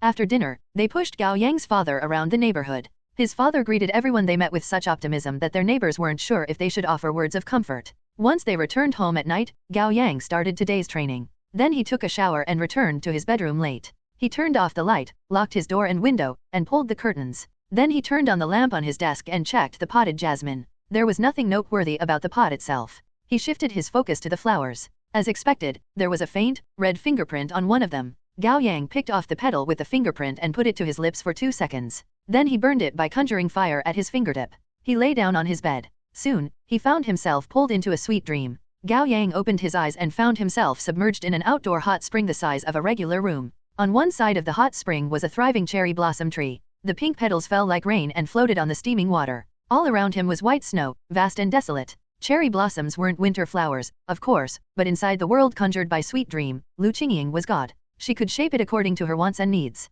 She was inside the hot spring as well, naked. With her hair tied up, she was submerged in the water from below her sensuous collarbones. She hooked a leg up to reveal her calf, a posture that was clearly meant to be seductive. It wasn't the first time Gao Yang was exposed to her trick, and he remained unfazed. You call? Yeah. Lu Qingying gave him an enchanting smile. How clever. I was wondering if you would guess that the flowers were from me. Gao Yang smiled in lieu of a response. As I thought, you knew me well. Lu Qingying spoke like they were close with a gentle, soft voice. Gao Yang cut in, let's get to business. It's no longer a secret that the 12 zodiac signs executed Ghost Horse. Is that so? And it's known that the 100 Rivers Union and you have found the time-space rune circuit. Right. Gao Yang acted calm, but inwardly, he was feeling a little disappointed. He had planned to earn a few coins with those trivial news, but Lu Qingying was more well-informed than expected. There are 3 questions I'd like to ask. Go on. First, did Dragon take care of Ghost Horse himself? That's a C-class intel. Second, what is Dragon's talent? That's S-class. Third, what is the force behind Ghost Horse?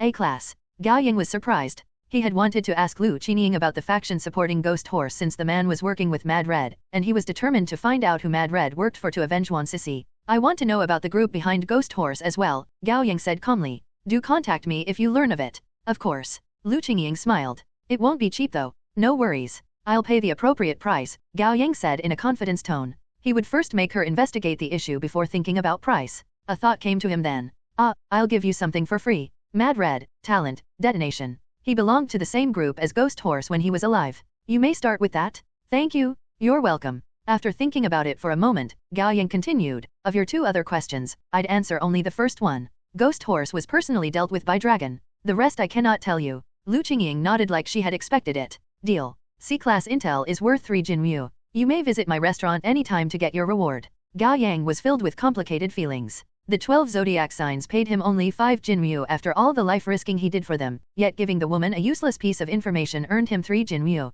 Still, he must be careful. The fact that Dragon had personally dealt with Ghost Horse did reveal a few things. First, it meant that Dragon took the matter seriously. Second, it proved that Dragon was powerful enough to easily resolve the matter. Third, it signified that the 12 zodiac signs were ready to face their enemy. All those were things the 12 zodiac signs wanted the outside world to know though. Gao Yang had merely helped spread the message a little faster. He believed it didn't constitute betrayal. Then let's finish things here tonight. Gao Yang was about to close his eyes when Lu Qingying called out to him. Wait. She smiled. I caught a hint of emotion earlier. It seems that you are dissatisfied with some aspects of your organization. Let me guess. Is it about authority, resources, relationship, or pay? This woman? Gao Yang admitted openly, yes, I am a little dissatisfied with the pay, but it makes sense for me to be paid less since I'm new. Lu Qingying nodded with a smile, her beautiful eyes glinting. I visited you today for another matter. I wonder if you're interested. Tell me what it is first. Would you like to work for someone else? Gao Yang hid his surprise. Seriously? Am I that well known already? I've only joined for what, a month?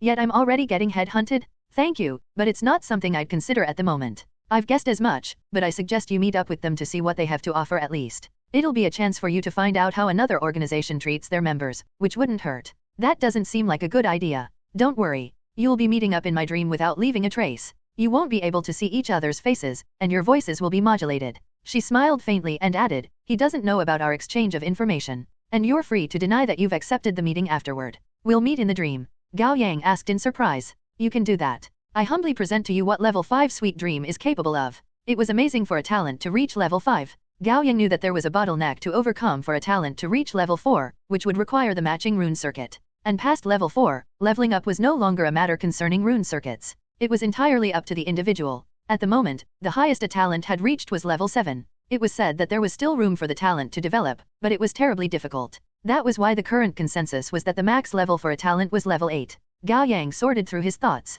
I can't trust you fully yet. Who knows if you'll betray me? That hurts. Lu Qingying didn't look hurt at all. She glided a delicate finger through the surface of the water, causing ripples along the way. Well, since I've agreed to help, how about I tell you their offer on their behalf? That I don't mind. Here's the basics. The monthly pay is 30 Jinmu. You're allowed priority to any rune circuit other than the miracle rune circuit. You have access to all new weapons and equipment owned by the organization. Office romance is allowed. You may deal with any monster as you see fit. And you may negotiate for other conditions in person. What the hell? It was so obviously a counter to what the 12 zodiac signs offered. In comparison, the 12 zodiac signs might as well be a group of monks starving themselves on purpose. Gao Yang nodded slightly. Got it. I'm sure you've guessed what organization it is. Lu Qingying smiled. Let me know if you're interested. I have a question, said Gao Yang. Why would an organization like them be interested in a newbie like me? I had the same question. Lu Qingying smiled.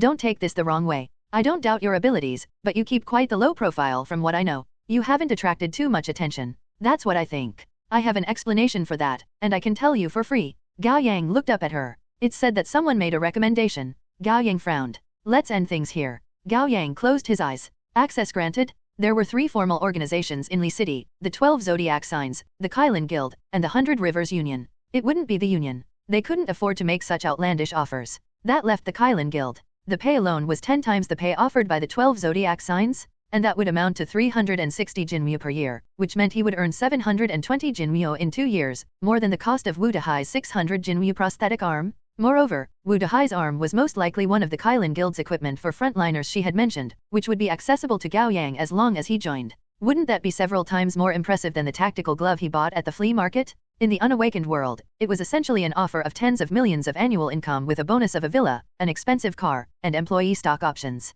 And he would have taken it in a heartbeat were it a simple job offer. However, the world he found himself in was one of awakeners. There were hidden threats, unknown schemes, and unpredictable dangers all around. He couldn't be more careful. At the moment, what concerned Gao Yang most was the one who recommended him. Who could it be? Someone from the 12 zodiac signs? That wouldn't make any sense. But he didn't know any other awakeners outside of the few members of the 100 Rivers Union he had crossed paths with, and not only did they not know him properly, they were in no place to make a recommendation to the Kylan Guild. It couldn't be the Spectre, Fresh Snow, could it? The Spectres were said to be living nightmares for all awakeners, and the two sides were mortal enemies. Wait, could it be that while the Kylan Guild acted like the righteous head of the Woolen, they had been secretly colluding with the evil sect that was the Spectres?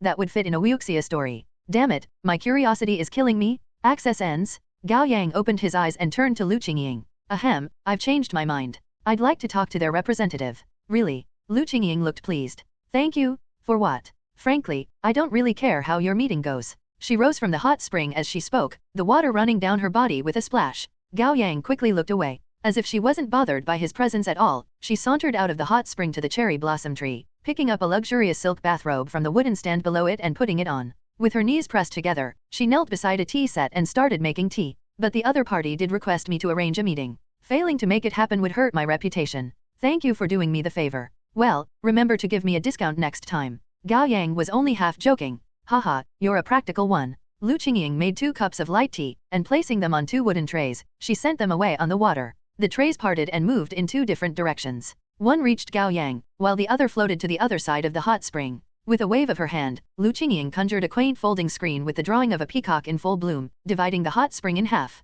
Are you ready? Asked Lu Qingying. I am. Gao Yang took a deep breath to clear his head. Lu Qingying snapped her fingers. The steam rising from the hot spring thickened at once, and soon, a figure emerged on the other side of the screen. Talent, sweet dream. It lives up to its reputation. The voice had been modulated to sound like the average man. Nothing about it stood out. You're too kind, Lu Qingying said. Her voice was as soft and captivating as ever, but there was a hint of reservation and deference to it. It seems the guy is quite the big deal, Gao Yang thought. And judging from his remark, this seemed to be the first time the man had ever dealt with Lu Qingying. Of course, there was the possibility that he was putting up an act. His headhunter seemed to be the straightforward type. Stretching his shoulders a little, the figure behind the screen said, I'm Black Tortoise, one of the 4 elders of the Kylan Guild. A pleasure to make your acquaintance. Dark Horse of the 12 zodiac signs, Gao Yang said, compelled to match the man in projecting importance. The pleasure is all mine. The 4 elders of the Kylan Guild were, respectively, the Azure Dragon, the White Tiger, the Vermilion Bird, and the Black Tortoise. Gao Yang had heard from Wu Dahai that all 4 of them had talents among the top 10 on the list.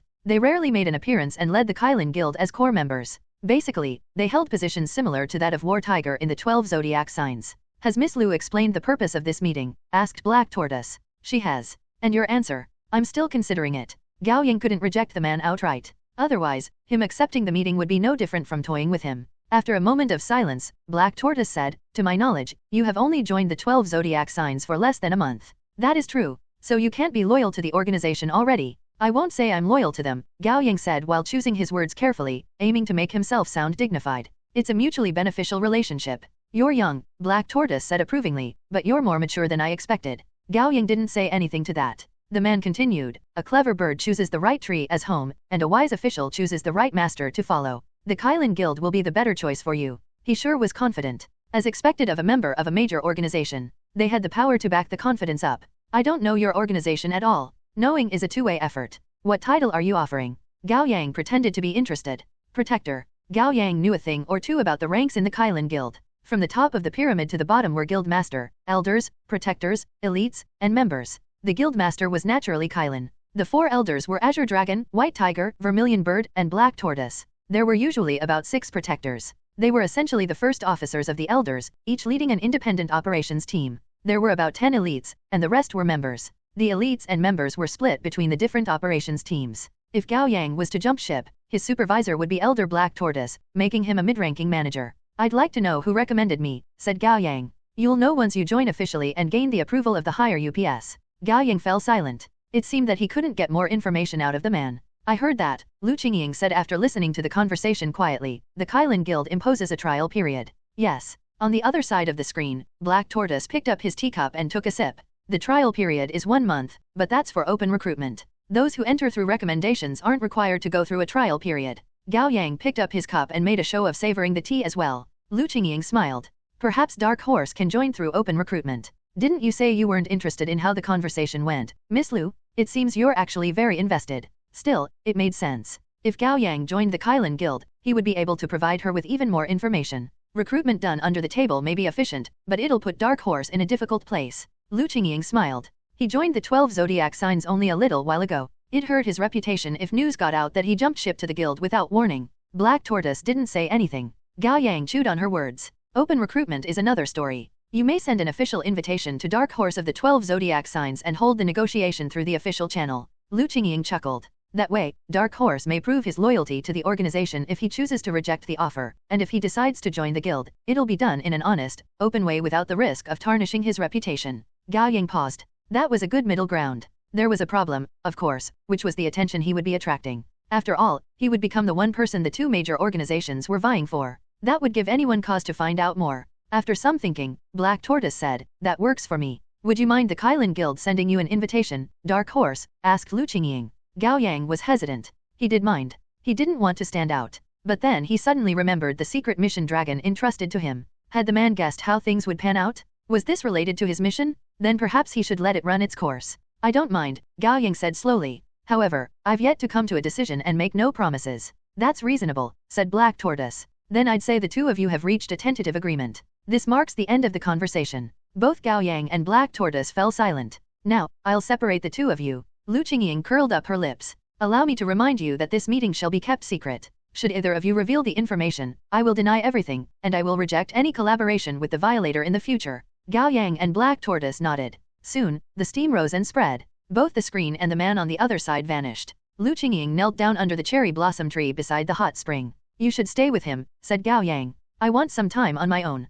Ha, Black Tortoise said the same. Lu Qingying put on a look of disappointment. There was no telling if it was her honest feeling. Neither of you are the romantic type, it seems. Gao Yang was just about to access the system when the hot spring started rippling all over. The cherry blossoms started wilting and falling at an accelerated speed as well. The world was shaking and quickly crumbling. You're waking up already? Lu Qingying was a little surprised. Yes. Gao Yang kept up a front to hide his nervousness. Not knowing how long the trade would last, he hadn't set an alarm. This late, he shouldn't be waking up unless someone disturbed him or got too close to him. Who's in my room? Gao Yang opened his eyes and immediately rolled to a stand, energy concentrated in his 2 hands. It was 1 o'clock in the morning. In the silence of the room, the quiet moon shone through the swaying curtains. He didn't see anyone. His window had been closed. Someone was in his room earlier. Gao Yang quickly accessed his system. His luck points hadn't spiked. He rushed to the window and zeroed in on his desk, his brows knitted as he picked up a silverish white strand of hair. Under the gentle touch of the moonlight, it looked like translucent silk. The white cat?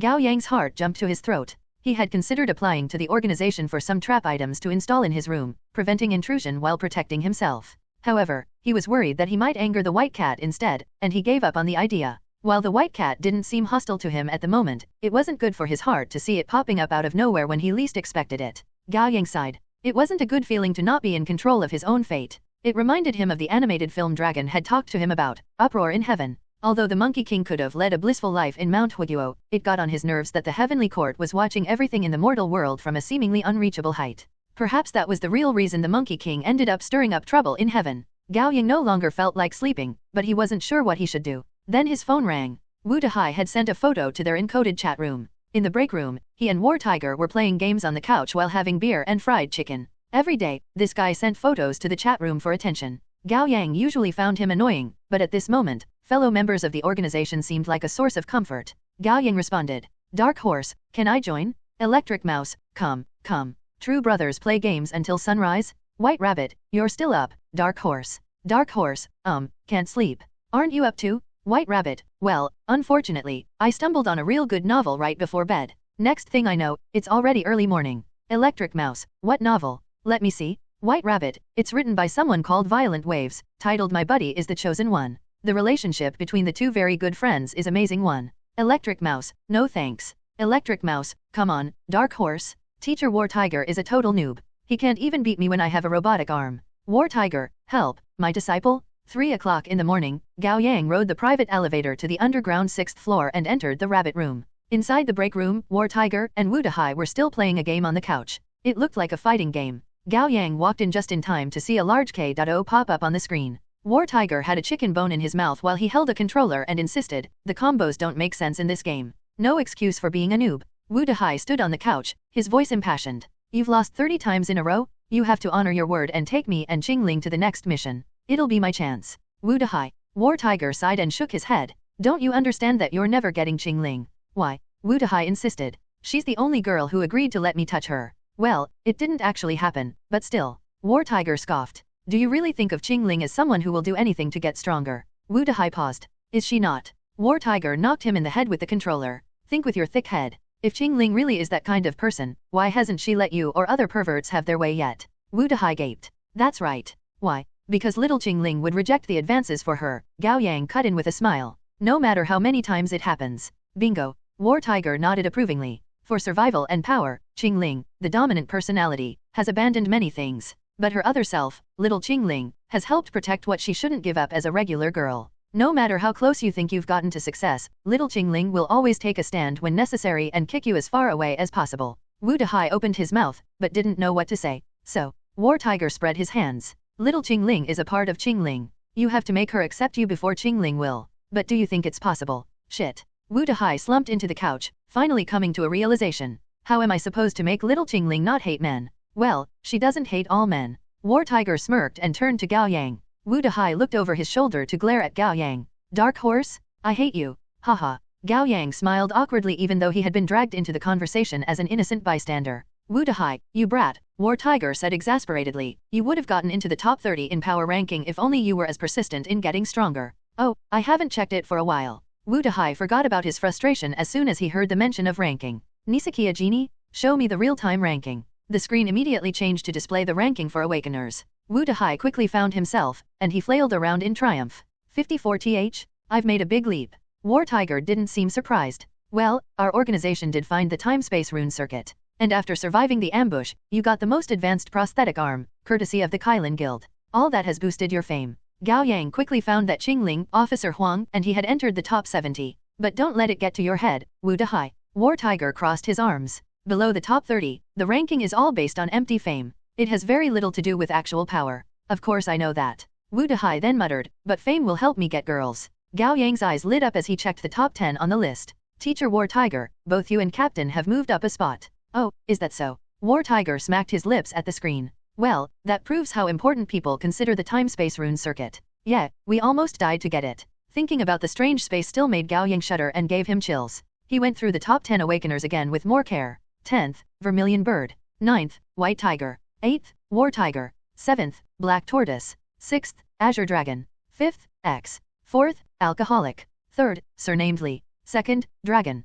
1st, Kylan. Surnamed Li was the head of the 100 Rivers Union. It was certainly a very unassuming name. Alcoholic and X didn't seem to belong to the three major organizations. They must be prominent unaffiliated awakeners. Among the 12 zodiac signs, Dragon and War Tiger claimed 2 spots of the top 10, while the Kylan Guild claimed the rest of the 5, making their dominance in the field clear. Haha, Wu Dahai cackled. Every time I check the top 10, I feel like I'm visiting a zoo. War Tiger chuckled as well. Well, if you guys get into the top 10 as well, it'll be an actual zoo. War Tiger's phone rang. He picked it up and glanced at the screen, his gaze darkening. Who can it be at this hour? Asked Wu Dahai. It's an encoded message. War Tiger made some clicks on his phone. A moment, I'll connect through Bluetooth. Soon, War Tiger's phone screen was projected on the big screen before them. It was an invitation from the Kylan Guild. Fucking hell? Gao Yang almost screamed out loud. Aren't you working too efficiently, Kylan Guild? Don't you ever sleep? Wouldn't you give me some time to prepare myself? One Xiong, a word to describe violent waves, is a synonym to Pengpai, the author's pen name. And White Rabbit described the novel as depicting a touching Xiangdi Qing, bromance/male friendship, which can actually be a euphemism for M/M relationship in China to avoid censorship. To the 12 zodiac signs. First, we would like to offer our genuine congratulation to you for discovering 2 rune circuits in the matter of a month. It is of great importance to all awakeners, and we are one step closer to our common goal. According to the agreement for the free movement of talents among organizations in Li City, this guild hereby issues our sincere invitation to Dark Horse, Green Snake, and Yellow Ox of the 12 zodiac signs. We hope that the 3 of them will consider joining the Kylan Guild and work together with us for a better future. We look forward to your speedy response. Kylan Guild. June 4th. Wu Dahai read through the invitation word by word and slapped his thigh, exclaiming, "Holy shit! Crazy? The Kylan Guild is openly recruiting you? Talk about honor." Gao Yang knew this was coming, but he didn't expect Qing Ling and Officer Huang to be included. Well, there were 3 possibilities.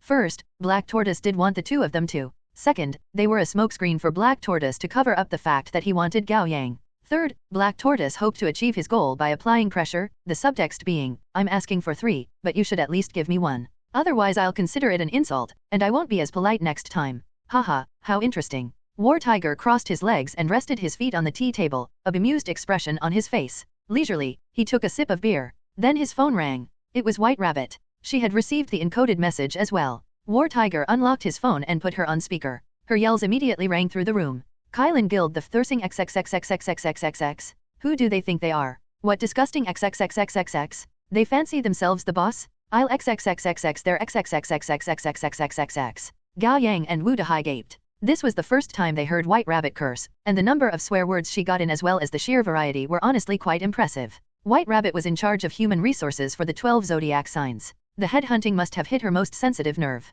"Calm down, Rabbit," War Tiger reassured her simply. "Calm down? How am I supposed to be calm? They're openly after our members? All 3 of our newbies? What, are they just gonna render all my hard work this year useless?" War Tiger placated her. "That's a little unfair. Didn't you get Heavenly Dog from the Kylan Guild as well? That's not the same." She raised her voice even further. Heavenly Dog was still in his trial period, and he was thinking about jumping ship because he didn't like the Kylan Guild. Only then did I approach him. I play my role with impeccable ethics. War Tiger thought about it and said, "Well, why don't we give the 3 of them some time to decide for themselves?" No. White Rabbit was ready to kill a man. "None of them are leaving, or I'll break their legs. And you talked about your work ethics. I don't care. All right. Go back to your bromance novel." War Tiger hung up and turned to Gao Yang. "What do you think, Yang?" Gao Yang hid his guilt under a mask of nonchalance. "Not interested. Really?" War Tiger curled his lips. "It's the Kylan Guild. Putting aside all other matters, the pay they offer must be several times higher. That's not all." Wu Dahai looked envious. "There are so many beautiful girls there, and they allow office romance." "Then why don't you go?" asked Gao Yang. "I'd like to, but they didn't invite me, did they? If I go, I'll be the lowliest pawn." Wu Dahai huffed from his nose. "I'd rather be the head of a chicken than the tail of a phoenix." "Got it." War Tiger put an arm around Wu Dahai's neck. "Heize, my boy, Uncle Tiger doesn't like how you put it." "Ow, ow." Wu Dahai cried out. "Chicken? Is that how you see the 12 zodiac signs?" No. Wu Dahai begged for mercy with his face flushed. "I misspoke. I'm uneducated. I made a mistake. Please spare me, Uncle Tiger." War Tiger let go of him and threw him a disapproving glance. "Besides, you ain't the head of a chicken in the 12 zodiac signs. At best you're the chicken butt. If you go to the Kylan Guild, you're gonna be the phoenix's poop. Came morning, Gao Yang went to school. The self-study session and the rest of the morning passed uneventfully. At noon, Gao Yang secretly met up with Qingling in the second-floor lab for information exchanges. Gao Yang made sure to bring a lunchbox to the cafeteria to get Qingling 3 vegetable dishes, 1 protein dish, and a meaty chicken leg. Qingling didn't turn his offer down. With great seriousness and she finished the lunch Gao Yang prepared for her. The chicken leg was so big that she got oil all around her mouth. Gao Yang stifled a laugh and gave her a napkin. She cast the chicken bone away, wiping her mouth before wiping her fingers. It was cute how seriously she went about it. Once she was about done, Gao Yang asked, "What do you think about the Kylan Guild's offer?" "I'm not going," Qingling said decisively. "Why?" Qingling's reasoning was simple. "I can keep getting stronger following War Tiger, but it may not be the case at the Kylan Guild." "True." Gao Yang nodded. It was a very Qingling answer. "What about you?" "I'm still considering it." "What is there to consider?" Qingling frowned, feeling a mix of confusion and displeasure. "Well, as you said, the strong rule over the weak in this world, and the Kylan Guild is stronger than the 12 zodiac signs," Gao Yang said in a half-joking tone. "It makes sense for me to consider getting a more powerful support, doesn't it?" Qingling fell silent. She wanted Gao Yang to stay. They were companions, and companions should stick together. But why wouldn't she go with Gao Yang then? It was because while Gao Yang was important to her, he wasn't as important as her pursuit of power. Then she was in no place to ask Gao Yang to stay. He had every right to prioritize himself over his companions as well. "Do what you want," Qingling said coldly. After the evening self-study, Gao Yang and Qingling met up in their usual alleyway and changed into casual clothes before heading to the Millennium Tower, located in the Daegsu district. Outside of Dragon, everyone was going to the underground 6th floor of the Millennium Tower to discuss the matter of the Kylan Guild's head hunting. The meeting would be led by War Tiger and White Rabbit. As usual, Gao Yang and Qingling walked arm in arm, pretending to be a loving couple. They exited the subway station late at night. At some point, it had started pouring. Although they wouldn't mind braving the rain to get to the Millennium Tower, 2 humans walking in pouring rain would attract unwanted attention. Since they still had time, they decided to get away from the rain under an awning by the street, waiting for the rain to relent a little. As soon as they got some shelter, a song started playing inside the flower shop behind them. It was a song by the King of Milk Tea, Zhou. "What is most beautiful isn't the rainy day, but the awning we have found shelter under." 1. Gao Yang awkwardly cleared his throat and looked to the side at Qingling. Her dark hair was drenched, the tip of the strands dripping droplets of water on her fair neck and collarbones. She took out a rubber band from her pocket and gathered her hair with both hands to tie it into a high ponytail. Gao Yang noticed on her wrist the twin bracelet she bought back in the haunted house market. "Does it work, the twin bracelet?" Qingling didn't say anything, but her hardening expression made it clear that she hadn't yet overcome the obstacle on her path to leveling up.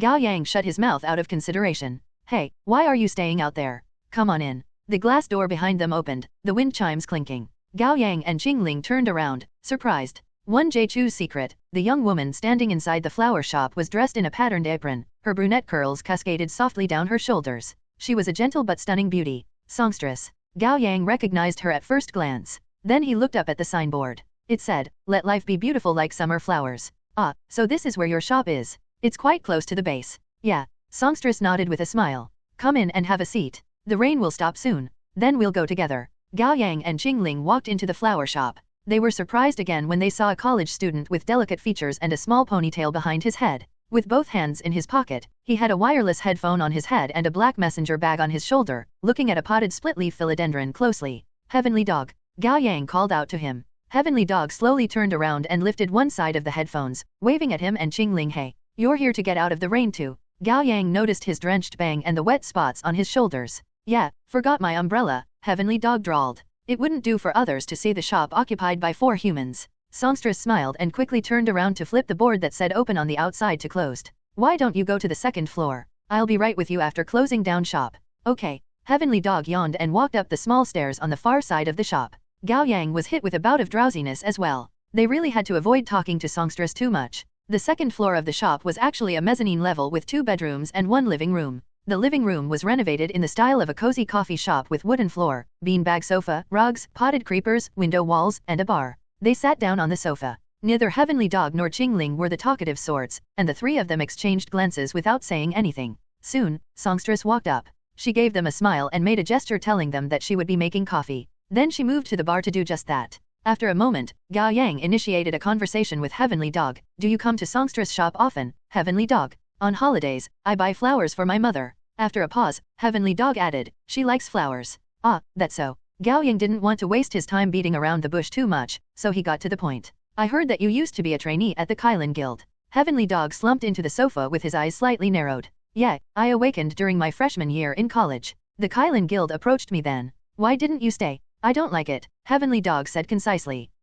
Care to explain? Well, it feels like going to work. Heavenly Dog sighed softly. Working is troublesome. Gao Yang nodded in understanding. In comparison, the 12 zodiac signs was a lot more relaxed. Outside of the dangerous missions they went on like the exploration of rune caves, the organization operated more like a studio where everyone was friends, or even a big extended family. From the bar came the sound of water rushing through the coffee machine. Songstress gave them a small smile and gestured at them to wait a little longer. Gao Yang's mind wandered. The 12 zodiac signs was likely a gathering of mostly kind-hearted people with moral codes. After all, the test where they had to refrain from killing a wanderer would have disqualified many awakeners. And most of them were ruled by hard and disliked structure. White Rabbit was an exception, of course. She was a workaholic, but her workaholism stemmed from her seeing the organization as her family, and she cared deeply. Silence returned. Gao Yang turned to look out of the window walls. It was still pouring rain, and the street was free of any pedestrians. The lively neon light bloomed in the vapor of rain like watercolor. It was the perfect setting to enjoy a cup of freshly made coffee with the company of gentle music.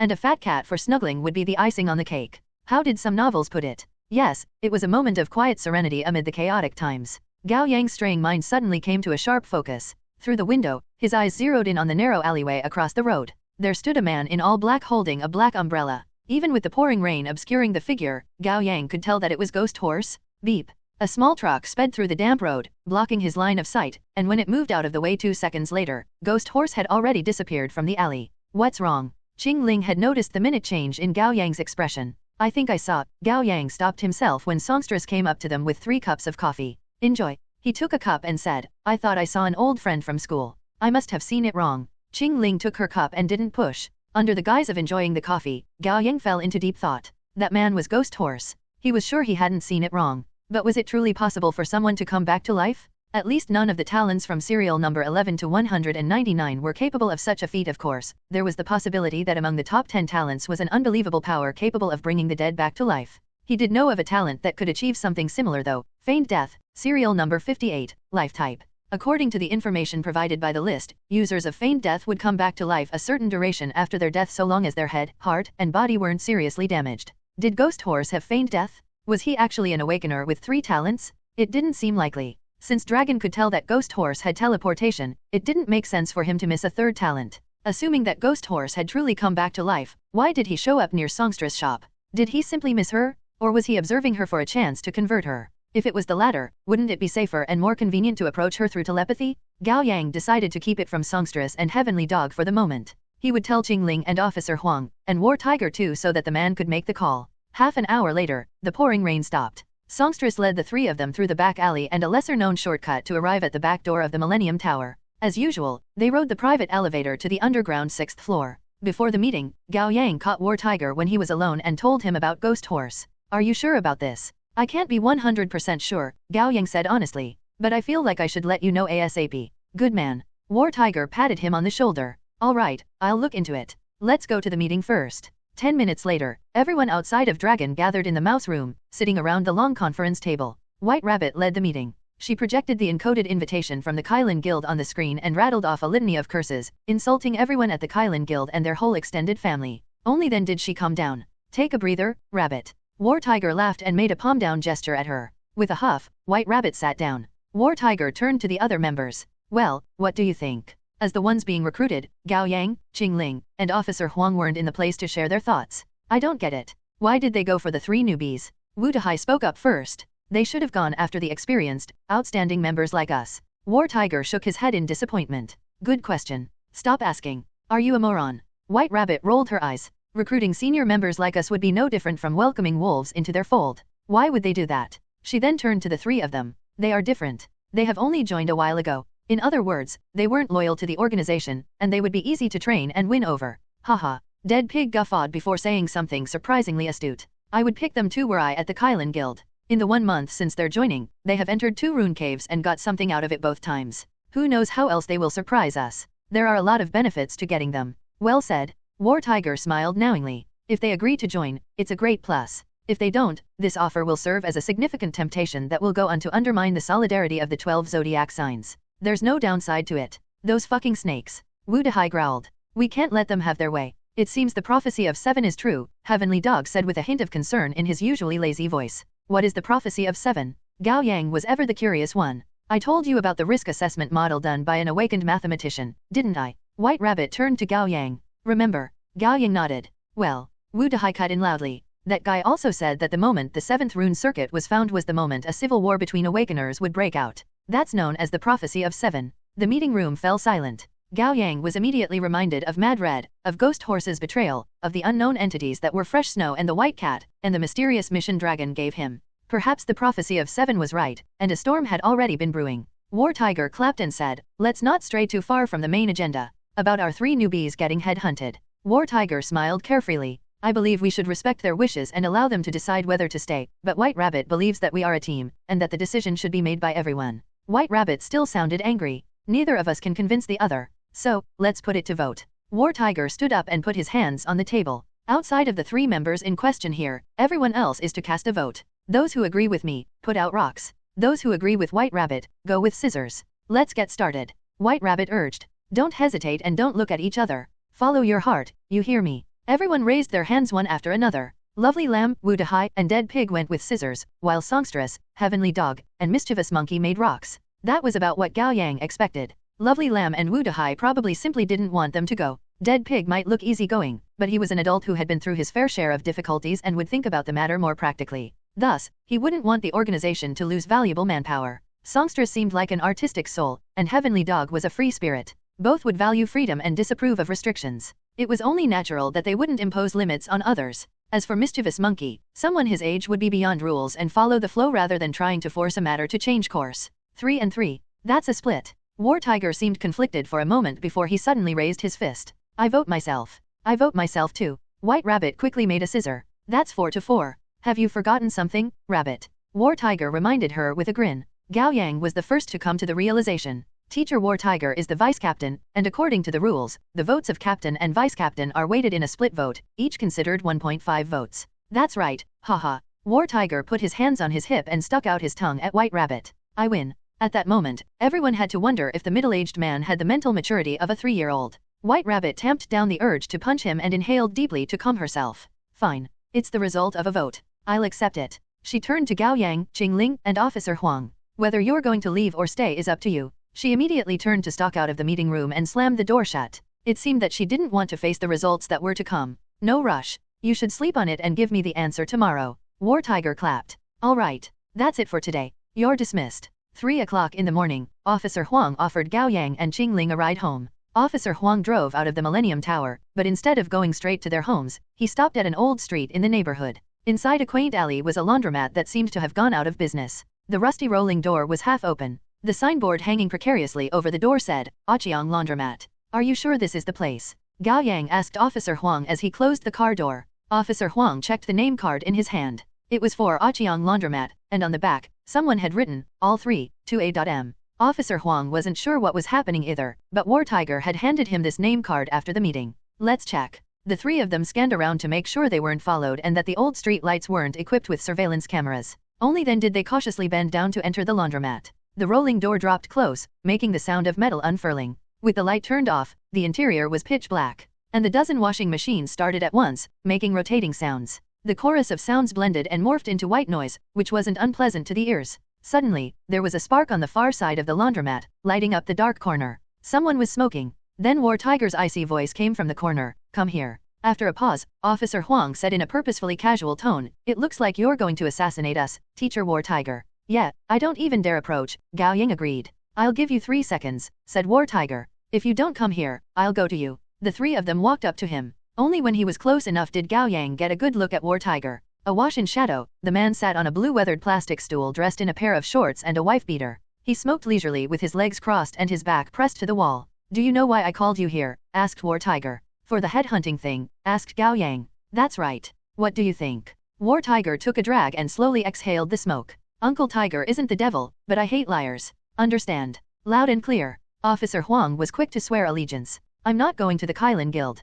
Because, asked War Tiger. Because I believe in the future of our organization more. Spare me the empty words. And the base is close to both my home and my workplace, Officer Huang said seriously. The Kylin Guild's base is too far. Well, I suppose it counts as a reason. What else? You've agreed to help me figure out my wife's pregnancy. Yes, and I will do everything I can to help you. Just wait for good news. War Tiger waved him away. Alright, next. Qing Ling went ahead and gave her answer. I'm not going to the Kylan Guild. Because. War Tiger asked the same question. You can make me stronger. War Tiger smiled. Does that mean you will stay with us until you can defeat me? Yes. Good. War Tiger took another drag of his cigarette, pleased. How about you, Dark Horse? I'm not going, Gao Yang said before he even recognized what he was saying. Because your other hand is holding a dagger. Do you really think I wouldn't notice? Who knows if you wouldn't execute me here if I say I wanna leave. You sure are crazy enough to do that. My companions are here, Gao Yang said honestly. And Captain told me he had high expectations for me. He promised to reward me as long as I do my job well.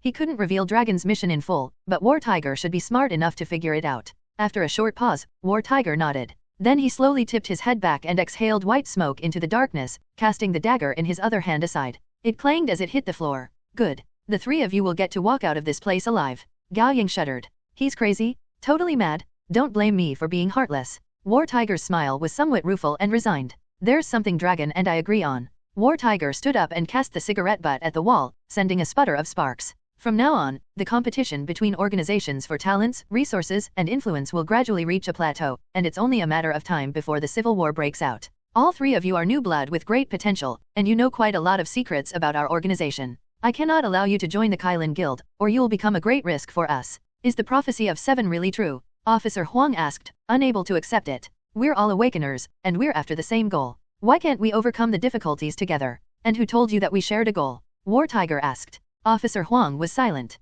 You're a cop, Yellow Ox. How can you know less about human nature and desires than Wu Dahai? Officer Huang smiled wryly in the dark. How can I not know? I know it all too well. He simply didn't want to face reality. He was going to be a father. Even though the world was already a hellish place, he hoped for it to be a little less harsh for his child.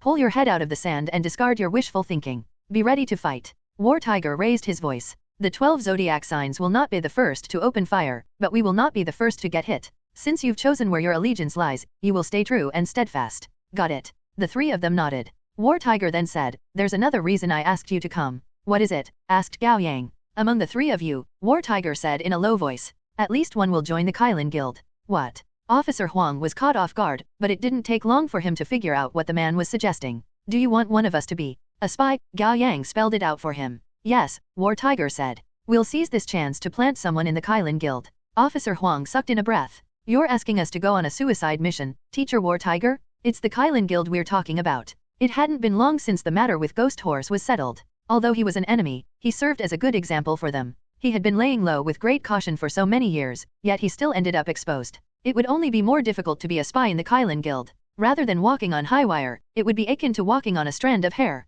I'm not going. If you want me to go, I'd rather you kill me now. Officer Huang didn't even bother to think of an excuse. I'm not going either. Qing Ling was also determined. I want to get stronger. How about you, Yin Yang? Don't call me Yin Yang. Every time you use the cringy nickname, it's because of something bad. Gao Yang swallowed his words and after some deliberation, he decided it was too much of a risk to play spy. I don't want to go either. Alright, War Tiger said like he had expected their answers. I admit it is a little too much. How about this? You won't be a spy. Simply stay in the Kylan Guild and observe. When you've gained the trust of the guild and when the right time comes, you'll decide if you're gonna play the proper role of a spy. If the right time never comes, Gao Yang asked. 2 options. War Tiger extended 2 fingers. First, resign and come back to the 12 zodiac signs. Second, continue to lay low and wait for the right time to come. War Tiger continued. Bottom line is we must have someone planted in the Kylan Guild. It's fine if you don't act as a spy, but you will be our eyes and ears. Officer Huang thought for a moment before shaking his head. I'm sorry, teacher. My answer is still no. I'll go, said Gao Yang. Gao Yang. Officer Huang called out in surprise. Are you out of your mind? This is not a joke. I'm not out of my mind. I've thought things through. Gao Yang smiled at Qing Ling and Officer Huang. You stay with Qing Ling. I won't be a spy, but I'll be an observer in the Kylan Guild. Gao Yang agreed because he recalled the mission Dragon gave him. For some reason, he had a feeling that the mission had something to do with this. Qing Ling had talked to Gao Yang about it in the morning, so she wasn't too surprised by his decision, and she didn't say anything. Little Yin Yang. War Tiger patted him on the shoulder. I'll miss you, for real. But truth be told, you are the best candidate. To play this role, you need to be brave and strategic, and you must know to be patient and lurk around like a worm. You are a grade A lurker. Gao Yang suppressed a snort. Was that supposed to be a compliment? But let me be clear about one thing. I'll be an observer and nothing else, Gao Yang said. You can't force me to do any espionage. I'm not stealing confidential documents, assassinating people, or collaborating with your mission on the inside. Don't worry. War Tiger made him a promise. The Kylan Guild is a rival of ours rather than an enemy.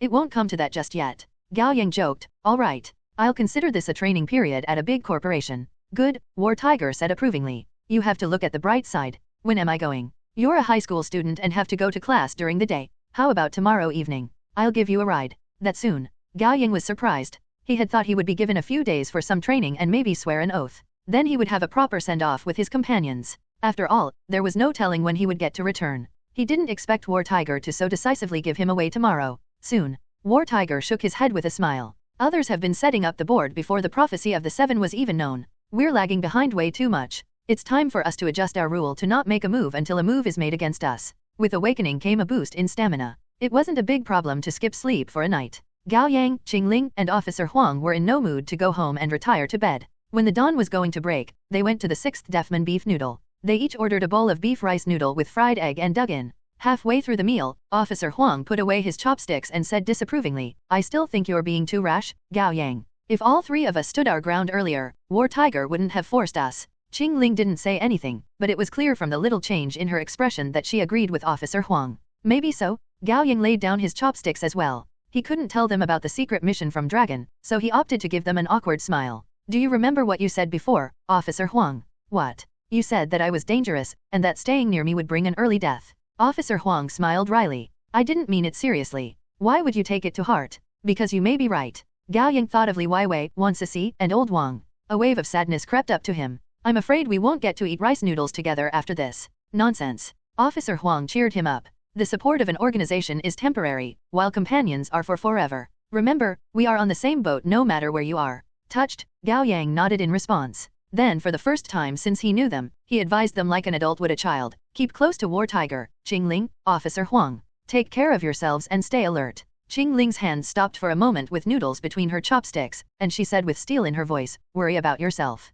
Gao Yang said self-deprecatingly, don't worry. As War Tiger said, I'm a grade A lurker. Qingling dropped her chopsticks suddenly and looked up to meet his eyes. What? Gao Yang felt self-conscious under her scrutiny. He wondered if he had gotten something on his face. Then Qingling quickly took off the twin bracelet on her wrist and handed it to him. Take it. Gao Yang asked after a pause. What? It's useless to me, Qingling said. I don't have the money to pay you back, so I'll give you this for the debt. Ah, right. Gao Yang took the bracelet. He could still feel the lingering warmth from Qingling. Don't die. That was all Qingling said before going back to her rice noodles. Roger that. Gao Yang nodded with a smile and put on the bracelet. Late at night, a black jeep parked by a road near the school gate. After the evening self-study, Gao Yang purposefully stayed until everyone else had left and walked out of the almost empty campus. He first went to the usual alleyway to change into casual clothes and put on a mask before heading straight to the jeep, getting into the passenger seat. With one hand on the driving wheel, War Tiger cast the cigarette butt in his other hand out of the window, into the trash can. Uncle Tiger will send you off to your last day.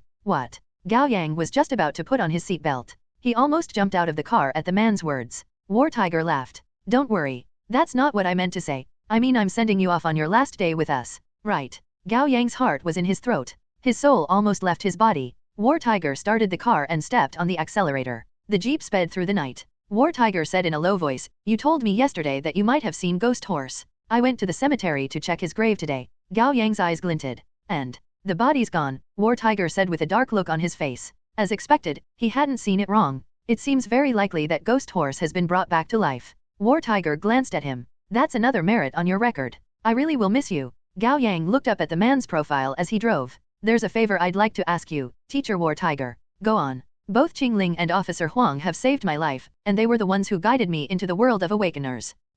All right. Enough with the sentimental stuff, or I will break into tears. War Tiger raised a hand. I swear to you that I will do everything in my power to ensure their safety. Gao Yang nodded. Your promise is reassuring. War Tiger fished out an almost empty pack of cigarettes and put one in his mouth. Having a weakness isn't necessarily a bad thing. It can be used against you, but sometimes, it makes you stronger. Gao Yang fell into thought. War Tiger continued. More importantly, those with weaknesses are less likely to lose their way in their pursuit of their goals. Thank you, teacher. It's enlightening. And Gao Yang was being genuine. Traffic was smooth this late at night, and War Tiger was able to drive fast. They reached the Qingyang Bridge in no time. On the other end of the bridge was the Feiyang district, the Kylan Guild's territory. Gao Yang was reminded of something. Teacher War Tiger, how am I supposed to contact you in the future? You don't. Just do what you have to do. War Tiger smiled. Remember, you will be under comprehensive monitoring once you join, and you can't be too careful until you've earned some trust. Gao Yang nodded. Be patient and accumulate strength without attracting attention. You have to fool yourself in order to fool the Kylan Guild.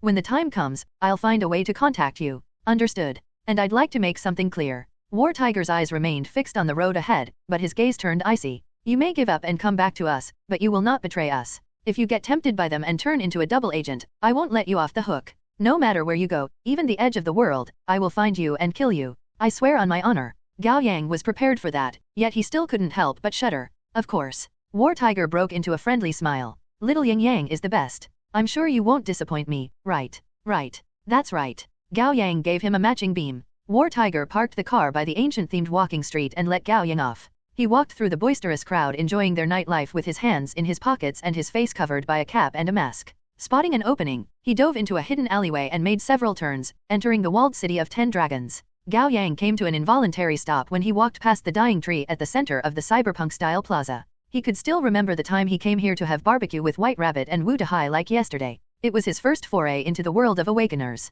He checked his phone and saw that he had been kicked out of the encoded chat group of the 12 zodiac signs. It was done by White Rabbit. Not knowing the truth, she must hate his guts now. Gao Yang smiled bitterly and put his phone back in his pocket, walking toward the brightly lit building on the side. It was the Black Tortoise branch of the Kylan Guild.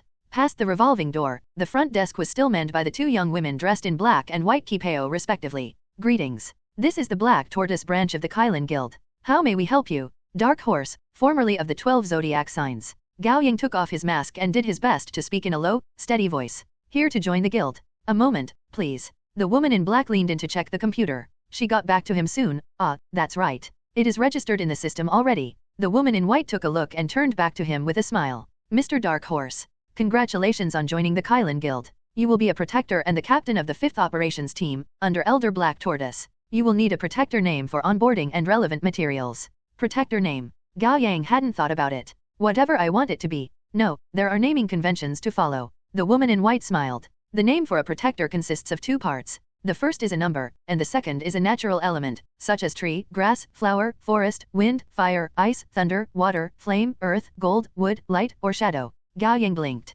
That sounded like how people used to make up guild names in online games. Gao Yang's lucky number was 7, and shadow would fit his role as someone observing from the dark. 7 Shadow, Gao Yang said. Wow, what a great name, the 2 women said at the same time, giving him a polite and disingenuous smile. Gao Yang suspected that they would still praise him even if he named himself 2 Walls 1. Please follow me, Protector 7 Shadow. The woman in black walked out of the front desk to lead the way. What? Another dead? It was then a man marched out of the lobby while talking loudly into his phone. Gao Yang gave him a once-over. The man seemed to be about 190 centimeters tall too, built burly like a bear and densely packed with muscles under the gray t-shirt and jeans. He had a full head of hair and his body was covered in thick hair as well. He also had a bushy beard. From a distance, he looked like a large gray bear. With his phone in hand, he shouted at the front desk, "Where's Lithe Snake? Why isn't he picking up? I'll contact him for you." The woman in white immediately took out her phone. Forget it. The man glanced at Gao Yang and narrowed his eyes. Where did the kid come from? He's our new. Ah, the new guy, the man interrupted roughly.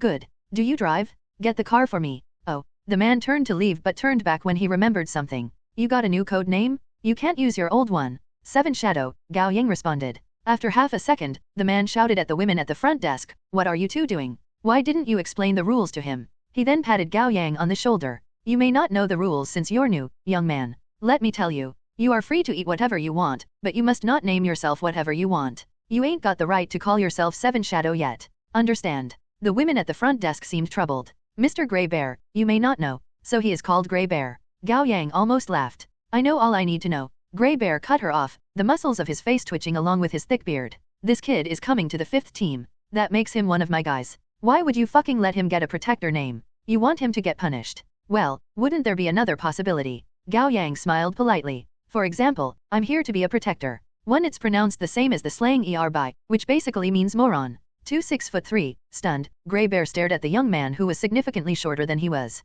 "No, forget young man. This was a boy who was still wet behind the ears. You." Grey Bear's mouth twitched. "Protector. Yes," said Gao Yang. "Ah ha ha, ha ha ha ha." Grey Bear slapped his thighs as he guffawed, shaking with the sheer force of his laughter like a flower shaking in a storm. His voice rumbled and reverberated throughout the lobby. After a while, he took a breather and stared down at Gao Yang, arms akimbo. "You? A protector? Correct. Ha ha ha ha ha ha." Grey Bear burst into laughter again. The two receptionists couldn't bear to watch the farce play out any longer. Thankfully, the one in white Kipeo got a call then. With a sudden change of expression, she jogged up to Grey Bear and said, "A call for you, Mr. Grey Bear." "Ha ha. For me? Who is it?" Grey Bear took the phone, still laughing so hard that he had trouble breathing. The receptionist said, "Elder Black Tortoise." The laughter died in an instant. Grey Bear reflexively wiped his hands on his jeans and took the call with deference. "Elder Black Tortoise. Yes, he's arrived. Yes, of course. You don't have to worry." He ended the call and returned the phone to the receptionist. Then he turned to Gao Yang and sniffled awkwardly, scratching his head because he didn't know where to put his hands. After a few seconds, he offered Gao Yang a hand with an obsequious smile. "Nice to meet you, Captain 7 Shadow. I'm the vice captain of the 5th Operations Team, Grey Bear." "Nice to meet you." Gao Yang nodded and purposefully didn't take his hand. His situation was different now. As a protector, he had to act like a mid-ranking leader. "Sir Black Tortoise told me to show you around. However, a case came up, and I have to go at once." Grey Bear was conflicted. When Gao Yang didn't say anything, he quickly explained, "My day job is a police officer." "Haha, a murder?" Gao Yang was curious. "Yes, serial murder? The culprit is disgustingly bold." Grey Bear was a little worked up. Gao Yang suggested, "Aren't you short on hands? Take me with you. I won't trouble Captain 7 Shadow with something this trivial." "You need a driver, don't you?" Gao Yang curled his lips. No. Grey Bear quickly put on a servile smile. "I'll drive. Please." Grey Bear led Gao Yang out of the walled city of 10 dragons and climbed into a private car. He fished out a uniform for police hands 1 and handed it to Gao Yang. "Captain 7 Shadow, due to your age, I'm afraid I'd have to trouble you to play a police hand for me. When we enter the crime scene, please refrain from speaking up unnecessarily. After all, it was the monster's territory outside the walled city of 10 dragons." "I understand." Gao Yang climbed into the car and quickly changed into the uniform, putting on the cap. Grey Bear focused on driving and stopped talking. With his uniform buttoned up and straightened, Gao Yang accessed the system. He could now do it without closing his eyes. Access granted. Status screen. Constitution, 121 endurance, 122, strength, 217 agility, 259, willpower, 309 charisma, 97, luck, 132. You have a total of 86 luck points. It's been 3.5 days since I last allocated my luck points, and I haven't encountered any danger during this time. The number makes sense. Split my points between Constitution and Endurance. Constitution, 164 endurance, 165, strength, 217 agility, 259, willpower, 309 charisma, 97, luck, 132. We're good. Access ends. In an instant, Gao Yang felt his body heating up. A concentration of warmth bloomed in his chest before spreading to the rest of his body in tandem with his heartbeat, injecting every muscle and every bone with newfound energy and vitality. And perhaps due to his physical training, the benefits the points allocation brought seemed more significant and lasting. His body was able to better accept and consolidate the increased stats. I didn't expect you to be interested in my case, Captain 7 Shadow, Grey Bear said after a while just to break the silence. Gao Yang didn't immediately respond. He hadn't tagged along on a whim. On one hand, spending time with Grey Bear alone would give him a chance to ask him about the Kylan Guild. On the other hand, murder investigation might end up getting him in danger, a more moderate one, and he would be able to accumulate luck points quicker. At the moment, Gao Yang planned to spend his points on constitution and endurance rather than luck and talent comprehension until the two stats reached at a decent level. Since Gao Yang didn't say anything, Grey Bear opted to explain the case. The murder is quite troublesome though. The serial killer's MO is extremely cruel, and this is their 6th victim. Gao Yang nodded. He knew that given his age, he would be subject to doubt for taking on the role of protector and team captain in the Kylan Guild. It would be akin to a transfer student becoming the class president as soon as they entered the school. It was only natural for the classmates to be doubtful. That left Gao Yang with one option: he had to play it cool and show it to everyone that he was not to be trifled with. From now on, he would be the mysterious and aloof type. "Tisk, the victims are all monsters anyway," grumbled Grey Bear. It was obvious that Grey Bear was more interested in matters about awakeners. He asked tentatively, "Captain 7 Shadow, I heard that your previous organization forbids unjustified killing of wanderers." "Yes, but why?" Grey Bear didn't understand. If someone newly awakened has an offensive talent, how are they going to reach level 3 if not through killing monsters? "What do you think?"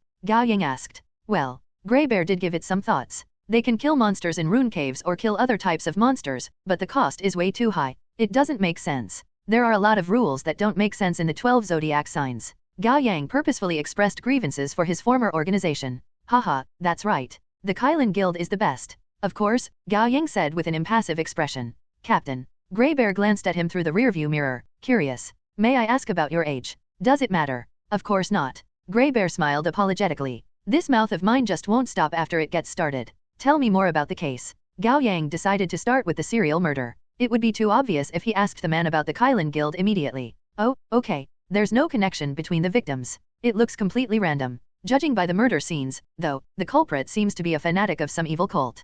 Gao Yang nodded. Anyway, it's quite creepy. You'll see soon. Grey Bear made a full rotation with the driving wheel and turned into an old district. After a few minutes, the car stopped at a messy alleyway that had seen better days. The Warren Street sign at the alley said, White Apricot Alley. Inside were pink signboards for bathhouses, massage parlors, beauty salons, and health services too. Gao Yang glanced at Grey Bear. With a knowing smile, Grey Bear said, yeah, it's that kind of place. The latest victim seems to be a regular visitor. Their conversation was interrupted by a young officer emerging from the alley. His stature was small, but well-built. His skin was tanned, his hair shaved, and his eyes bright and intelligent. Here you are, Uncle Xiong. He offered Grey Bear a cigarette. I've quit. Grey Bear waved a hand at him. They spotted a shadow in my lungs in my last health check. You should smoke less too, young Lu. Haha, I'm still young. Officer Lu grinned. I'll quit after 2 years. He then turned to Gao Yang. Who is this, Uncle Xiong? Private Eye. Grey Bear had already come up with a cover story. The investigation has seen no results, and the higher UPS are getting impatient. I brought him in for help.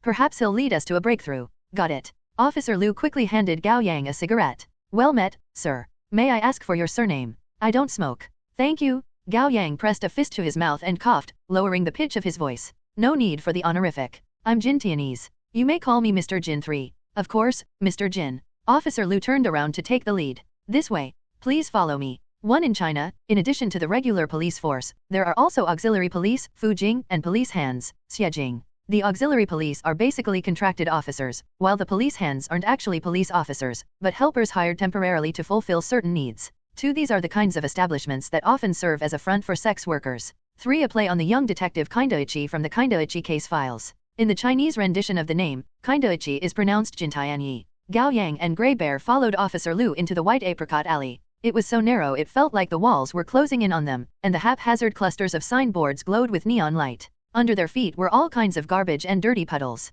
The air was filled with the pungent smell of cheap perfumes. Women wearing skimpy outfits and thick makeup stood outside their shops, smoking while watching Gao Yang and the 2 officers walk along the alley, their expressions lazy and numb. Soon, Officer Lu reached a massage place at the end of the alley called Authentic Thai Massage. Outside the door were restriction lines and an officer standing guard. Grey Bear showed the officer his badge, leading Gao Yang into the establishment. Inside, the light was dim, and they found themselves surrounded by a gaudy pink. The front room for welcoming customers had a tea table and a couple cheap sofas. On the table were edible seeds, snacks, and braised food. The cigarette butts in the ashtray were all covered in vibrant lipstick. A few scantily clad women were being questioned by the police with their heads lowered. One of them was an older woman. Her body had long lost its youthful figure under the extravagant red dress. Framed by her permed hair, her face was covered in thick foundation, creased and cracked by her wrinkles. She was obviously the owner of the massage parlor. With a name-brand handbag in her right hand and a lady cigarette in her left hand, she kept rubbing her chest and vehemently protested in a husky voice, I don't know anything. The customer came for a massage, and I sent him a few of our ladies. But he was dissatisfied with all of them and kicked them out. It was so busy that I didn't have the time to humor him, so I decided to let him be. Half an hour later, I opened the door to the room he was in, and holy mother of God, I almost had a heart attack. Are you the owner? Grey Bear went up to the woman. The owner gave him a leery wink. Greetings, officer. You must be their captain. Please call me Little Luo. Grey Bear didn't play along. Given our age, I'll call you Sister Luo. Why don't you show us the crime scene? Oh, no. The owner freaked out. It's the last room on the 3rd floor. Please go ahead on your own. I'd sooner die than subject myself to the sight again. All right. Stay here. I'll come back to talk to you. Grey Bear turned to go up the stairs. Gao Yang and Officer Lu followed. Past the narrow, twisty stairs that violated all sorts of safety regulations, they reached the 3rd floor. The place was a renovated old building. The years of neglect filled the air with a smell of rot and decay mixed with the fragrance of massage oil. It was a strange smell to say the least. Officer Lu briefed them on the victim. His name is Duan Gang 1.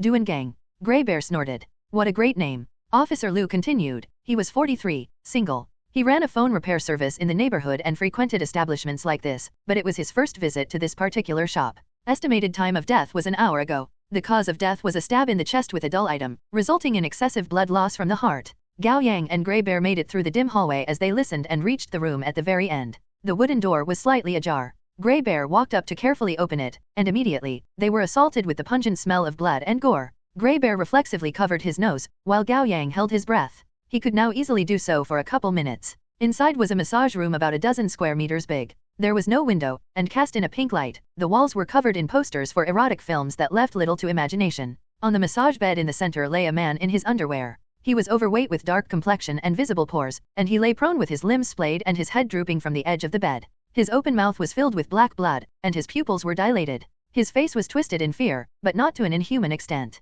His chest was a bloody mess with a half-meter-long black iron stake protruding from it. From the wound, his blood spread evenly across his upper body, drenching the bed and the floor with wet, viscous red. There were signs of resistance. The bottles of massage oil on the small table had been thrown to the floor, and the crude closet in a corner of the room was broken. Notably, on the wall that the victim's head was pointing toward, his blood had been used to draw a pattern on top of the mess of erotic movie posters. It was a circle. Surrounding it were sharp lines that could be light or fire, and at the center of the circle was a vertical eye. As Grey Bear said, it looked like a symbol for some evil cult, giving off an ominous feeling of bad omens. Just to be safe, Gao Yang quietly accessed his system to make sure his luck points were accumulating at a regular speed before slowly walking into the room. He had seen quite a lot of dead monsters before, some in a worse state than this man, so he wasn't too bothered by the scene. The inexperienced Officer Liu, on the other hand, had to work hard to maintain his composure, but his pale face belied his calm front. Gao Yang checked the dead body carefully. Under the nails was ash, most likely from the wall. He probably got it when he was struggling. His expression was one of terror, but with a trace of confusion.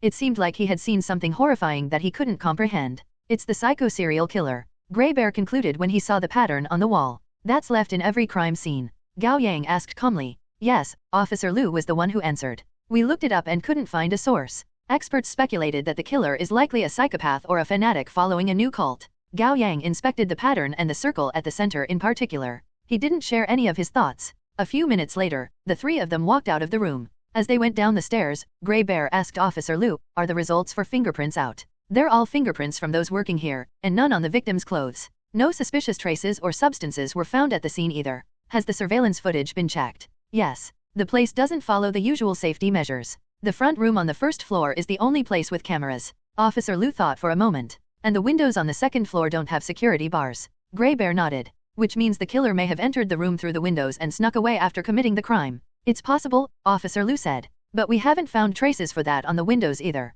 They returned to the front room on the first floor. Sister Liu was still appealing to the officer's understanding. "What should I do? After what happened, how am I supposed to run this business in the future?" "Business? You may forget about it in the foreseeable future." Grey Bear gestured at the woman. "Tell your people to pack up shop and come to the station to give statements." "Wait," Gao Yang called out to Grey Bear. Grey Bear quickly turned around. 7. Mr. Jin, what have you found?" Gao Yang didn't deem that a response and instead took a step toward the owner. "How has the business been, Sister Luo?" "Good, good. We've been fully booked every evening." Sister Luo sounded proud. "Our girls are experts at giving massages. They have all been trained professionally." "Massage?" Grey Bear snorted. "That's all they do." Sister Luo was unfazed. "Of course. This is a legitimate massage parlor." "Do you keep books?" asked Gao Yang. "Oh, I do. But I'm not good with computers, so I write everything down instead."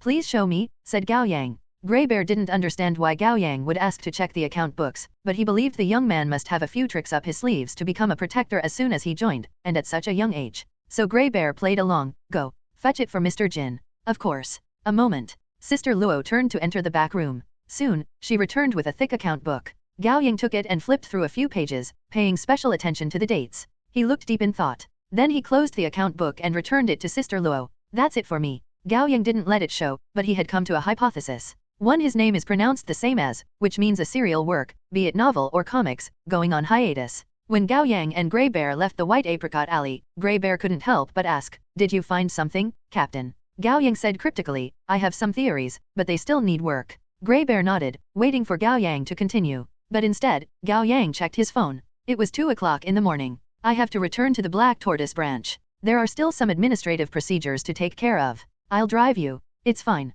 Go do your work." Gao Yang played the firm leader. "Tell the 5th team to be at the Black Tortoise branch tomorrow past midnight. We're having a short meeting." "Understood. But past midnight?" "Well, I'm still a high school student who has classes during the day and self-study in the evening. I'm only free after that. Don't ask questions. I have my reasons." "Of course." Grey Bear smiled. "Then I'll go back to the station, Captain." "Wait," Gao Yang added. "Bring me a dossier of the previous victims. Copies will do." "Okay." Grey Bear got into his car. "This kid seems to know what he's doing," he thought. "He must be the real deal." He trusted Elder Black Tortoise's judgment, at the very least. At midnight, Gao Yang returned to the Black Tortoise branch in the walled city of 10 Dragons. In the brightly lit lobby, the 2 receptionists were still on shift. 7 Shadow. The receptionist in black kipao walked up to him. We've been waiting. Do you have time for the registration now? I do. And that was what Gao Yang returned for. Okay, please follow me. She led him to an office and opened a cabinet with a key, taking out a formal contract. Gao Yang spent some time going over it.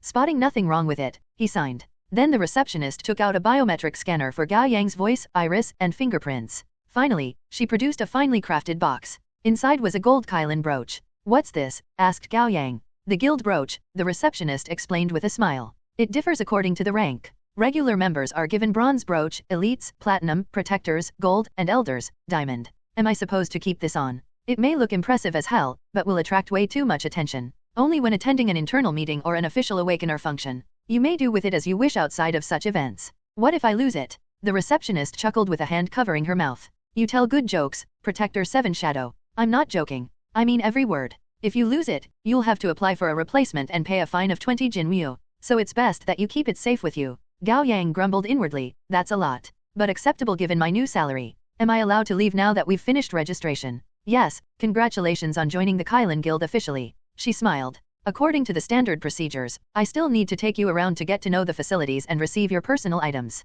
Now, it was midnight. Anytime. She gave him an easy smile with no trace of exhaustion. All right. Then take me on a tour. Please follow me. She led him out of the office to a staff elevator. They entered with a card. She punched in the code and pressed -3F. Soon, the elevator came to a halt, and the two of them walked out. Gao Yang was stunned. Outside, it looked like a small, brightly lit subway platform. By the platform was a tunnel where a few cars were parked, each an independent vessel that resembled a capsule. These are the Hyperloop capsules, meant for quick transportation between the branches. She walked to the first capsule and opened the door. Come in. Where are we heading? The White Tiger branch in the Changjun district. That's where the dormitory is. Gao Yang nodded and entered the capsule. It wasn't big. There were 2 rows of 2 single chairs with the center occupied by a terminal. At most, the capsule would fit 5 people. The woman in black closed the door. They each took a seat and put on their seatbelt. She made some clicks on the terminal, and soon, the capsule started moving. It rushed through the tunnel like a maglev train, stable despite the impressive speed. Please wait a moment. We will arrive at our destination in 5 minutes. She was still smiling. Gao Yang had long noticed that the woman in black kipao didn't seem like an awakener. She acted so perfectly proper that she was more like an AI. That was only his subjective impression of her, of course. What's your name? Gao Yang asked. Xiao Ya, she said. Are you a cutie? Gao Yang tested her with a jargon. What's a cutie? She looked confused. It seemed that she was a wanderer. Gao Yang was taken aback. Is it really okay for the Kylan Guild to employ wanderers for basic services? How long have you been working at the Kylan Guild? Xiao Ya blinked, a look of confusion flicking through her face. I don't remember. It's been a long time. Don't you have a home to go back to? The Kylan Guild is my home, she said without thinking, like it was the standard response. Where's your family? The Kylan Guild is my family. The feeling of discrepancies grew. Then Gao Yang noticed a flash of light on the side of Xiao Ya's face. On her temple, which had been covered by her bang, was a light green tattoo that looked like a web. Or it would be more accurate to call it a brand. Realization dawned on Gao Yang. He speculated that it was a summon-type talent, meant to control living beings with weak will for one's own uses through brainwashing. However, such power must be limited in duration and range. Gao Yang looked down to observe her. Under her long sleeve, there was a sturdy black gold bracelet on her wrist, and on the bracelet was the same web-like pattern. Gao Yang would have gasped if he could. The Kylan Guild was certainly in a league of its own. They had reached a terrifying height with the use of talents and black gold items. Rumble. Soon, the capsule slowed to a stop. We've arrived. Xiao Ya released the seatbelt with a smile and opened the door. Gao Yang followed her to the platform and then the member-exclusive elevator. She again punched in the code and pressed 50F. The elevator ascended quickly without pause, reaching their destination in less than 1 minute. The two of them walked out into a hallway paved with red carpet. On both sides were the rooms. It looked like a high-class hotel. Floor 45 to 51 are for members of the guild. Xiao Ya led the way in the front. Don't worry. There's airtight security measures in place as well as added protection implemented with guard-type talents. The safety is guaranteed. Soon, Gao Yang was led to room 5007. Xiao Ya stepped to the side of the door and smiled at Gao Yang. This is your room. You may unlock it with your fingerprints. Gao Yang placed his right hand on the sensor. Beep beep. Identity confirmed. Welcome. The door opened.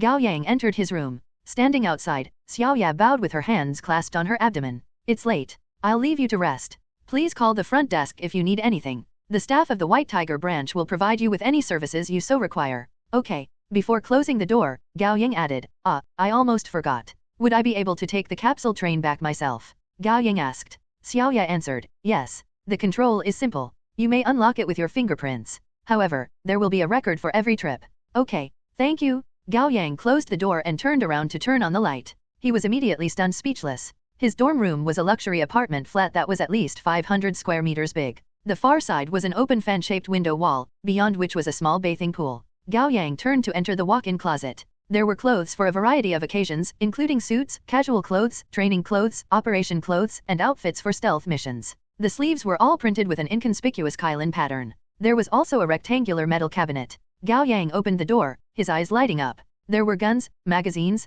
daggers, basic medicines, and support items, a full inventory of everything one would need. At the 12 zodiac signs, they were only allowed to carry these weapons and items on missions, and they had to submit a report on how much they had used afterward. At the Kylan Guild, on the other hand, these were nothing but everyday necessities like bottled water placed by the bed in hotels, replaced the next day when finished. Gao Yang clicked his tongue and shook his head. He could only describe the way the guild did things with one word: flex. He took some time to look around the flat and made sure there weren't any hidden cameras or bugs. Then he made a decision. He took out his phone and sent his mother and father each a message, telling them that he would be spending the night at Wang Zikai's place. Of course, they most likely wouldn't see the messages until tomorrow. Wang Zikai had become his go-to excuse these days, and it worked every time. Gao Yang opened a couple taps to fill the bathing pool with warm water. Walking on the soft rug barefooted, he got a can of iced cola from the fridge and took off his clothes, drinking the cola while he enjoyed a hot bath and the view of Li City at 3 o'clock in the morning. Gao Yang was reminded of the successful people in movies. This must be how their lives were.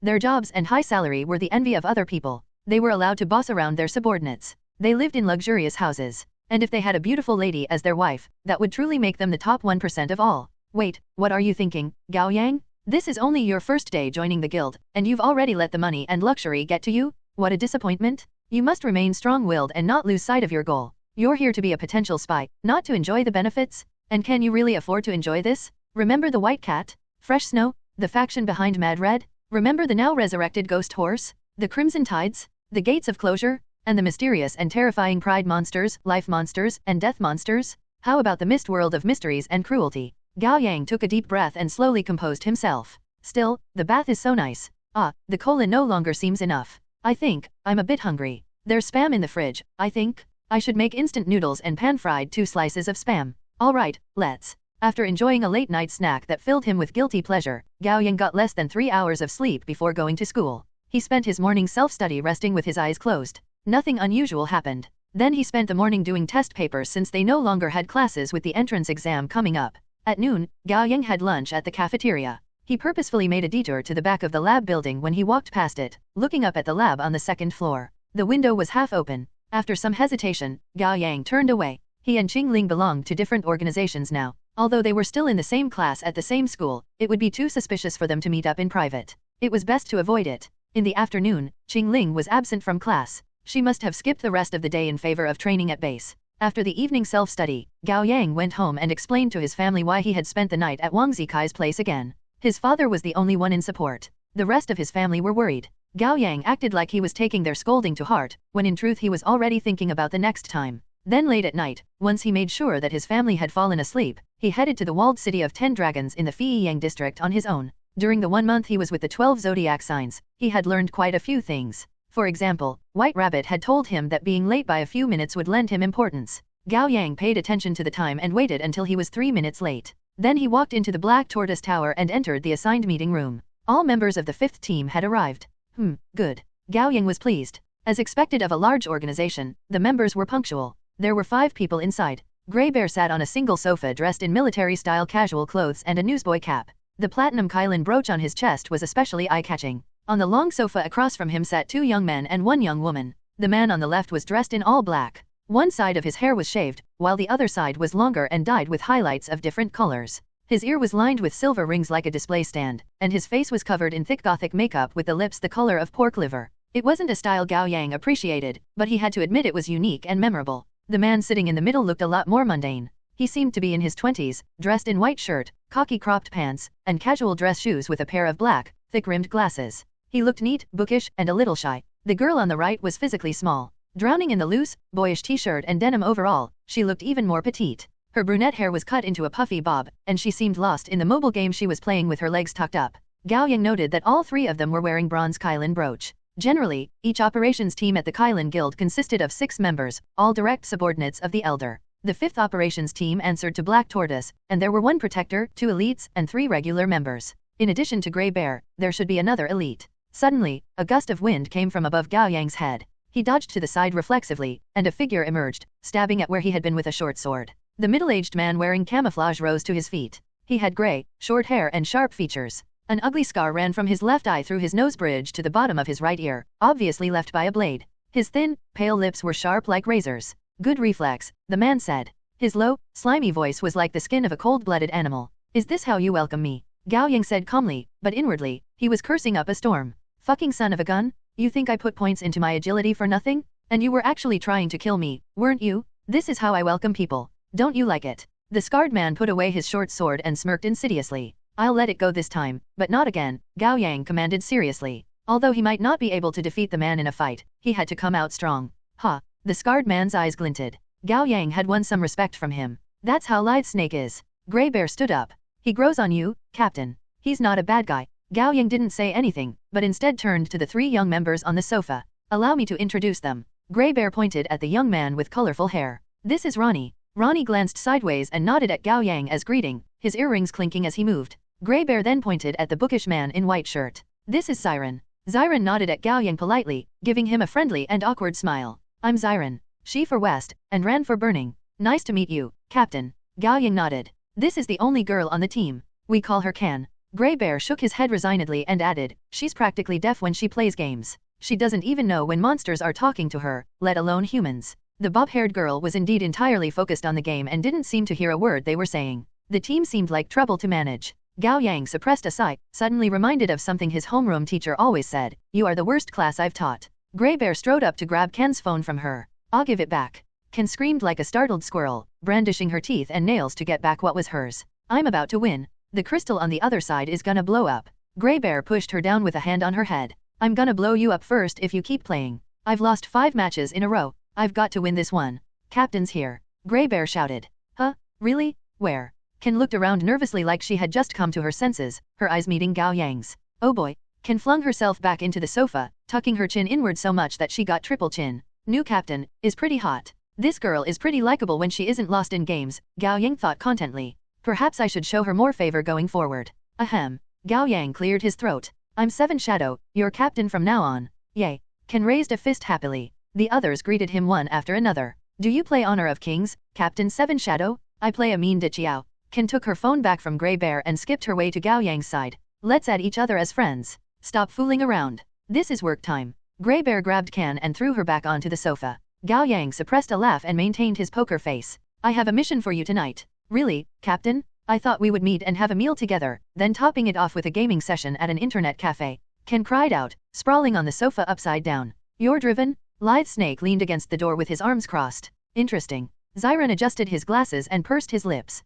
Gao Yang couldn't tell if he was excited or worried. Ronnie didn't say anything either, his thick gothic makeup covering any emotion he might or might not be showing. A mission now. Grey Bear was surprised. Should we report to the higher up first, Captain? That won't be necessary yet. Gao Yang turned to Grey Bear. Have you brought the dossiers for the serial murder? I have. Grey Bear turned to pick up the envelope on the sofa. Here it is. Gao Yang sat down on another seat and laid the documents inside the envelope on the tea table. There were photos taken at the crime scenes of the previous victims, as well as the victim's personal information. The others curiously approached. Ken squatted by the tea table. Given her small stature, she was able to rest her chin on the table and popped her head up. Whoa, that's bloody. So violent. It's the 6th case for the serial murder, Grey Bear said, troubled. The commissioner has been after my hind. Having 2 jobs at the same time is really difficult, Uncle Xiong, Xiren said considerately. Playing house with wanderers, Lithe Snake said snidely. What a waste of time. Grey Bear huffed. The world would be a chaotic mess if all awakeners discard the pretense we collectively uphold.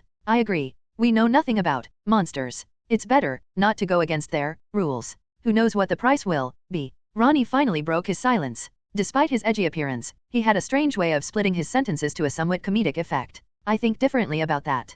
Xiren's eyes lit up, and he adjusted his glasses again. I believe there are many discrepancies in the world that we should continue to explore. Enough? Stop already. Grey Bear didn't want to get them started. You two won't shut up once you start talking about the mist world. I've gotten quite tired of it. Gao Yang was actually interested in the topic. He would talk to the two about it when the opportunity came up. Now, though, they had business to attend to. If he hadn't speculated wrong, he would be able to prove himself to his team and establish his authority tonight. Eyeing the photos of specific parts of the dead bodies, Gao Yang focused on their eyes and fingers. After going through the 6 victims, he looked up and asked, have you noticed a commonality between them? Well, I think, Ken bit her lower lip and said with feigned seriousness. They all died terribly. Just keep your mouth shut if you don't have anything to contribute. Grey Bear smacked her lightly on the head. What about the rest of you? Asked Gao Yang. Xiren shook his head and admitted, they differ in sex, age, and job. I don't see anything in common. Ronnie nodded. The culprit probably picked them at random, in order to attract attention, to promote their cult. Lithe Snake didn't even give a response.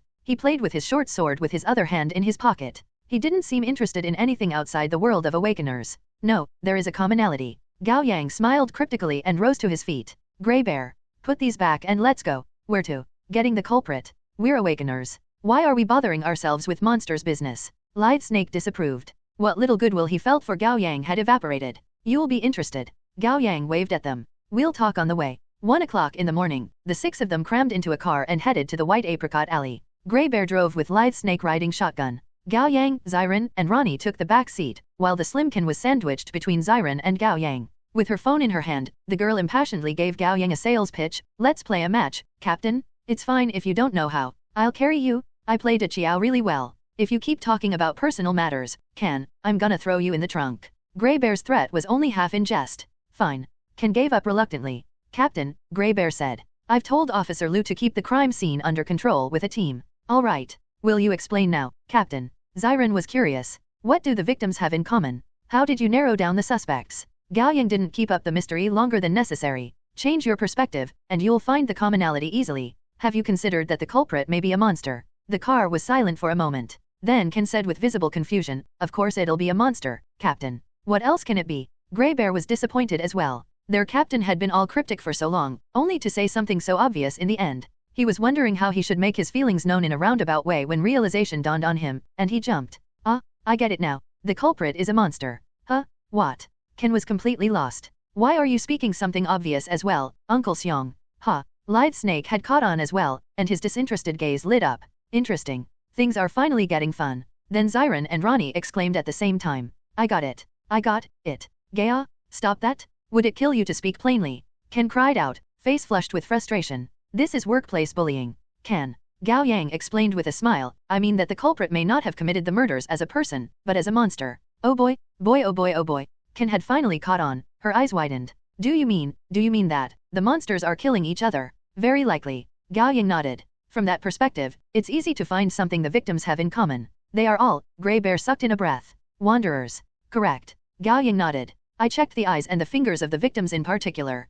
I've seen all 3 types of wrath monsters, slaughterers, devourers, and summoners. While they revert back to their human forms after death, monstrous traits remain, such as the size of pupils and the color and glossiness of the eyes, as well as the color, length, and hardiness of the nails. There are differences. Lithe Snake nodded. He had killed his fair share of wrath monsters. Gao Yang continued with his analysis. Judging from the crime scene, the victims must have undergone terrible tortures both physically and mentally. No matter what wrath monsters they are, they should have shown signs of losing control and transformation. These victims, however, have turned completely back to their human forms after death, and it doesn't seem from the signs of resistance that they were particularly strong. Thus, I conclude that the victims were wanderers. What about this? Xiren proposed another possibility. What if the killer was an awakener? I've considered it, said Gao Yang, but it's unlikely. Why? Ken didn't hesitate to ask. Awakeners kill monsters to level up their talents. There's no reason to go through the trouble of making the crime scenes look like those of a psychotic serial killer. Gao Yang paused. Besides, to level up a talent, an awakener has to use said talent to kill monsters. There are no signs on the body indicating the uses of talents. Grey Bear smiled. That's why I excluded that as a possibility early. He slowly turned the driving wheel. And this is the Fei Yang district. No awakener with a sound mind would pull something like this under the watch of the Kylan Guild. But, Ken stuttered as emotions overcame her. Don't monsters follow the heavenly way as well? Why would they break the rules? I encountered a monster that broke the rules back in a rune cave. Gao Yang was talking about the Gu family's village. After mutating, a half-human went against the heavenly way and killed regular humans, so it isn't impossible that a monster would kill their own kind for some unknown reason. The others fell silent. The conclusion was challenging their preconceived notions of the world. Have you figured out the culprit? Grey Bear believed Gao Yang must have an answer given how confident he sounded. I'm not certain yet. And Gao Yang wasn't. But he did believe that it was worth a shot to follow up on his speculation. Who? Someone we met yesterday. The owner. Grey Bear blurted out. Gao Yang nodded. True. The victim died in her establishment, and she was the first to find the body. She is a prime suspect. Grey Bear spoke as he thought. But we've interrogated her, and we found no evidence related to her. Evidence is for people. We treat monsters the Awakener way. All right. Grey Bear nodded. Then he looked up at Gao Yang through the rearview mirror. But how did you come to suspect her, Captain? Did you notice something about the pattern? Asked Gao Yang. What about it? The circle at the center. What's wrong with it? The stroke was made clockwise from the top. Grey Bear narrowed his eyes in thoughts before breaking into a smile. Do you mean for the majority, the circle would be drawn counterclockwise? Is that so? Ken had been listening with rapt attention. She quickly drew a circle on the palm of her left hand with her right. Oh, that's true. I did it counterclockwise. That's usually the case for a right-hander, Zyron chimed in. It's the case for me. And the circle of the pattern is drawn clockwise. Grey Bear grinned in pleasant surprise. The culprit is very likely a lefty. Gao Yang smiled. Yeah, I wasn't too sure, but I took a chance and asked the owner for the account book. It's usually the case for small businesses like hers to keep handwritten records. He turned slightly and said, I looked at the dates in the account book. The zeros are all done clockwise. Grey Bear was satisfied. Their new captain proved his competence. That's not enough to guarantee that she's the culprit. Lithe Snake cut in. Lefties are common. It's all right. I'll know as soon as I ask her. And lie detection is meant for times like this. He took his whole team with him just in case. Although he now had an 80% chance of defeating a wrath monster on his own, accidents happened, and as the team captain, he could call on his team to come with him for safer leveling up.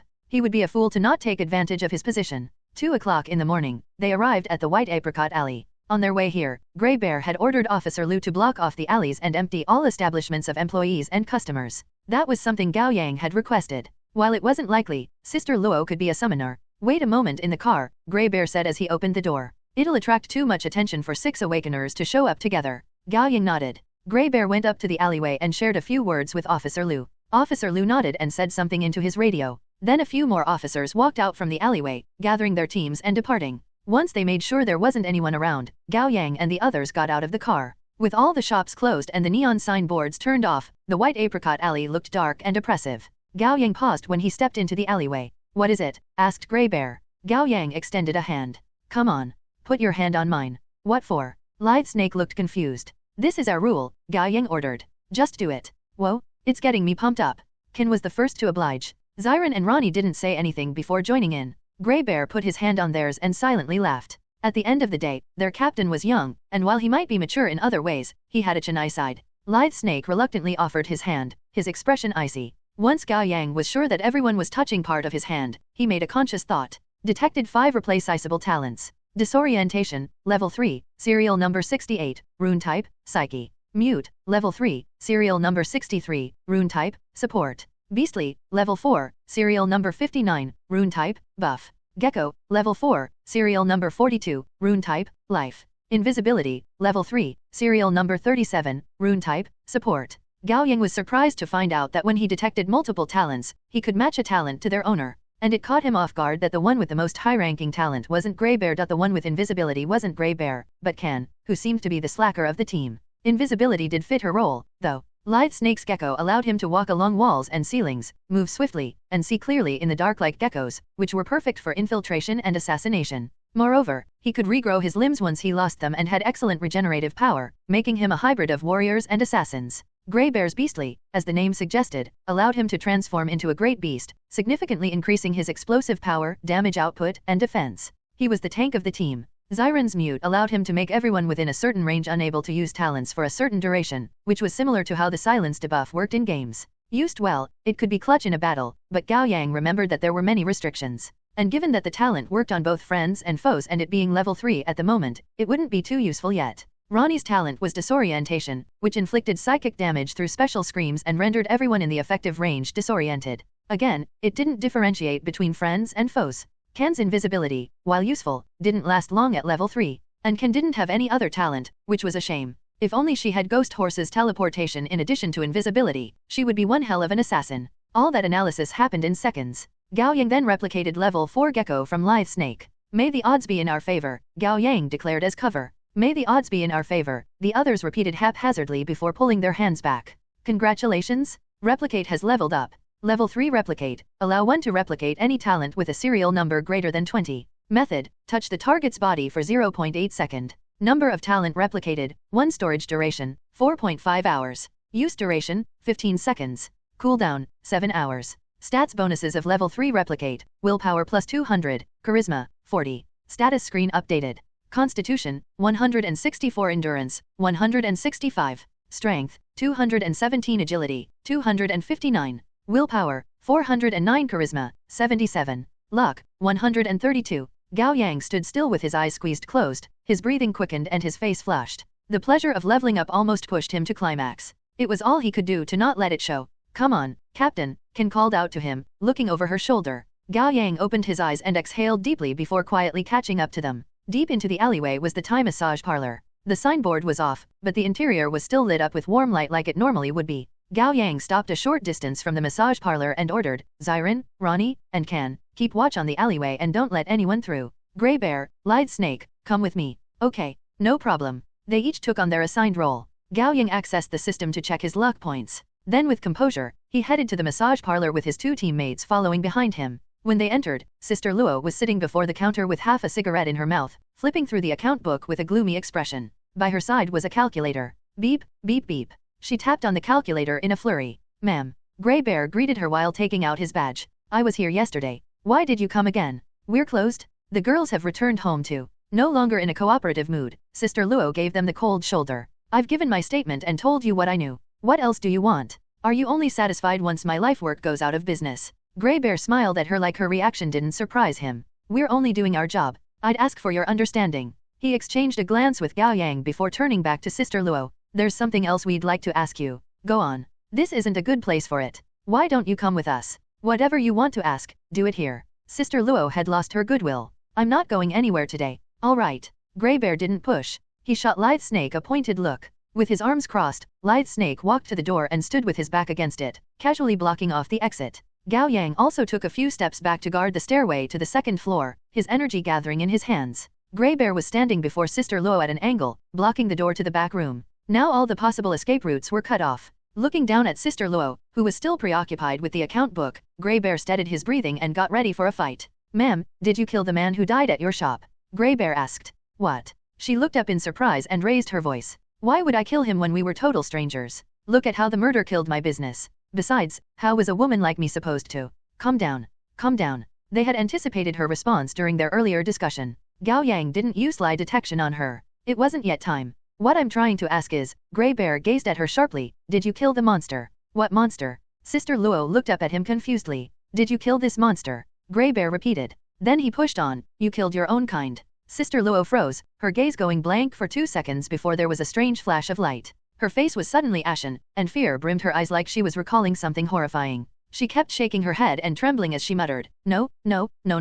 I didn't kill, it wasn't me. I'm human. I'm not a. She couldn't utter the word monster no matter how she tried. Gao Yang activated lie detection. The target lied. Grey Bear. Gao Yang shouted. It's her. Grey Bear growled, the sculpted muscles covering his body bulged while more hair grew at an unusual speed. In the blink of an eye, he transformed into an actual Grey Bear that was more than 2 meters in height. At almost the same time, Sister Luo leapt up from behind the counter and pounced on Grey Bear. He weighed nearly 200 kilograms, yet he was tackled to the ground, barely withstanding the impact. Straddling Grey Bear, Sister Luo clawed at him with all her nails growing over 10 centimeters into long claws, her face deathly pale, eyes bulging like 2 yellow marbles, and limbs transformed into appendages that were long and slick. It wasn't me, not me, I didn't kill.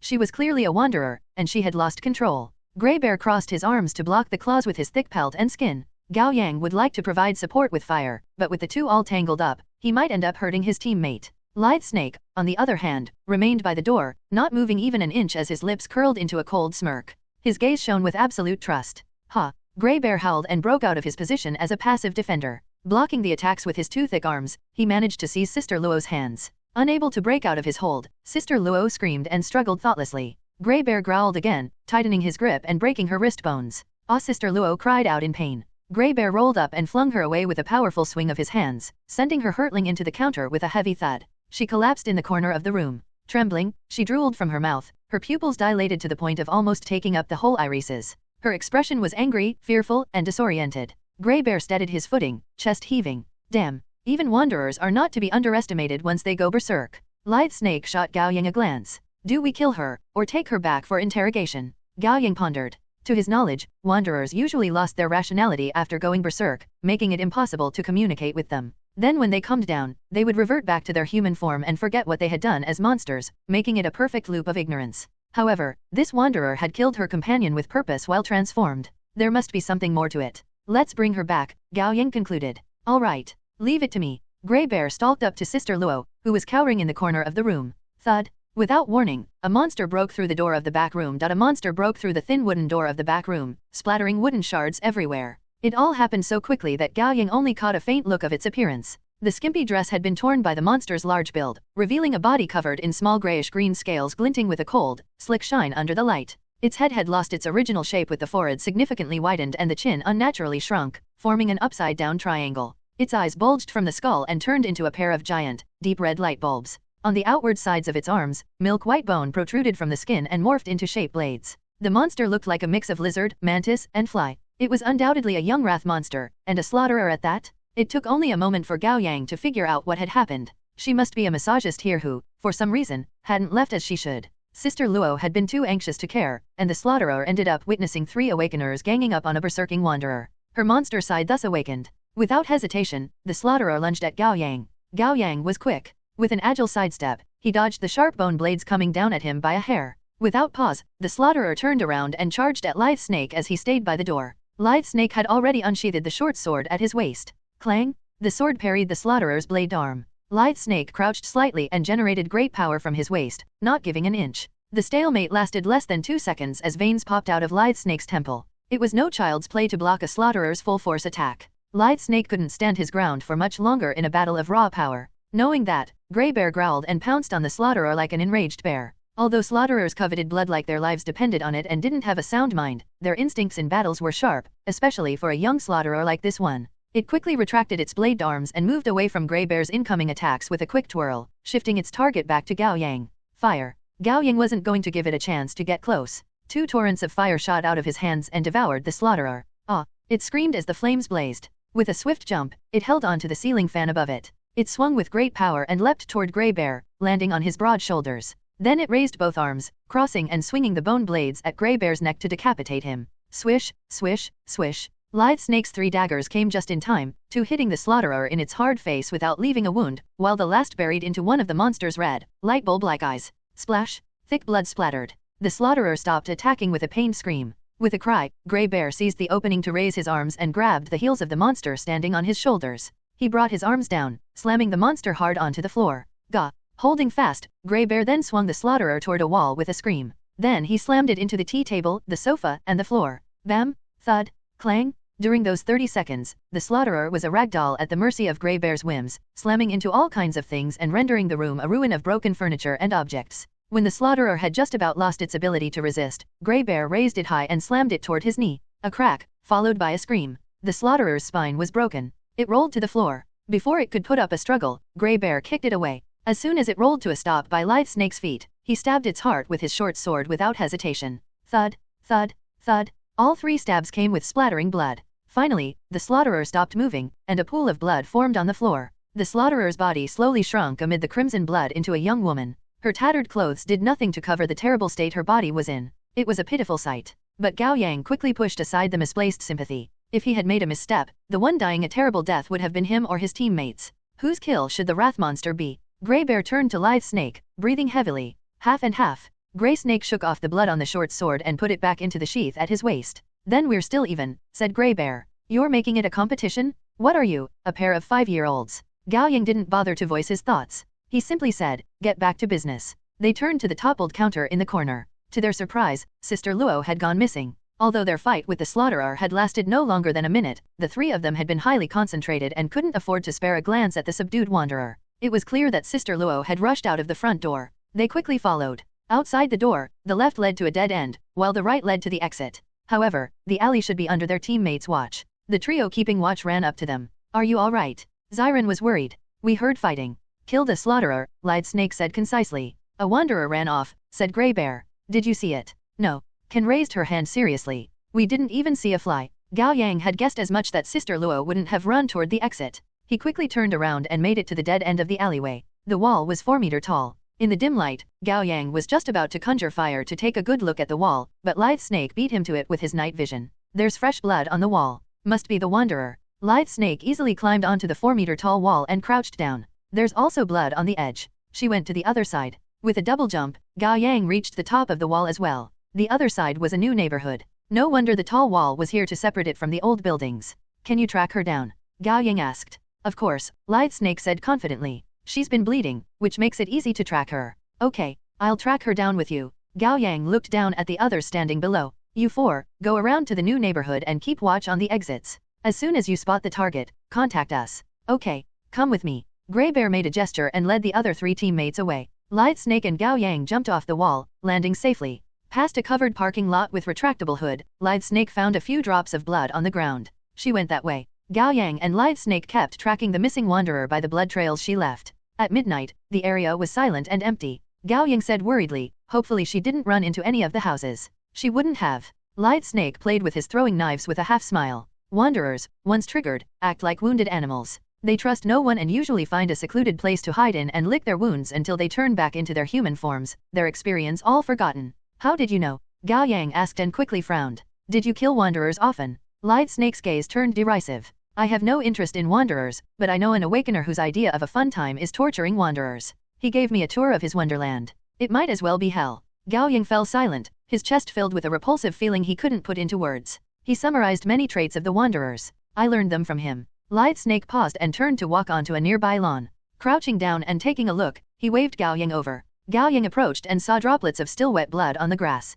She's near. Gao Yang and Live Snake crossed the lawn to the cluster of new buildings in the northern part of the neighborhood. These buildings had yet to be handed over to the buyers. With no residents, the area was silent. The two of them walked up to the wall and spotted blood on a metal fence gate. The wanderer went in. Live Snake shot Gao Yang a glance. Gao Yang looked through the fence gate. On the other side was a small traditional market. This late at night, the market was of course empty. The stand and shop owners would only come in when the morning came. The two of them carefully vaulted over the gate. The market was an enclosed space structured like a courtyard house. All the shops on the sides were closed with metal rolling doors. At the center were blocks of cement platforms, meant for the stands to be set up on. The platforms were filled with vegetables covered by tarpaulins. There were also cages for fowls chained and locked together. When Gao Yang and Live Snake walked past the cages, the chickens and ducks clucked and quacked at them. The market wasn't that big. The two of them soon ran its parameters once. Live Snake pointed at the other exit, where a locked rolling door was. In other words, Sister Luo must not have left the market. She was still somewhere inside. Gao Yang nodded silently to let him know he understood. Gao Yang believed he and Live Snake should be able to easily flush out Sister Luo and subdue her. Still, it was better safe than sorry. He decided to call the rest of the team over. Since the operation was one they initiated on their own, they didn't get equipment from the guild, and thus they weren't equipped with radios. Gao Yang had to use his phone to send Grey Bear a message, at the market north of the neighborhood. Tell everyone and come ASAP. Grey Bear was closest to the market. He made it here in less than a minute. Due to his size, he made quite the noises when he vaulted over the metal fence gate. You got her? Grey Bear asked. No, but she must be inside. Gao Yang believed the 3 of them should be enough and decided no to wait. Take the only exit here, Grey Bear. Live Snake and I will flush her out. Then he added after a pause, remember, don't kill her. We want her alive. Without the need to discuss it, Gao Yang and Live Snake each took a side and slowly stalked toward the cement platforms at the center. They shared a glance and each grabbed a corner of one tarpaulin cover. It was too dark. To be on the safe side, Gao Yang conjured a small fireball with his other hand and illuminated the whole market, making it much easier to see. Of course, Gao Yang knew that Live Snake could do without the light. They nodded at each other slightly and silently counted down from 3. With a flutter, they lifted the tarpaulin cover at the same time. Under it were all kinds of vegetables and wares, as well as 2 chairs. Cluck, cluck, cluck. Quack, quack, quack. The birds made noises from the cages beside them. Gao Yang shared another glance with Live Snake before slowly making their way to the second cement platform covered by tarpaulin, maintaining a distance of a few meters to surround it. 3, 2, 1. Flutter? Another miss. That left only one platform still covered.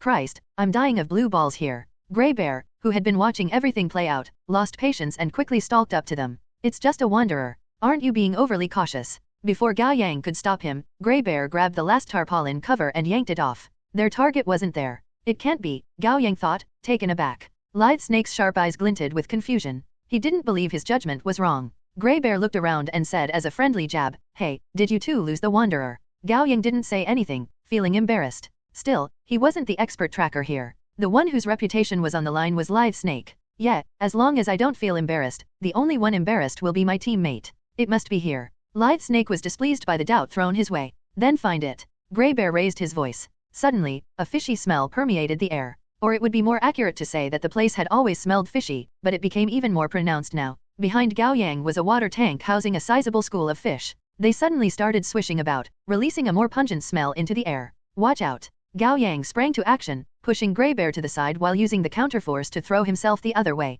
Splash! A figure leapt out of the water tank with a bone chopper for slaughtering pigs, the blade thick and sharp with a honed tip.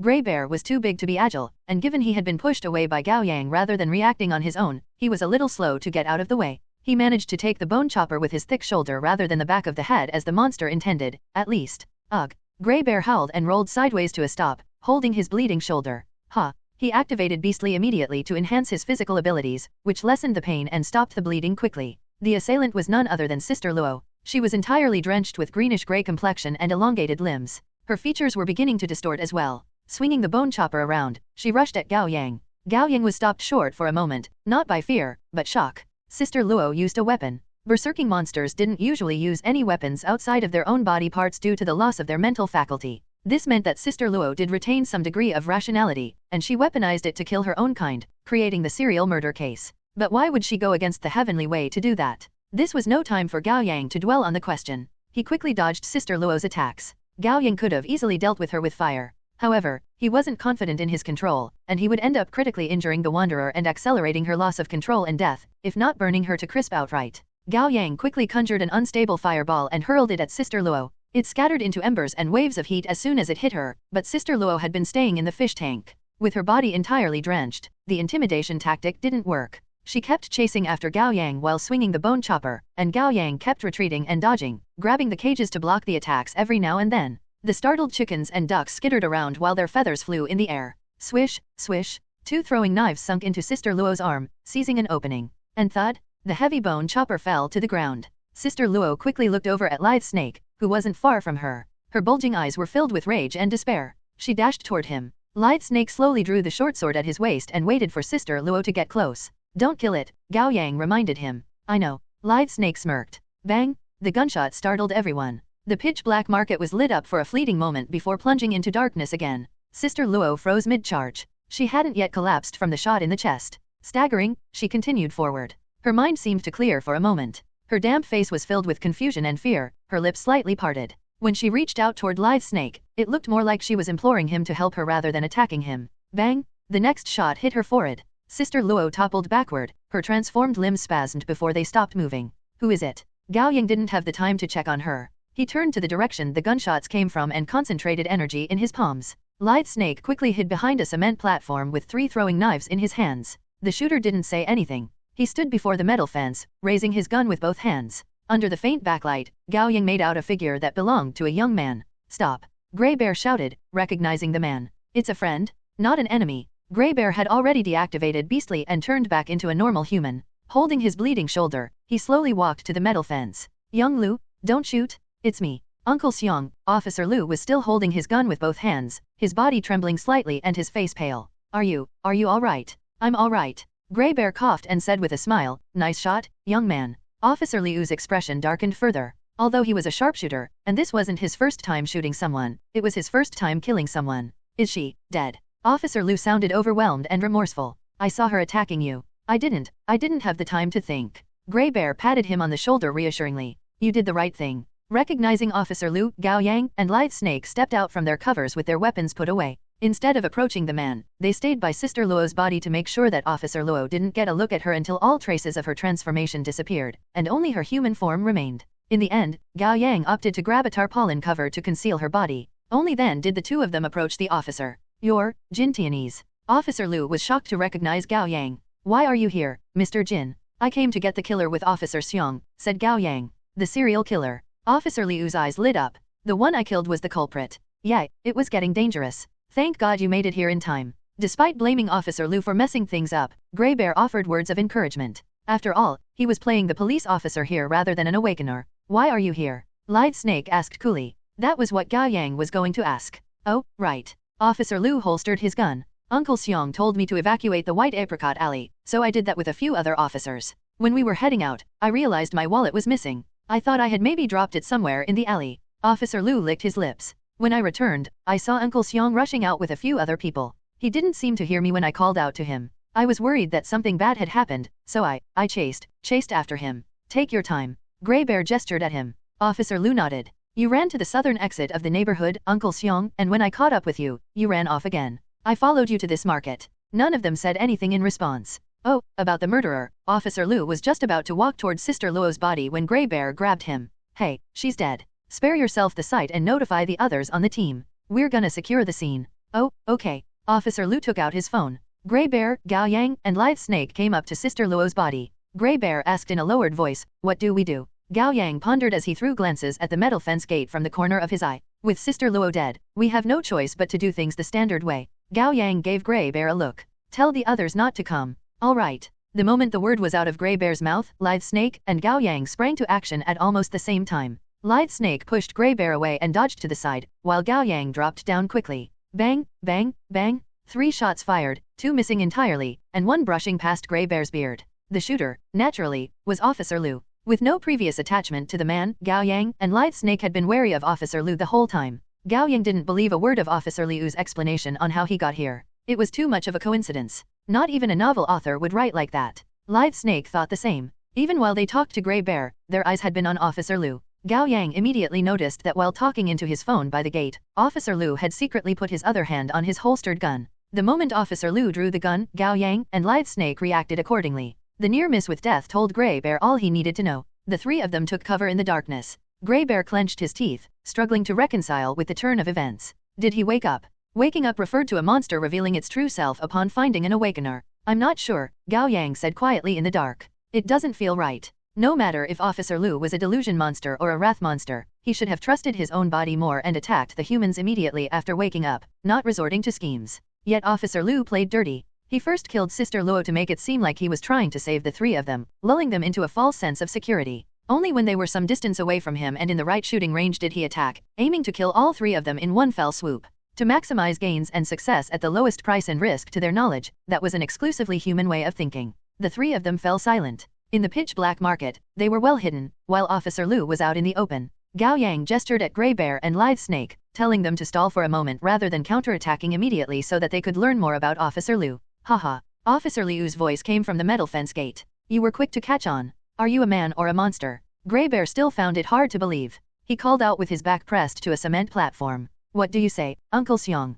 Officer Lu asked. His voice had lost all warmth, leaving only chillingness. It doesn't have to be this way, young Lu, Grey Bear implored, pained. It really doesn't. We can pretend that nothing happened. All right. I think so too. Do you know, you're the one I respect the most in the department. You're a father figure for me. Why don't we talk this out? Please come here so that we can have a good chat. I was too rash. It's true that it doesn't have to be this way. Grey Bear's heart sank. He was now 100% certain that the man wasn't the young officer he knew, but a cunning and dangerous enemy. Officer Lu was still standing by the exit. Hearing no response, he scoffed in disappointment. Don't you trust me, Uncle Xiong? Gao Yang shook his head at Grey Bear. Grey Bear stopped talking. The stalemate between the side in the open and the side in the dark continued. Officer Lu quickly lost patience. There's no use hiding. You may hide for the moment, but you can't hide forever. Why is it that you humans never learn? He walked to a wall on the left. Gao Yang popped his head out slightly. Shit, there's a switch there. Clack. Officer Lu turned the electricity on. The market was suddenly as bright as in broad daylight, leaving the 3 of them with nowhere to hide like mice waiting to be caught.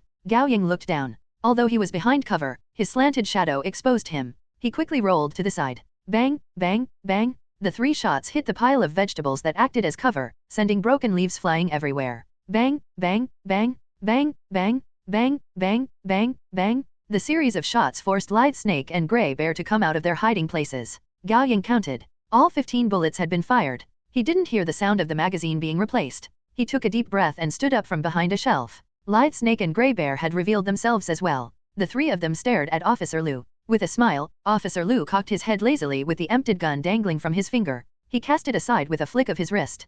Come at me together. Gao Yang's heart skipped. How powerful must the man be for him to be so arrogant? Then a system alarm rang in his head. Warning, luck acquisition rate increases to 2,000 times. Gao Yang sighed in relief. That's it. That wasn't too bad. The threat was essentially as big as Mad Red. Even in the past, he managed to defeat the man with some difficulty. Now that he had grown and had the help of 2 experienced teammates, he believed his odds of winning were good. Still, he had to be cautious. A misstep could be lethal. Officer Lu didn't act like the typical monsters, and Gao Yang had to deal with him differently. Staring at the officer not far from him, Gao Yang contemplated his strategy. Then suddenly, a dizziness hit him from the back of his head. He saw duplicates in his vision before everything turned back to normal. What immediately followed was a rush of overwhelming rage rising in his chest, apropos of nothing. Yet he couldn't ignore it, nor could he tamp down the anger with his rationality. Before Gao Yang could figure out what was happening, he felt a hostile presence coming up to him. It was Grey Bear, having transformed into a beast. His towering figure loomed over Gao Yang, ready to lunge at him and tear him apart.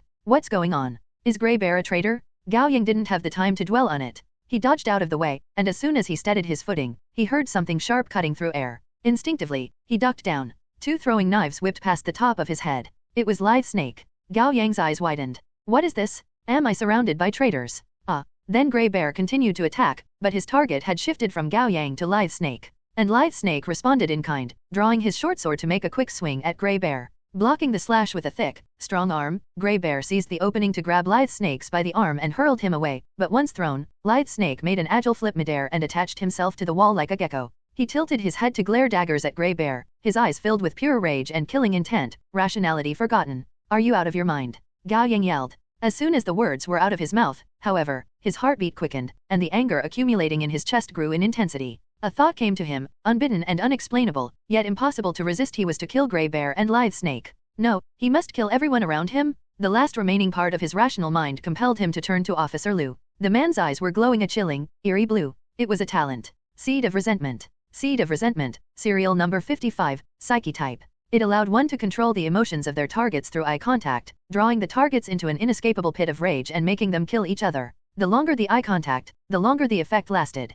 Gao Yang speculated that Officer Liu's Seed of Resentment was at least level 4. The more enemies there were, the more advantageous it was for him. They had gotten careless. Rather than a monster, Officer Liu turned out to be an awakener. He had attacked with his gun in the beginning as a distraction, a trap meant for them. He knew full well that the shots wouldn't kill the 3 of them. He also turned on the light and emptied his gun in order to relax their guard. Then he activated his talent at the opportune time. Thankfully, Gao Yang's willpower was high enough for him to barely withstand the effect of Seed of Resentment. As the thoughts flashed through Gao Yang's mind, he saw Lithe Snake crawl across the wall and lunge at him with his short sword. Gao Yang grabbed a basket of cabbages and hurled it at him, forcing him to cut it to pieces instead. Without pause, Gao Yang rushed toward Grey Bear. Grey Bear had already lost his control to his bloodlust. Opening his vice-like arms, he brought them together toward Gao Yang. Gao Yang ducked down to dodge it and twisted his waist to step to the side, stealing Grey Bear's gun from him. Bang, bang, bang. He fired thrice at Officer Liu, who took cover behind a cement pillar. Lithe Snake and Grey Bear stopped attacking at once, their expression shocked and confused like they had just woken up from a vivid dream. It was as Gao Yang expected. Seed of Resentment required concentration. Once the concentration was broken, the effect would be terminated as well. His talent is Seed of Resentment. Gao Yang shouted. Don't meet his gaze. Grey Bear and Lithe Snake immediately caught on, and after an exchange of glances, they each took a side and rushed toward the cement pillar Officer Liu was hiding behind, flanking him with a pincer movement. Gao Yang stayed where he was, conjuring fire in his hands. With all 3 of them launching an attack from 3 different directions, Officer Liu couldn't possibly activate his talent to control all of them with only 1 pair of eyes. As expected, Officer Liu turned to the biggest immediate threat, Grey Bear. But Grey Bear was ready for it. He quickly paused to cover his eyes, shielding himself from the talent. Officer Liu then turned to Lithe Snake, but Lithe Snake's throwing knives arrived before the man did and flew toward Officer Liu's eyes. Caught off guard, Officer Liu hurriedly bent back to dodge out of the way, but one of the knives managed to cut his eyelid. Crimson blood gushed out and blurred his vision. He regained his balance, but before he could even scream in pain, Lithe Snake was already in his space, stabbing at his throat with a short sword. Thud. Officer Liu caught the blade, letting it penetrate through his palm with splattering blood. That took Lithe Snake by surprise. He didn't expect their enemy to give up on dodging altogether. The moment of hesitation allowed Officer Liu to tighten the hand being penetrated and yank the short sword out of Lithe Snake's grip, pulling Lithe Snake toward him by a man's width at the same time. Manipulating the short sword pierced through his palm, Officer Liu made a backhanded swing. Swish! Although Lithe Snake had made an impossible move, the blade still caught and cut off 2 of his right hand fingers. Expression dark, Lithe Snake pushed aside the sharp pain coming from his hand and jumped backward, all the while throwing 2 throwing knives from his left hand. It was too late for Officer Liu to get out of the way. Thud, thud. 2 knives buried into his right arm. Then swoosh, a fireball flew toward him from the side. Officer Liu had to twist his body to not get hit. Then Grey Bear's towering figure loomed over him from behind. Officer Liu had lost at least 4 seconds to his exchanges of blows with Lithe Snake and Gao Yang, which was enough for Grey Bear to regroup and launch an effective attack. Bam! Grey Bear's thick arm slammed into Officer Liu's back, knocking him to the ground.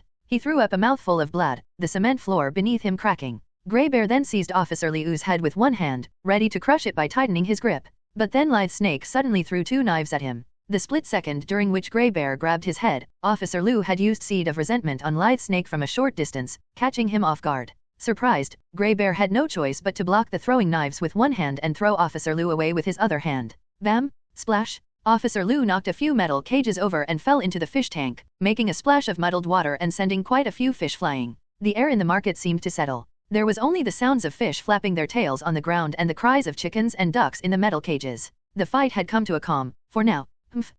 Jaw tightened, Lithe Snake held onto his right hand, now missing 2 fingers. The bleeding stopped soon, and the fingers regrew slowly. Grey Bear breathed heavily. His face, back, and arms were all covered in wounds and blood, but obscured by his thick pelt. Gao Yang accessed his system quickly. The luck points bonus still applied. Be careful, he warned in a low voice. It's not over yet. Bam! No sooner had Gao Yang given the warning than an explosion happened in the fish tank, like someone had thrown a grenade. The splash of water reached several meters high, and countless fish flew out. One happened to land by Gao Yang's feet, struggling futilely as repulsive green pus and thick steam oozed out of the big patch of rotten meat on its white stomach, like it had been corrupted by some highly corrosive solution. Gao Yang frowned deeply, alarm blaring in his head. He looked back at the fish tank to see Officer Liu slowly saunter out. He was twice as burly, topless with his shirt gone. His body was entirely dark green with green, finger-thick veins covering the skin. They looked like splitting gashes with the same repulsive green pus oozing out, evaporating into heated steam the moment they touched air. Officer Liu's left arm shrunk and withered significantly like the forelimbs of a T-Rex, and in exchange, his right arm had turned into a cannon consisting of lumpy flesh, the barrel leaking green pus like the rest of his body.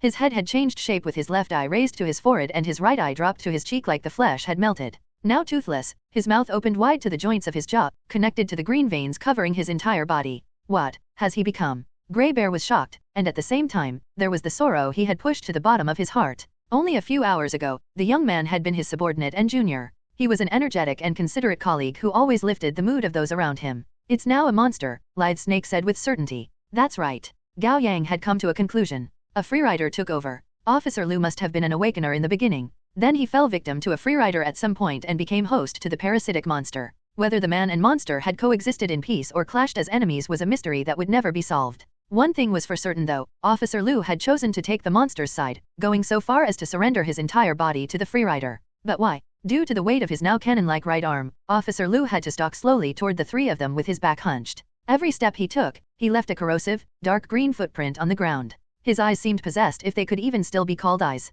Green pus dripped down from his toothless mouth as he muttered something intelligible. Gradually, Gao Yang became able to decipher the murmur. O omniscient and omnipotent heavenly God-bearer, the great and merciful overlord of all. Forgive my ignorance and purify my blood. Save me from this weakness and these sins of mine. Grant me the sacred blood and great power. I swear to forever follow you, submit to you, devote myself to you. I will give you my all and follow you to the blissful otherworld. Warning, luck acquisition rate increases to 3,000 times. It's coming, shouted Gao Yang. Gar. Officer Liu's cannon arm fired a deadly green ray, the terrifying power cutting through space in a vertical arc. Gao Yang, Lithe Snake, and Grey Bear quickly jumped to the sides. Gao Yang felt as if the world had dimmed for a second. Then a strange, sharp sound assaulted his eardrums. When he picked himself back up, the asphalt ground of the market, as well as the cement platforms and wares, had already been split in half by the deadly ray. The hollow was half a meter wide with highly corrosive pus covering the cut surfaces. Gao Yang felt a numbness spreading through his scalp. What manner of monster is this? Isn't it a bioweapon?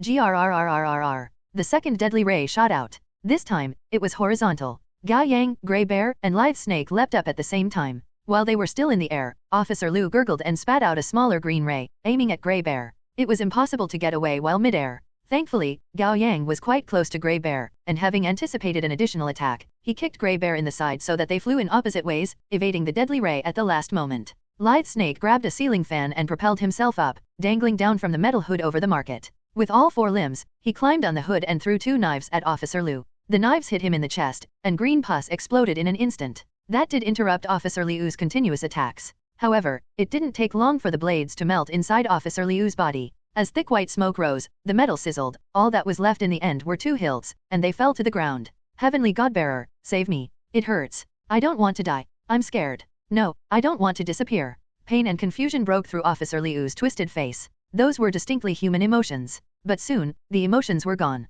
His eyes melted, leaving 2 empty sockets leaking green pus, and the eyeballs replaced by a pair of flickering dark red light. Human, human, human, human, human, human, human, human. Officer Liu howled with his head tipped up, becoming something empty of all but the intent to kill and destroy. It was a familiar sight to Gao Yang.